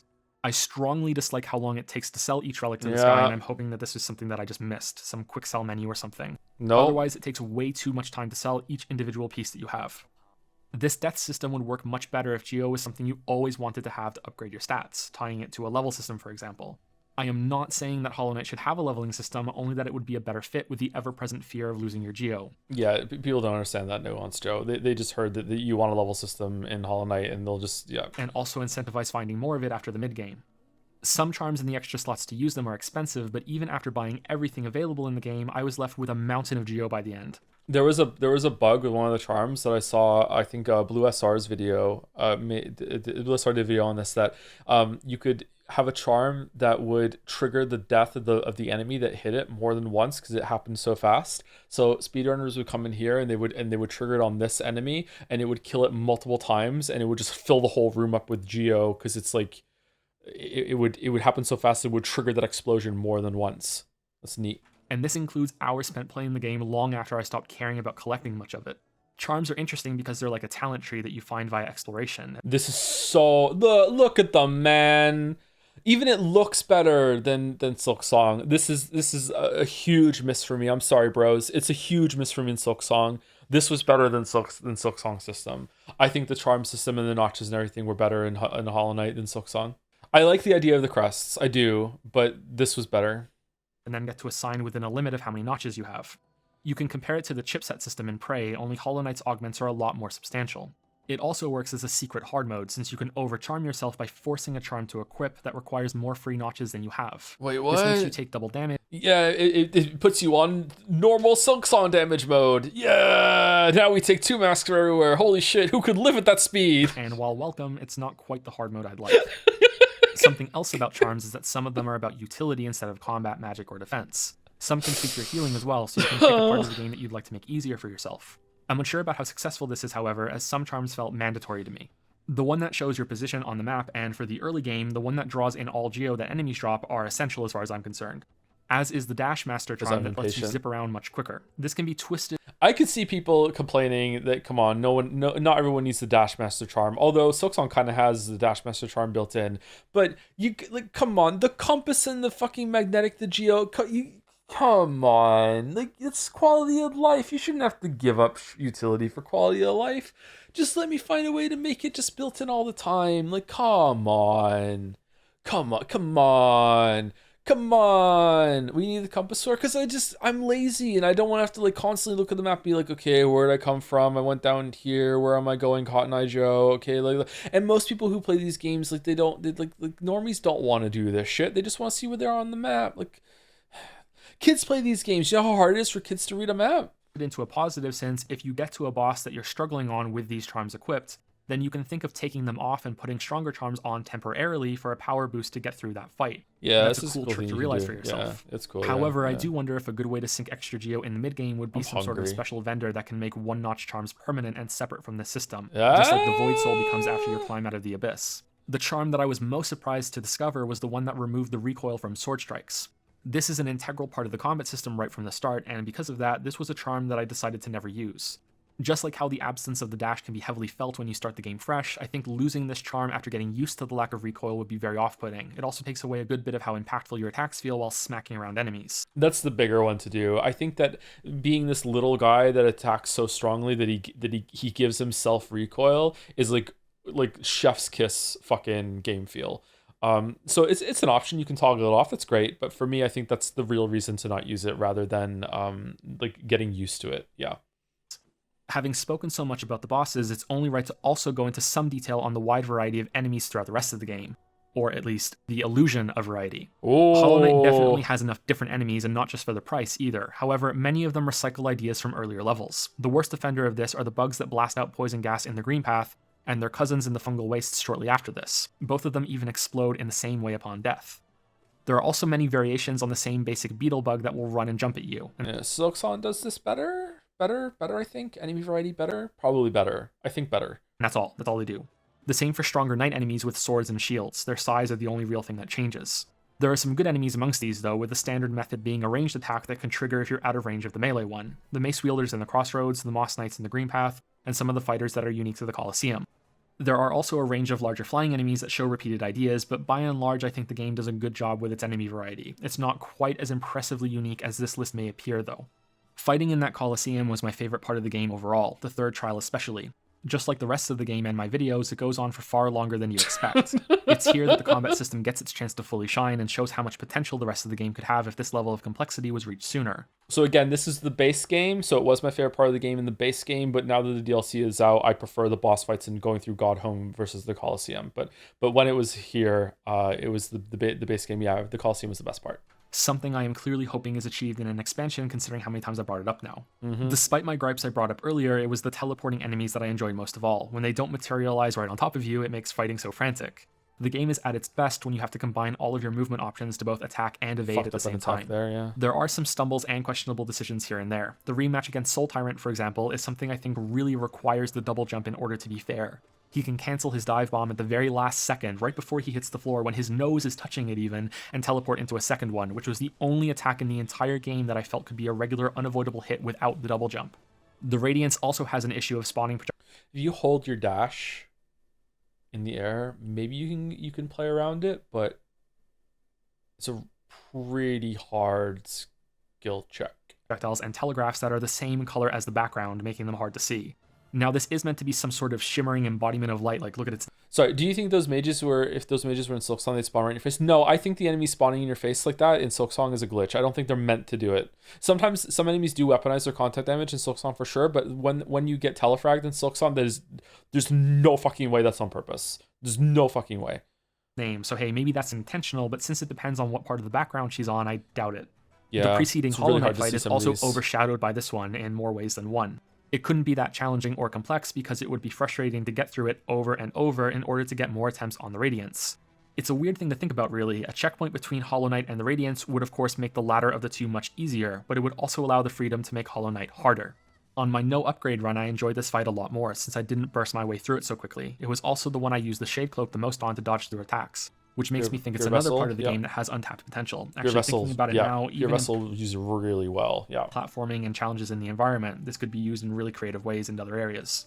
I've said it too many times throughout this video because I really am hopeful that Team Cherry is nowhere near finished with this game. If I had done a video shortly after release, then I would have laid some heavy criticism on it for having a huge chunk of the map so extremely divorced from the rest. Getting anywhere below the sewers was a huge chore on my first playthrough, and this is something they addressed and changed with the first free update before I even started writing this script. Oh, okay, so it was updated while I was making the video. Okay, what was that then that added the extra station down in the bottom? They added a teleport rune and an extra stag station, which I think was enough to fix the problem. The teleport might even be a bit too much, but you can only place one of them. I can't comment too much on it because I kept forgetting it existed since I was used to the base game. Okay, so I did play the game before the update, and then they updated it while I was making the video. Okay, so Hidden Dreams. Okay. The stag station was a really good addition, though. Two bosses were also added, a rematch against the Dung Beetle Defender, and another fight that fits a subplot in the game so well that I don't want to spoil it. These bosses were not added to any of the areas that I felt needed more attention, which makes me wonder if they're reluctant to change anything. Who the fuck is that in the background? Is that like False Knight? Who are those dudes? Mossbag, explain! In the major points of the story. This makes sense knowing that people are used to the current way progression works in the game now, but I'm not sure if I'm sold on that idea. It's new areas that use all of the upgraded moves and abilities that are more likely, or maybe I'm just wishing so because that's what I want to see. No, that doesn't The base happen, game is Joe. already Sorry. here as the foundation, and more challenges like the White Palace, the Radiance, and the Colosseum should be built upon it.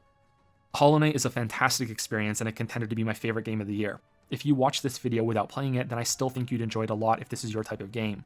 I cannot think of another title that comes close to the shockingly high amount of value it provides for the price. That's where it stands as a product. As a work of art, well, that'll be up for you to decide.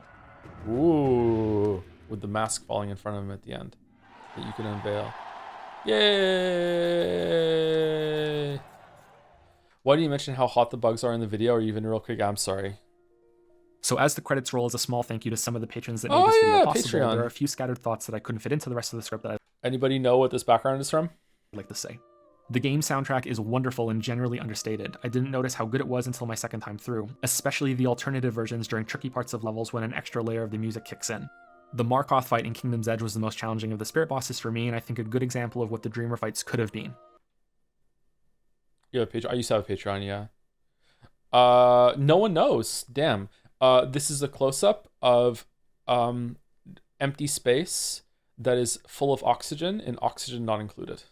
I think a hard mode with a set nail upgrade and health amount with remixed enemy types in all areas would be a great idea, like a Master Quest version with charms still being there for player customization.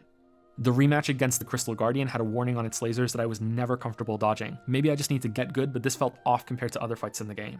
Yeah, probably. Similarly, as much as I love the enemies, having the Primal Aspid shoot orange projectiles when they also gush orange blood when you hit them probably wasn't the best idea. Yeah, I don't like that either. The second phase of the Mantis Lords is... That's an interesting thing, a problem with these games that have hit markers that flash the enemy sprite.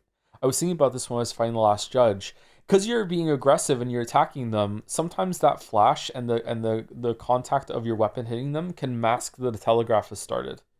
I don't know how to do that. Like, what's the fucking what's the solution there? I felt them lost. I did too. Yeah, some of the attacks are lost because I was hitting her. Some telegraphs just didn't come out properly. Like delay the telegraph maybe. Like when you hit it, it makes the boss kind of like hold a couple frames for the duration of the flash or something. I don't know. One of the simplest yet effective ways to increase challenge and complexity in a fight that I've seen in a game. I hope they add a rematch to this one later that has all three of them assault you together in a new phase at the end. Yeah, they did. They did do that. It was good too.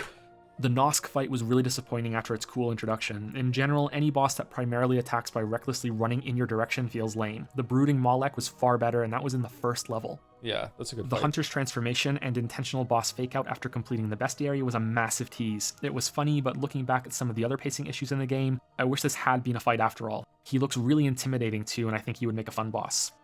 Kind of looks like a Weaver a little bit. Knocking the falling debris into the failed champion to damage him is a really cool touch and something I didn't realize you could do until my second time through. It's also a really neat way of combining defense and offense since you can knock them away from dealing damage to you at the same time. And I think that's everything. Thanks for watching. I might do something on Hellblade or Cuphead next before Nier Automata. Oh, that didn't happen. Wow, that's going to be a real fun video to do, having to say that name over and over again. That was hard to do. Oh, the Witcher's there! Yay! Liar. You can blame Twitch chat for that. 8 years and no boss replay? What do you mean? You have a boss replay in Hollow Knight? Or are you talking about something else?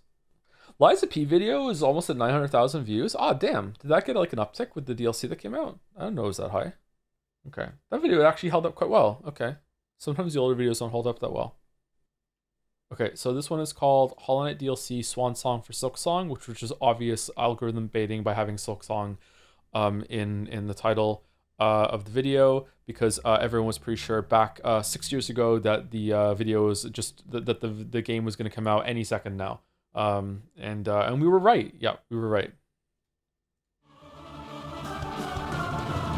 Oh, hold on. The music. We're going to put it back on 1 speed for the music. I had fun making this cheesy intro.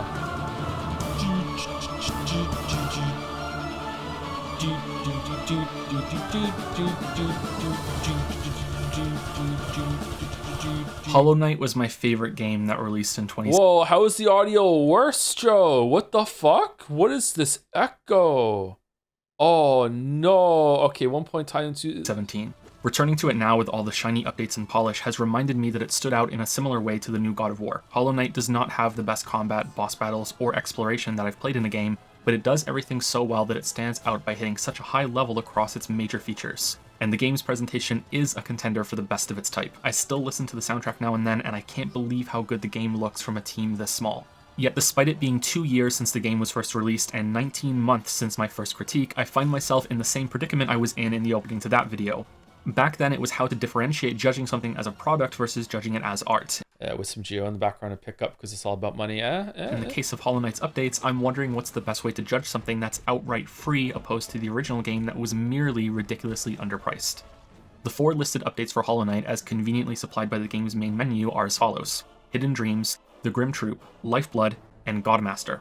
One of these has far more content than the others, even after some teased features were cut from the eventual release. But even the smaller expansions bring new areas, charms, and enemies. By my count, there are 12 boss battles added to the game in these content packs, as long as you're okay with counting some of the remixed updated ones.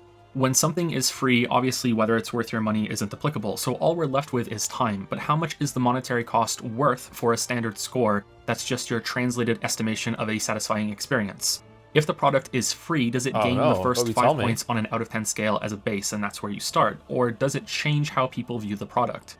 My concern is It's the second one. It changes how people view the product. when something is free or close to it, that you forget that fact and judge it like it did cost money somehow. It gets unfairly delegated to the same area as every other game you play, or you switch over to judging it as art without realizing that you've done so. The two reasons why I'm bringing this up is that these expansion packs did have some disappointing parts to them, some from inclusions of what I consider to be poor content when compared to the best of what Hollow Knight previously Yeah, this straight up sucks. I don't like doing this. offered, but also from a large part of the game being ignored in these updates that we'll discuss shortly. The other reason is that I've seen some people discussing that they were so disappointed by these updates that it ruined the game for them. This is something that I spent some time trying to understand. The knee-jerk reaction I have is that it's free. If it's so bad, then just don't play it. It's bonus content, not part of the main game, and can easily... Oh, this is the one with the black square in the bottom right corner because Shadowplay decided to record its own fucking green circle icon. Yeah, all right. Enjoy looking at that black square in the bottom right corner for this. Yeah, here we go. Yeah, okay. be ignored since it's starkly separate from the experience. Starkly But as I've separate. thought about it and tried to make some comparisons, I think I understand it more. What finally made it click for me was imagining a TV series that ended with a proper, fulfilling conclusion, and then another season comes out years later that spoils that ending. I still think that Hollow Knight's DLC can more easily be ignored than this, but I find myself at least understanding this rejection now.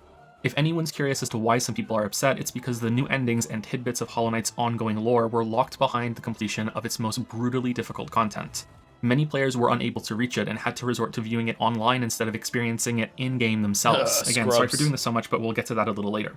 Why doesn't Hornet immediately just like do nothing personal, kid, and hit the knight 15 times after she does a parry? Is she stupid?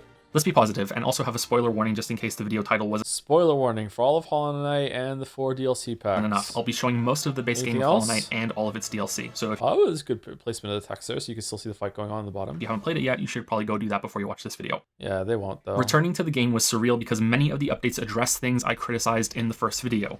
I want to be clear that I do not think these changes are in response to that video. It instead confirms what I've long said about most of the criticism that is contained in videos like mine being Shut the fuck up, dude. things that the developers are already aware of. These aren't things they never realized, but are instead problems caused by running out of funding or hitting a deadline. Still, it was affirming to see that at least some of the points I brought up were valid and that the game is better off having fixed them. Namely, a boss has been added to the Hive area, Trader King and Nosk have updated movesets, there's a new rematch fight against the Mantis Lords where you fight all three of them together, a new platforming gauntlet that demands you use all of Hollow Knight's upgrades, and a boss select mode with options to revert your upgrades or the option to make the fight harder so you can enjoy it with your full moveset that you couldn't have unlocked yet for most fights in the base game.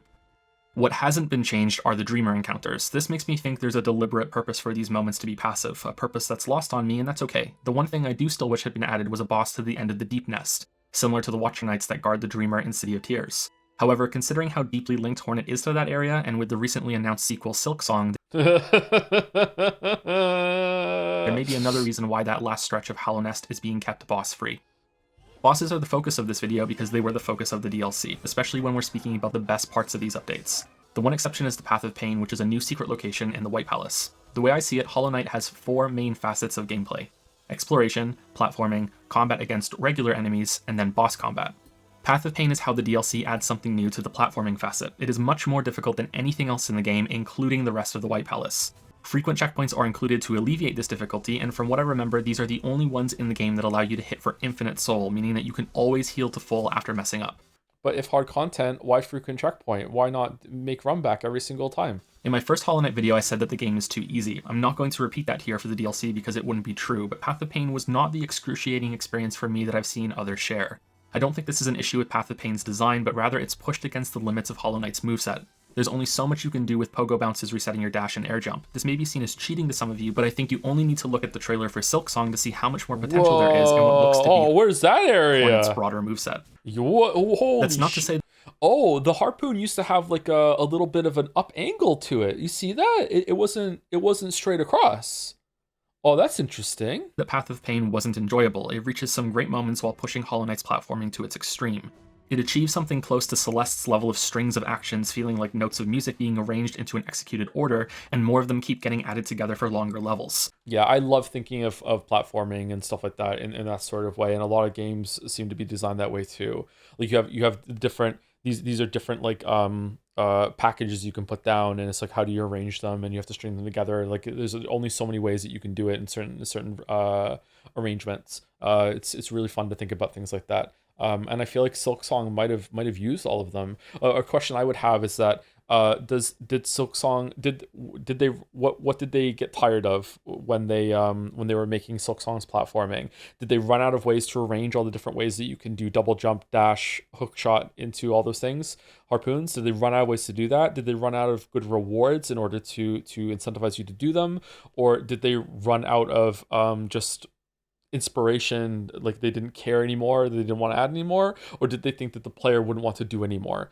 Or is it a mix of those four? Like which is it? I'm not sure.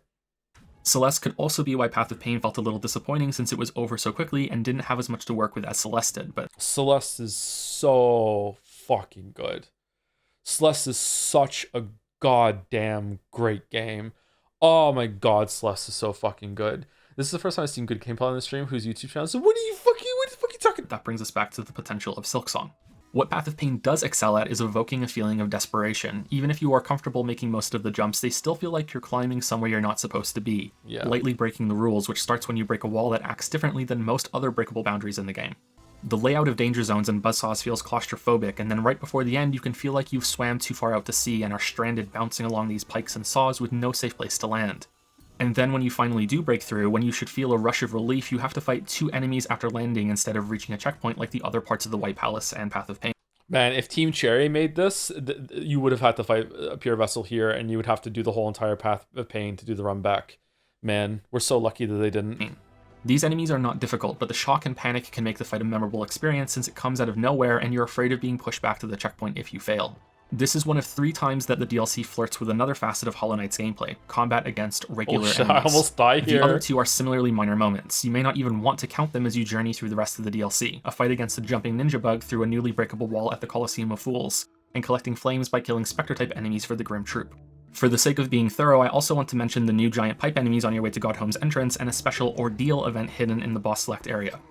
I think it's fair to say that this is more like a facet of Hollow Knight's gameplay that wasn't being explored. Unfortunately, there's another that was similarly neglected, but let's instead link these Spectre enemies to the DLC's boss content. Grim and his harder version Nightmare King Grim are not the first bosses added to the game via DLC. Those go to Zote's incredibly presented Dream Good music transition there, good job. Fight, and a rematch against a more difficult version of the Dung Beetle Defender. Grim is, however, the first wholly new boss fight and was also one of the most exciting parts of the DLC, so we'll be starting with him. The clever trick the Grim Troop pulls is that you fight Grim before you fight Grim. His Spectres have similar moves and the exact same sort of flow to their battles. They appear, unload whatever attack they have selected to use, and then you get a chance to get in some counterattacks before they vanish and reappear to go through the cycle again. This is how every enemy you fight for the quest works. It's also how Grim works, much to the fight's detriment. Grim could be seen as setting the stage for the There's a jump cut there with a shade dash ahead into the next clip. I feel like a lot of this is lost on people. It doesn't really add as much as I thought it was. It is fun to make it to assemble it in the video editor though. proper fight against Nightmare King. That's also the only other fight in the game that gets a full title card introduction, as long as you don't count the rematch against the Radiance as a different fight. And at first this battle was worthy of that same grandiose introduction. For most players, I'd wager that feeling will never go away, but after seeing this fight so many times in the boss rush There's another cut there. That one worked better. land of Godhome, Nightmare King is now one of my least favorite fights in the game This is the best track in both games, I think. Grim's fucking song is so fucking good. because it's so boring. This reaction is not from a lack of challenge. In fact, I think I made a mistake in my first Hollow Knight video, and that I could have made it more clear that I wanted difficulty options and not for the entire game to be retuned to my preferences. I think I didn't communicate well enough that Nah, you're an elitist fuck and you want it to be tuned to your preferences, just like how you're going to enjoy Silksong when it's too hard for most people later on. I wanted the nail upgrade to be something you could Shut the fuck undo up. for a higher challenge, something that the DLC has sort of done in Drink Godhome. your orange juice. Nightmare King is definitely a challenging fight. He has 6 highly damaging moves that he cycles through with brief telegraphs, and when you are first learning the fight, you can easily be knocked off rhythm and start taking multiple 2-mask hits in succession. But when you get past that, the fight becomes a monotonous game of tennis. Nightmare King takes his turn, you take yours. There's little room for expressing yourself by being aggressive during and between attacks. Does hitting him when he's in bat mode even do damage to him, or is it just about getting soul back? Yeah, he does 2 masks of damage. Whoa, who could live at that speed? Have not finished Silksong, but it was worth the hype. Top 3 best games you've played this year, Mr. Streams. Yep, it's probably gonna be my game of the year. Yep, it's gonna be that or Expedition 33. Blueprints. It's gonna be that or Blueprints. The best you can do is slip in some sneaky hits as you're avoiding some of his moves. I view this as an intentional decision on the part of Team Cherry. I guess it's to make the fight a long endurance dance, one that you are partnered for with Nightmare King as he leads you through each step to the music, and are responding in the only way that is allowed, going along with the theme of the fight being on a stage in front of an audience. The best evidence I can point to in order to support this is that Grim will remain when he summons his cloak spikes from below the stage. You can either get next to him during this, or shade dash through a spike after they've emerged to get in some damage as a reward for truly understanding how this attack works. Nightmare King does not remain Yeah, why did they change that? for this move, and you simply stick around and wait. Couple this with how quick Nightmare King is to teleport away if you get close to him for some attacks, and how quickly he vanishes after finishing each move, and I think the intent for this being a drawn-out fight is plain to see. And I do understand that this is criticism that isn't applicable for when you fight this boss in its natural location. It's only when you're trying to... Why are you watching your own video? Oh, this is just my regular Friday night. It's just I'm sorry. We're doing...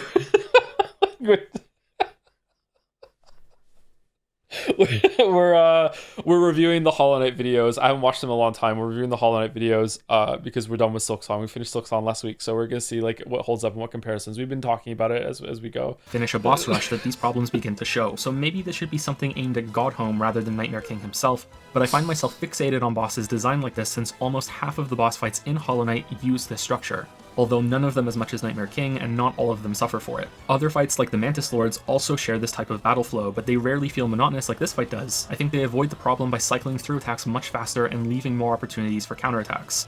A solution for fights like Nightmare King, which can't be that fast at first because then it would be unfair when you're still learning each move, would be a way to indicate that you would like him to dance faster since you are comfortable with the fight, perhaps by not returning his bow at the beginning and instead hitting him to make him angry. Whoa, how did I do that? Did I match all the soul and everything for that in order to make it so that those are two attempts spliced together there with one being an attack? That's some pretty good good editing there from me for 6 years ago. Good job. Nice. Yeah, I think that would be fun to make him attack faster by not returning his bow. What this boss does expertly provide is another fight that demands your full attention and focus to learn several attack patterns on the same level as the Radiance. This is something I felt the base game was missing. It's also arguably the best presented boss fight in the entire game, with his music blasting to life when the fight unexpectedly starts and rising with a chaotic chorus whenever he switches to his bullet hell move. Curiously, this quality is absent in the Godhome version, and I wonder why that is. As I said, the quest to unlock the fights with Grim involve fighting some enemies that match his fighting style. What I didn't say was that Oh, there you go, Sarah. The best track and the best track. Now we're in City of Tears after the drums. finding these enemies involves traveling around Hallow Nest to quest markers before you can kill them to collect their flames. The minor criticism I have here is that this part of the I think I might like Hollow Knight's OST better than Silk Songs. Oh no. Oh no. I really like Bellheart's song. I love Bellheart's song music in Silksong. I really like Bilewater's theme too. I don't think there's a boss track in Silksong that I like better than Nightmare King Grimm's or Dung Defenders. I'm not sure. I'd have to listen to some of them back again. The music's really good, but I think that the music is better in Hollow Knight. Coral Chambers also has really good music. Yeah. Silksong's OST bangs. It slaps. Don't get me wrong. It's really, really good. But I think I prefer Hollow Knight's a bit more. DLC is boring filler. At best, it can be seen as a way to entice players into taking another world tour of Hollow Knight, since this was DLC added after release, and can serve as a great excuse to remind yourself of the journey you took through this world. I think that's a valid way of looking at it, and it's not offensively boring, but this is far from my favorite new content that's been added. It is replaying the game boring. From the beginning with this DLC included allows you to kill 2 bugs with 1 magnifying glass if you know how to get... What a horrible line. ...to the Howling Cliffs and trigger the Green Troop's arrival early. It still involves some back and forth, but the previous DLC also added a teleport you can place to help smooth out backtracking. I've played... It reminds me of the fucking like cutting through a hot knife through a monster made of butter in the fucking Witcher 3 video. Horrible fucking line. All the way through 6 times now, and it's surprising to me how I'm still not sick of it. Of course, nothing matches my first playthrough, and the game does start to wear a bit thin after you're familiar with it, since it's best to prioritize getting all the upgrades as quickly as possible before fully exploring it, but I still had a good time. The major criticism I have about this Grim Troop quest is that it could have been tied to a new area, and this is where all of the DLC has to be... That one's live on YouTube. That's in the first part of a Witcher 3 video that's on the channel. Yeah, you can hear that one right now. ...viewed against another facet of Hollow Knight's gameplay, exploration. Before I get into this, I also want to remind you of what I said at the beginning of the video. The DLC was free. It's impossible to appraise as a product. As an expanded work of art, however, there were 2 parts of the DLC that broke my heart. One is linked to what I said in my first video on the game, that I wanted so desperately to go out of bounds and see what was beyond the edges of the map. Almost as if my wish was granted, you can break through a wall in the... Oh yeah, this was such a tease. This being like, oh look, you're gonna be able to get to that area and explore something, and it was just a simple key arena. Man. Coliseum of Fools right above this area with the tents. It opens to a drop in somewhere new, and it's just a simple fighting arena with a new enemy, so there's a simple key to open a new lock that was added to the game. If we follow the trail of that lock, you reach a new area off the sewers and far below the City of Tears, a place that has a new backdrop that teases this huge, expansive underground. You can see the fungal wastes in the distance. This introduction is practically screaming that there will be another large open area like the Abyss or the Kingdom's Edge, and it's instead where you find a mysterious creature that you dream nail to teleport to Godhome, where you go through a series of boss rushes. I was not expecting. Thoughts on, I can't leave this kingdom until I slay its source. It blasts its steps, but then you can't leave even after killing the final boss. I hoped you'd be able to leave Farloom after that, given that Act 1 was called Farloom. Well, I mean, she has another reason to stay after that, right? She's done some damage and she feels guilty and she doesn't want to go. Like, it's like, I think it makes sense, yeah. I think it makes sense. 50-50. 69 votes for each. 50, nice. Wow. The most blessed of nice. Nice.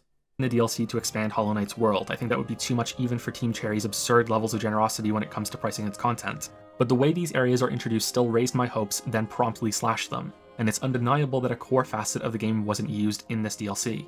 The announcement of Silksong dulls this criticism significantly, and I think it speaks more to how much I enjoyed this game, but yeah, I was heartbroken by these two moments regardless. Godhome, in my experience, is something unique. It is a boss rush mode that is contextualized within the game's world. Anyone got another example of that? Like a boss rush mode that isn't just like a location that exists in the world, but is actually like lore appropriate. An entity has collected the bosses you killed so you can refight them. I guess some of the ones again at the end of Mega Man, are those the droids? They've been remade for you to fight them, or is it just like a challenge that doesn't really quite make sense? Sekiro? How does Sekiro's boss rush mode work? Sekiro kind of not really. Okay. Path of Exile. Ooh. Does Path of Exile have a boss rush mode? Limbus Company. To put it simply, it's canon. To explain in more detail, this is an actual place that the knight is visiting, and your actions here have repercussions, which, as you might recall from earlier, is one of the reasons why some people were put off by it. There's a building series of challenges that keep upping the ante until you get to the final one and the ending that it protects. I know that games like Fury are nothing but a series of bosses, but I am unaware of another game that has a separate area for a rematch with all bosses that isn't just a fun pretend arena. In Hollow Knight, you have tuned slain bosses or gods to this area with the God Tuner, and are fighting a different version of them for reasons that weren't clear to me. Fortunately, they don't have to be something I understand for me to appreciate the effort that went into the content. Fun little tidbit, when my kids got the God Tuner, they all thought that it was like because it has the same screen as when you get the double jump or something, they thought it was a new move. And when I told them what it was, they looked at me like so disappointed, and they were like, oh, okay. And then they just continued on with their day. Text of this area. You have two options in Godhome. You fight bosses in a series of continuous fights in the Pantheons, or you fight individual bosses with difficulty options. Curiously, there are also options when fighting through the Pantheons, and these are more significant changes. In the Hall of Bosses, you can choose normal mode, a hard mode where the boss deals double damage, and then radiant mode where one hit will kill you. Whereas in the Pantheons, you can also known as Silksong base mode, reduce your health to 4 masks, reduce your soul to 1 use, set your nail to its base damage rate, prevent the usage of any charms or any combination of the 4, including all 4 at the same time. I think it's easier to understand the system if you view the Pantheons as the real challenge and the Hall of Bosses being your way to practice specific fights as much as you want. There are new boss fights in these Pantheons, but each of them already existed within the game in some form or another, which I wonder about. Is that an intentional choice to be within the theme of Godhome, that you have to have encountered the god in some form in order to tune it, or was it just a clever way to use content that may not have been finished in time in the base game? Either way, the new fights generally cap off their respective Pantheons and are as follows. Nailmasters Oro and Mado in the Pantheon of the Master, Paintmaster Shio in the Pantheon of the Artist, Yoda in the Pantheon of the Sage, Nail Sage Sly, Pure Vessel in the Pantheon of the Knight, and 3 other fights that we'll get to in just a moment. Pantheons have 10 bosses each. There is 1 intermission area in each Pantheon where you can heal to full and refill all of your soul, but it does not act as a checkpoint. If you die on any boss, even after this intermission area, you have to start the Pantheon over from the beginning, to smooth out the difficulty of hitting a new boss after. This is where Team Cherry learned to do it. Yep. They loved Hollow Knight, got home so much, they're like, okay, no checkpoints, the run back is part of it, okay. Fighting 9 other bosses.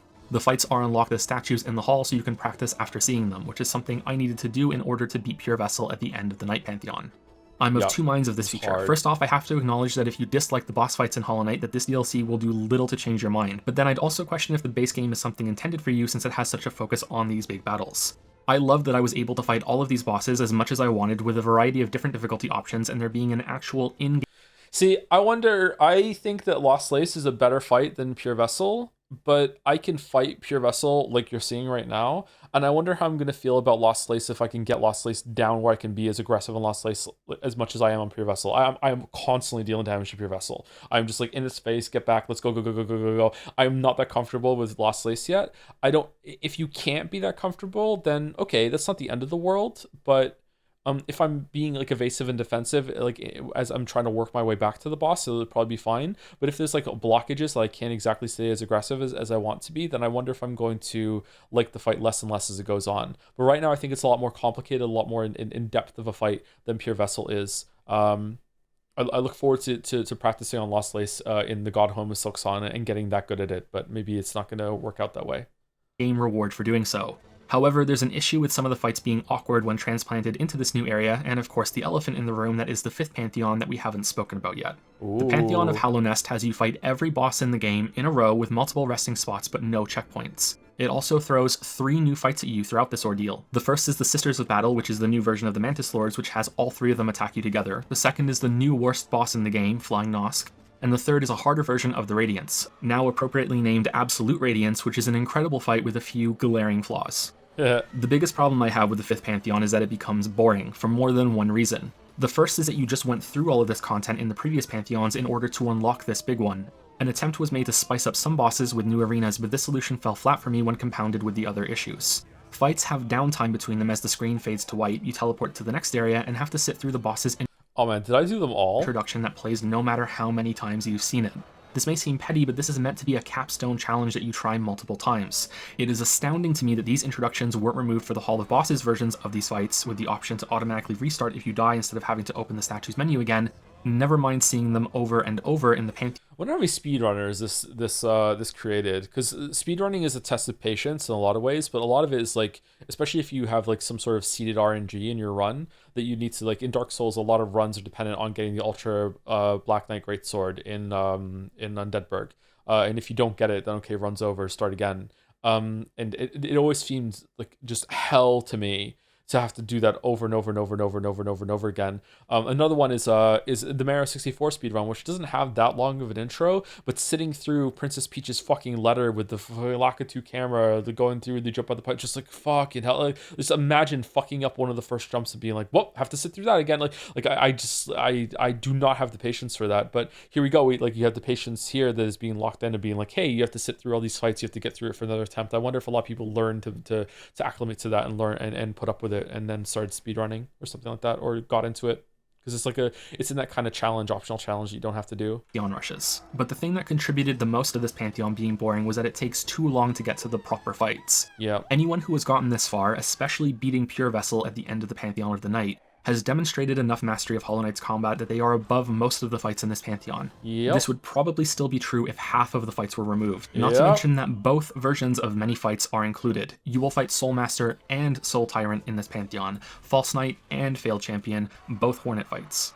The way I see this Pantheon, having all of these fights only succeeds in the following 2 ways. To have a building of tension through the staggering idea of every boss in the game to an epic conclusion, and to up the Ocarina of Time 100% has a 10% RNG heart piece 2 hours in store. I know, I fucking hell. I know this goes against the sanctity and speedrunners really want it to be like legitimate, but my god, there's a part of me that's like, just fucking play on an edited ROM of the game that just makes it like 100% or something. Like if you did everything perfectly at the moment, just give it to them. Like fucking hell. But at the same time, then you're opening the window of like, okay, but what about a 1% chance skip? You know, if you're going to give us tools to do it, then, you know, I want to do the 1% chance skip. So can we make that 100%? Now everyone's doing it. So like, I understand why you can't do it, but like, it just, my heart breaks for just how many people have to go through this shit, or sorry, how much time is wasted from someone doing this shit. Like, and they lose it just on a 10% chance after playing perfectly. It's just like, yeah, it's irritating. Some games actually do have communities that agree to those sorts of things, very from game to game. I think it's probably easier to do at the beginning of a run, right? Like so you can just get set up better.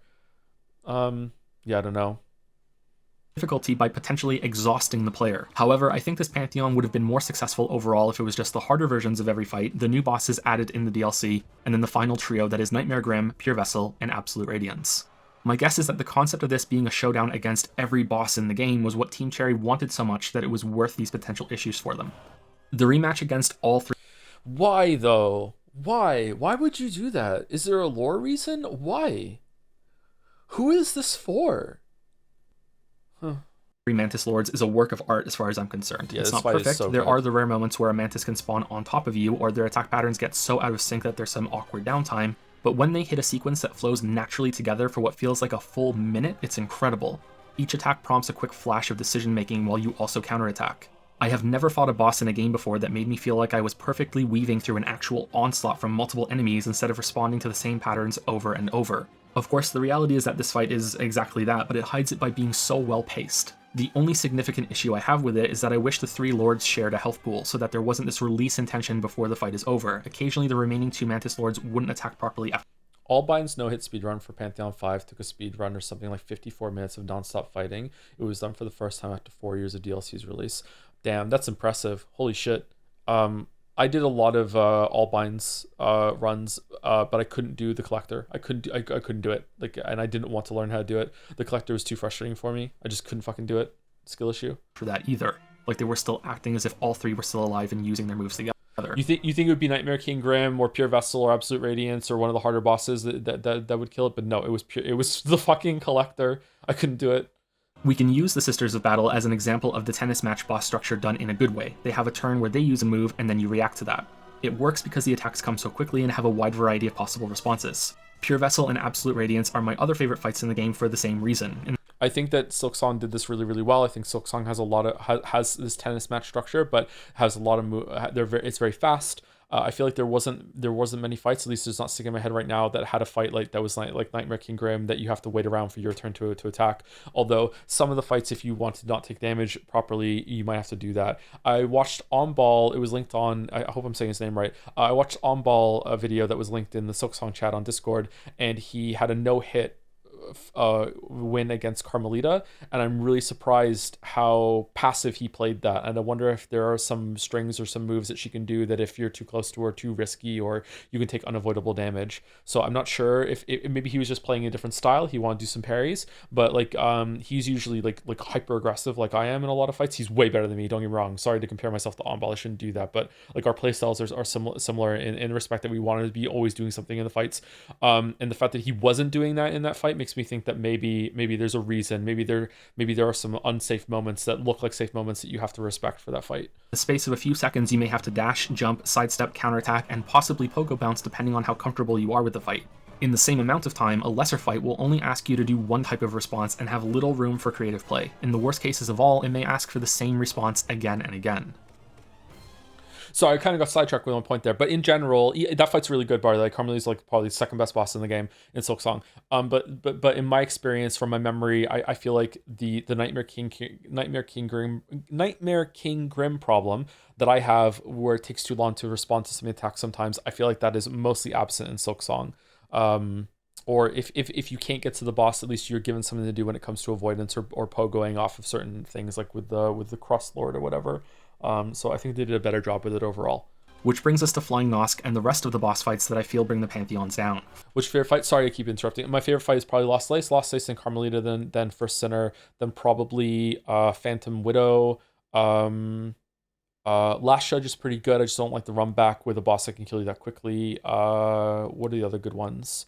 I like the boss where you can't touch the floor. That was a pretty fun boss. Crust Lord was pretty fun too. Phantom Widow. Sorry, Phantoms or Widow. I just said the boss names really, really close back to back. The Last Judge run back is super quick. Takes about 20 to 30 seconds, and it's 20-30 seconds you have to stay engaged, and that's only if you find the shortcut. And then Last Judge can kill you in about 5 seconds. So I don't like the run back because of that. Not really fun. Not really fond of that. I still really love Fourth Course. Fourth Course is pretty fun. I think there's going to be a faster version of him in a DLC somewhere, I think. Flying Nosk feels like a super version of the Vengeflies. It will stay out of your reach, and you will potentially be punished for trying to slip in extra attacks, or have to deal with the awkwardness of pogo bouncing above the screen. The fight instead is waiting for Flying Nosk to take jousting swoops at you. You jump, attack once or twice in return, and then wait. Sometimes it will drop or spray some goo at you, and you step into a safe position before continuing to wait. I understand that Yeah, there's nothing in Silksong that's as bad as this. This fight fucking sucks. At least nothing in my memory that's as bad as this. Yeah, I didn't like Seth very much. I think Seth probably does have more openings. I just couldn't find, by the way. But Seth felt like fighting Nosk to me. But even then, Seth was nowhere near as bad as Flying Nosk. So that's good to see and good to realize, yeah. Not every fight in the game should be as intense as the Sisters of Battle or Pure Vessel, but it's still incredible to me that... Oh, Savage Beastfly. I really liked the rematch against Savage Beastfly. I thought that was a good fight. So that might be up there too, maybe in the top 15 or so. Savage Beastfly round 2 was really good. Savage Beastfly number 1 was, I could probably leave that fight, but Savage Beastfly 2 was really good. The same team made both of these fights when it would have been better if Flying Nosk didn't exist. Period. It's like negative content. The shame is that the introduction to it in the Pantheon is excellent, since it's Hornet, not the Knight, and you may expect it to be another fight against her before it's suddenly a new Nosk. Even so, lucky. I did beat it on my first try, so maybe I got lucky. Yeah, I also beat Grohl on my first try, so again, maybe I got lucky. I like both of those fights, so maybe that's why. I wish this had been a much better fight or wasn't a part of the Pantheon. Some other fights that are guilty of this sort of structure are Umu, Elder Hu, and both versions of the Soulmaster. Not every fight built like this is necessarily bad for the reasons we went into for how Sisters of Battle succeeds, but I think a good sign for something being off is if the boss vanishes for significant stretches or has attack patterns that punish any attempt at being aggressive instead of waiting for counterattacks. There's also a spectrum here between this... So what I just said, quite a few people disagree with that. And that's fair enough. That's what I like. I like to be able to always be attacking and having something to do. I think we can probably all agree that if the boss disappears and the thing that you're evading is too simple, then that's a flaw of the boss, right? We can all agree that's a bad thing. But that doesn't necessarily mean that the boss should be active so you can attack. They could just make the attack that you're avoiding be more difficult, right? Like it doesn't have to be what I want, where I want to be able to be aggressive. It could just be that the defensive test is more involved, right? So like that sort of thing. Yeah. And I think that some bosses in Hollow Knight are you can't attack the boss, and also the defensive requirement that they're asking you to do is not very fun. So I would say that there's probably exceptions where if the defensive test is hard enough for me or fun enough for me, if I can't be aggressive, I can accept it. Like pogoing off of the pillars that Crust Lord would make appear. That was pretty fun for me. I don't know if it would be fun over multiple attempts in a God Home situation, but it was pretty fun for me. So that sort of thing. Yeah. It's extreme in the other. Fights like False Knight, Traitor Lord. Oh, sorry to interrupt again, but also I feel like if the evasive defensive thing is summoning ads, I don't like that. Cleaning up ads real quick when like Sister Splinter and Savage Beastfly does that, cleaning up the ads real quick can be fun. But if the boss disappears and is like, hey, fight my minions for a little bit and then I can come back, I don't know about that, Chief. I don't think there is a boss in Silksong that does that, but not really a big fan of having like arena fight some ads while the boss fucks off for a little bit. Not sure about that. Then Lost can allow you to be relentlessly aggressive. Sister Splinter is good. Yeah, Sister Splinter is probably my top 10 fights too. I really like Sister Splinter. Yeah, really, really fun fight. While responding to attacks as they come at you. While how you handle fights in the middle like the Nailmasters, Sly, Pure Vessel, and the Radiance will largely depend on how comfortable you are with all of your options and their attack patterns. I know that the same could be said of any boss. Player skill will always... Man, it took me so many tries to get that clip of me doing that downward slash there in order to show off in the video. So many tries. Determine how effectively you can play against them, but this is also the key to understanding why some of Hollow Knight's bosses are disappointing. No matter how good you are at the game and how good you are at the boss fight, Nightmare King will still vanish between attacks, and the Collector will still jump into the ceiling to rummage through his jars. I think that's all I can say about Hollow Knight's bosses without going through them one by one, which honestly I think I would enjoy, but I'm putting effort into making this current series of videos more focused. No, why didn't he do that? No. However, there is one fight that I think deserves it right now, Absolute Radiance at the end of the final Pantheon. Ooh, the this music is not my cut favorite in. boss in Hollow Knight. I think Pure Vessel is just a tiny bit better Different recording change there than it because you have more freedom to play around his attacks, but Absolute Radiance is the perfect boss to summarize what Team Cherry did so well in this game and DLC, and also show where they fell a bit short. Absolute Radiance is a faster, much more difficult version of the Radiance from the base game. Fundamentally, it's the same fight, but attacks are strung together so quickly that it can feel unfair at first. In fact, I fought Absolute Radiance so many times because I was convinced that the fight had some unavoidable attacks and I wanted to criticize it in this video. While that turns out to be true, they're from glitches rather than a problem with its design. With one possible exception, I just needed to get good. So yeah, sometimes that happens. Sometimes it happens on stream too, which is where it's frustrating when sometimes I say something on stream and people repeat it as it's like a gospel thing. This is criticism. The critic said, you know, Gavel's been fucking pounded. Here we go. I hope you're enjoying it, Edgeworth. Like it's like sometimes I will say on stream like that doesn't feel fair to me. I feel like that was like checkmated there. I feel like that was unavoidable. And then later on I'll play it and I'll do a lot more rounds and I'll be like, oh, actually, no, there's this opening. There's this thing I didn't realize. Like, oh, I can do this instead. So like that's what happened here with this fight for sure. Yeah. Grandmother Silk feels like an approachable version of Radiance, but is Grandmother Silk? Grandmother Silk is definitely, you can kill her faster than base mode Radiance. Is Grandmother Silk? Is it? Hold on. Sorry, not the base. Than Absolute Radiance. Is Grandmother Silk easier than normal Radiance? I feel like Grandmother Silk has some moves that are harder to read in a good way than normal Radiance. Really? Wait, do you think so? She's much easier than Radiance? Huh. I beat her first try. I did not beat Grandmother Silk first try, but I didn't have double jump, and I had, what was my nail upgrades at that point? Did I have 2 or 3? I think it was at 2. I can't remember. Maybe the double jump makes it easier. I thought it was a pretty good fight the first time I did it. It took me, I think, 6 or 7 tries. I was disappointed how she. Okay, fair enough. Then maybe I was getting caught out then, or I got unlucky, or maybe the jump is makes it better. Not sure. I also took a while to beat the rematch against Lace. Again, didn't have double jump for that one. Yeah. Okay. All right. Fair enough. The thing that every player needs to realize about Absolute Radiance is her attacks can sometimes overlap. This is where the feeling of there's no possible way I could have avoided that comes from, since these attacks can layer over each other in ways that make them hard to see and understand, never mind intentionally avoid. The solution that has to click with you is that you must play proactively when it comes to dodging. When the horizontal spikes or pillars of light sweep across the battle platform, you have to dodge through them and be safely ready for the next attack as soon as possible. Specifically, in the case of the pillars of light, you have to have dealt with them before they reach the halfway point across the platform. I'm surprised that what I say right now in this video has resulted in quite a few people like contacting me and being like, once I heard you say that, I was able to beat the fight. I'm really surprised how much this helped people. Where they're like, oh, that was like the click moment that made it so I could beat Absolute Radiance. Thank you. If you don't do this, then you are risking taking an unavoidable hit when you dodge through it at a bad time and into the path of the next attack. Like, yeah, you can definitely have probably like banked right after this dodge, maybe, but maybe you would have banked into the pillar passing. I'm not sure, but that's maybe avoidable, but like a very hard skill test there. Once I got this, Absolute Radiance became consistent with only one rare exception. I felt like the appearance of the floor spikes and a pillar of light at the same time could lead to situations where my only response was a risky one, and I had to hope the following attack missed me. So apparently you can descending darkness, whatever the fuck it's called, to destroy the spikes. I didn't know that. I didn't learn that until recently, like when we streamed it the other week. Can you destroy the spikes before they even come out with descending darkness, or does it have to be they have to be out first? This sort of thing can be acceptable for bosses that you can die to and retry, but it's terrible for a fight that is at the end of a long endurance boss rush pantheon that makes you do the whole thing again if you die. Fortunately, like I said, it was a rare problem. Tragically, this is far from the worst problem that Absolute Radiance has. I think a great way of testing the balance. Ooh, the transition there with the music. Oh, a little spicy, a little dramatic. All right, here we go. And quality of a combat system is to play it with damage cranked as high as possible. This is rarely the best way to play a game, but it's a fantastic method to see if fights have fair telegraphs. This is very true. If you want to make gameplay videos, like gameplay critiques like I do on YouTube, and you're looking for some advice from me, first of all, don't. Second of all, do this. But please understand, and you have to make sure your audience understands it too, which sometimes my audience doesn't understand.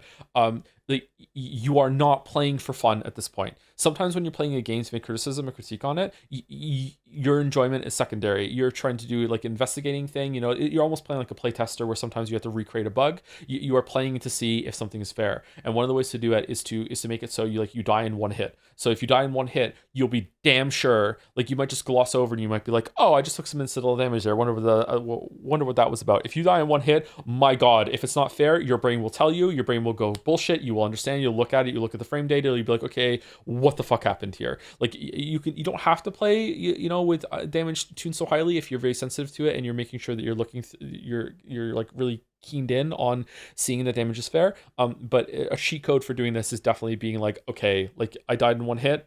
That was bullshit. And you will like feel it and you'll be able to dig through and see. Do you think hitbox viewer are fair at that point? Like a mod sort of thing? So I think it's fair. My issue with third-party tools and doing that sort of thing is that I'm always worried, like, what if they're wrong, right? Because what if I take them as gospel and they know for sure that that's how it works? Even if it's meant, like, there's glitches and everything, right? I would be really worried about like using that sort of tool and thinking I can make conclusions on it, and then it turns out that there was a mistake in the tool itself. So I think that the tools are still useful to use, but you need to like recreate it on your own without the tool visible after that. You know what I mean? So I think that's a good way of doing it. So like if you stood in front of the boss's attack and you like walk into the attack to make sure that you're going to be in the hitbox before the indicator shows up with the tool that you're using, I think that would be a good test. So like you just got to check your work and check the tools work as well. Yeah, I think then it's a good thing to do. But I personally have never used it, but maybe it would be good if I could. Acceptable hitboxes, and so on. Because when you die in one hit and it's not fair, you see it, you remember it, and you go and check it. Whereas if you don't die in one hit, it doesn't really matter. I've beaten every fight on Radiant mode in the Hall of Bosses, and I've completed all of the Pantheon. Ooh, dude thinks he's good at the game, huh? With a mix of the bindings active, and I am happy to report back that almost every boss in Hollow Knight is fair and has little for me to complain about. However, one of the exceptions that does have major issues is Absolute Radiance, in part because of a shared... So this is a huge bug that cost me, because it happened twice, I think, cost me like over an hour of my time. And that's not even with the attempts. And if I remember correctly, this still hasn't been fixed, and this is very frustrating that this bug is in the game. And it was really demoralizing when I was doing these. Ability it has with some other bosses, summoning homing balls of light that can remain active for damage even after they vanished. And so this is not the glitch. Sometimes they even continue to move while invisible. Other bosses can spawn these with the telegraph being skipped over too, but I never saw Absolute Radiance do this. Unfortunately, this still is not the worst thing that Absolute Radiance can do. Here we go.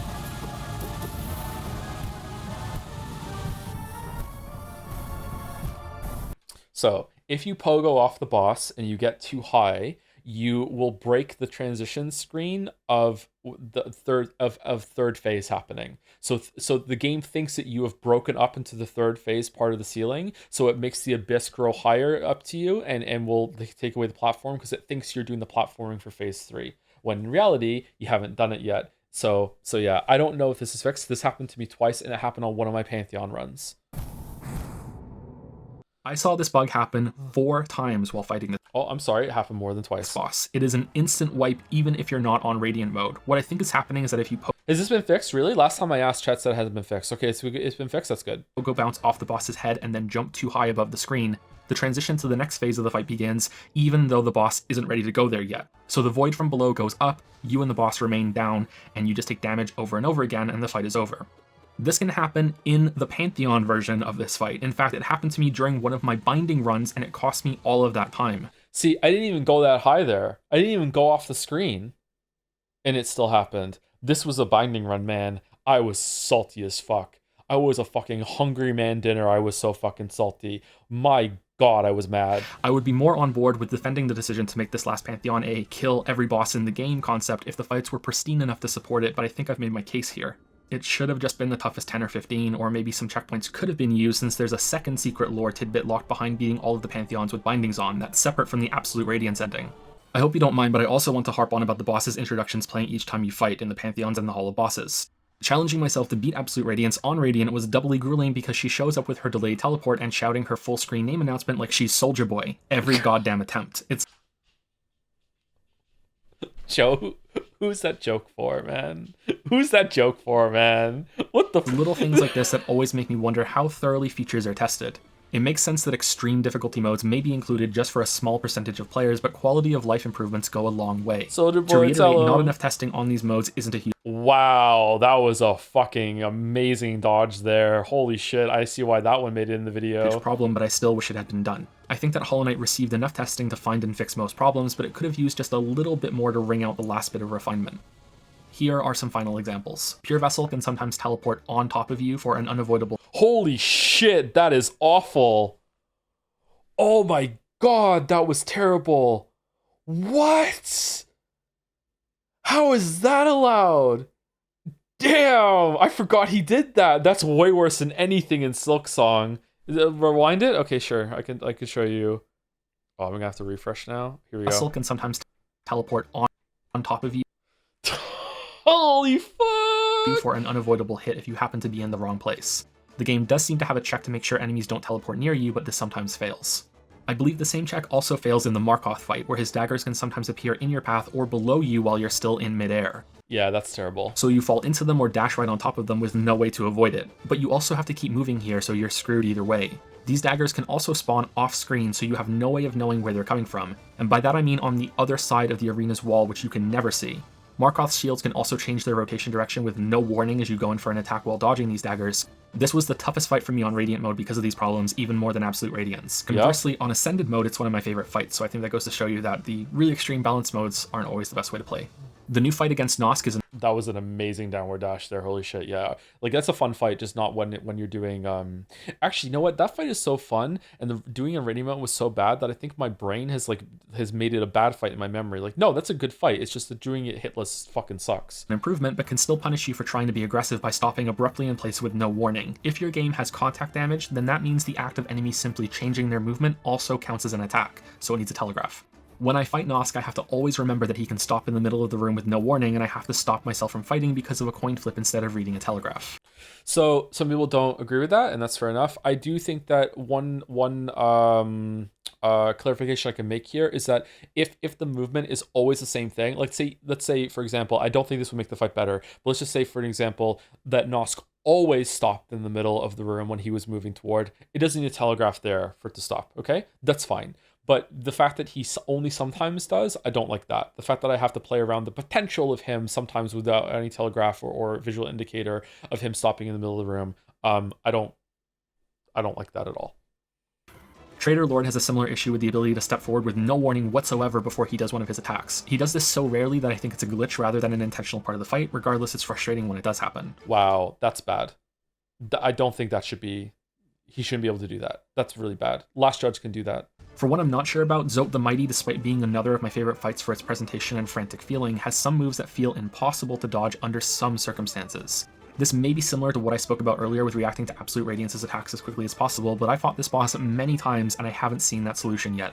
His mid-air corrected altered jumps and attacks made when his blimp bombs appear in some arrangements have had me feeling like there was nothing I could have done before I got hit. The collector spawning primal aspids is incredibly harsh. This isn't really the same as the other things I'm pointing out here, I just feel like venting. This boss is the reason why I refuse to grind out the 2 Pantheons that I'm missing full binding clears on. It's too frustrating to lose that much progress to. The fragile strength charm breaks the balance of many fights in Godhome. Dying in the boss rush area doesn't count as a death, and so the charm never breaks, nor do you need to farm all the geo required to make it unbreakable to... So I don't agree with this anymore. I don't think that it breaks the balance. I think it does make it too easy, but I think I should make it clear that this is part of the difficulty selection that you can do, and you need to know that you are making it very easy for yourself if you do this. I think this is a good thing that games do, but for whatever reason, when I wrote the script, I think I went too hard on it here and made it like, a problem. It's not a problem. You could just not use the charm. So yeah, I don't really agree with this anymore. Safely use either. I didn't realize how powerful it was until I had already cleared all of the Pantheons and most of the fights on Radiant mode. When I tried out this charm, I felt like bosses were dying so much faster that they were melting underneath the nail. If this is an intended easy mode for the fights, then I think that's great, but this felt like using I played lip service to it here, but it sounds like elitism, and it doesn't sound like I really mean it. Like, no, I don't agree with this anymore. I would change this now. a soft cheat mode to me, or that I was taking off a secret binding that I never knew I had all along. I believe it ups your damage by 50%, that's a lot of damage. That's a lot of damage. Okay, never mind. That's a lot of damage. I agree with Pastor.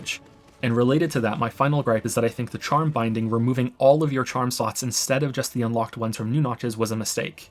Having lower damage in health and soul doesn't change how the game feels to play, while losing tweaks on your movement, dash, and nail arc are things that require something close to reprogramming your muscle memory. This isn't a challenge that made the game harder for me in a fun way, especially when losing the ability to do the downward dash with Shade Cloak in response to some attacks. I really agree with this. I think that there should be a difference between utility charms and offensive charms, which Silksong tried to do, but it didn't work out all that well.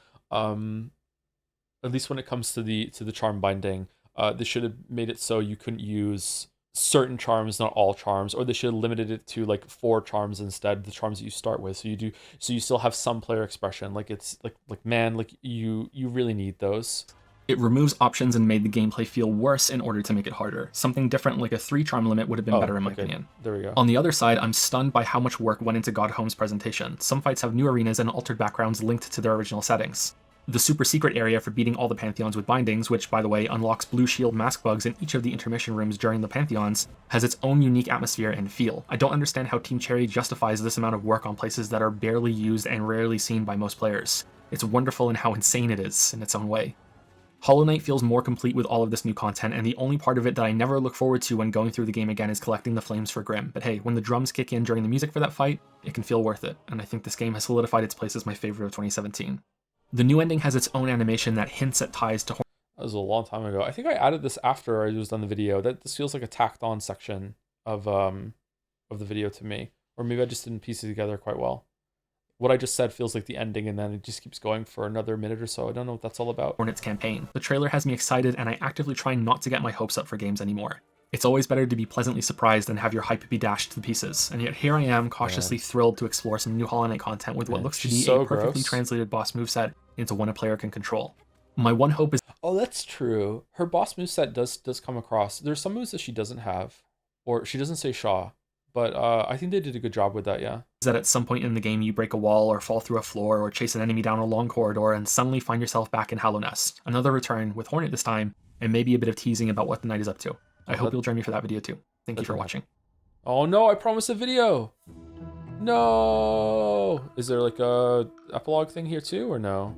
This is not my favorite boss in Hollow Knight. I think Pure Vessel is just a tiny bit better than it because you have more freedom to play around his attacks, but Absolute Radiance is the perfect boss to summarize what Team Jerry... I'm picturing Jerry Seinfeld. What's the deal with Hollow Knight? Team Jerry. Jerry, wake up. Do you ever do streams like this for The Witcher 3 when it comes out? That might be too long, but maybe.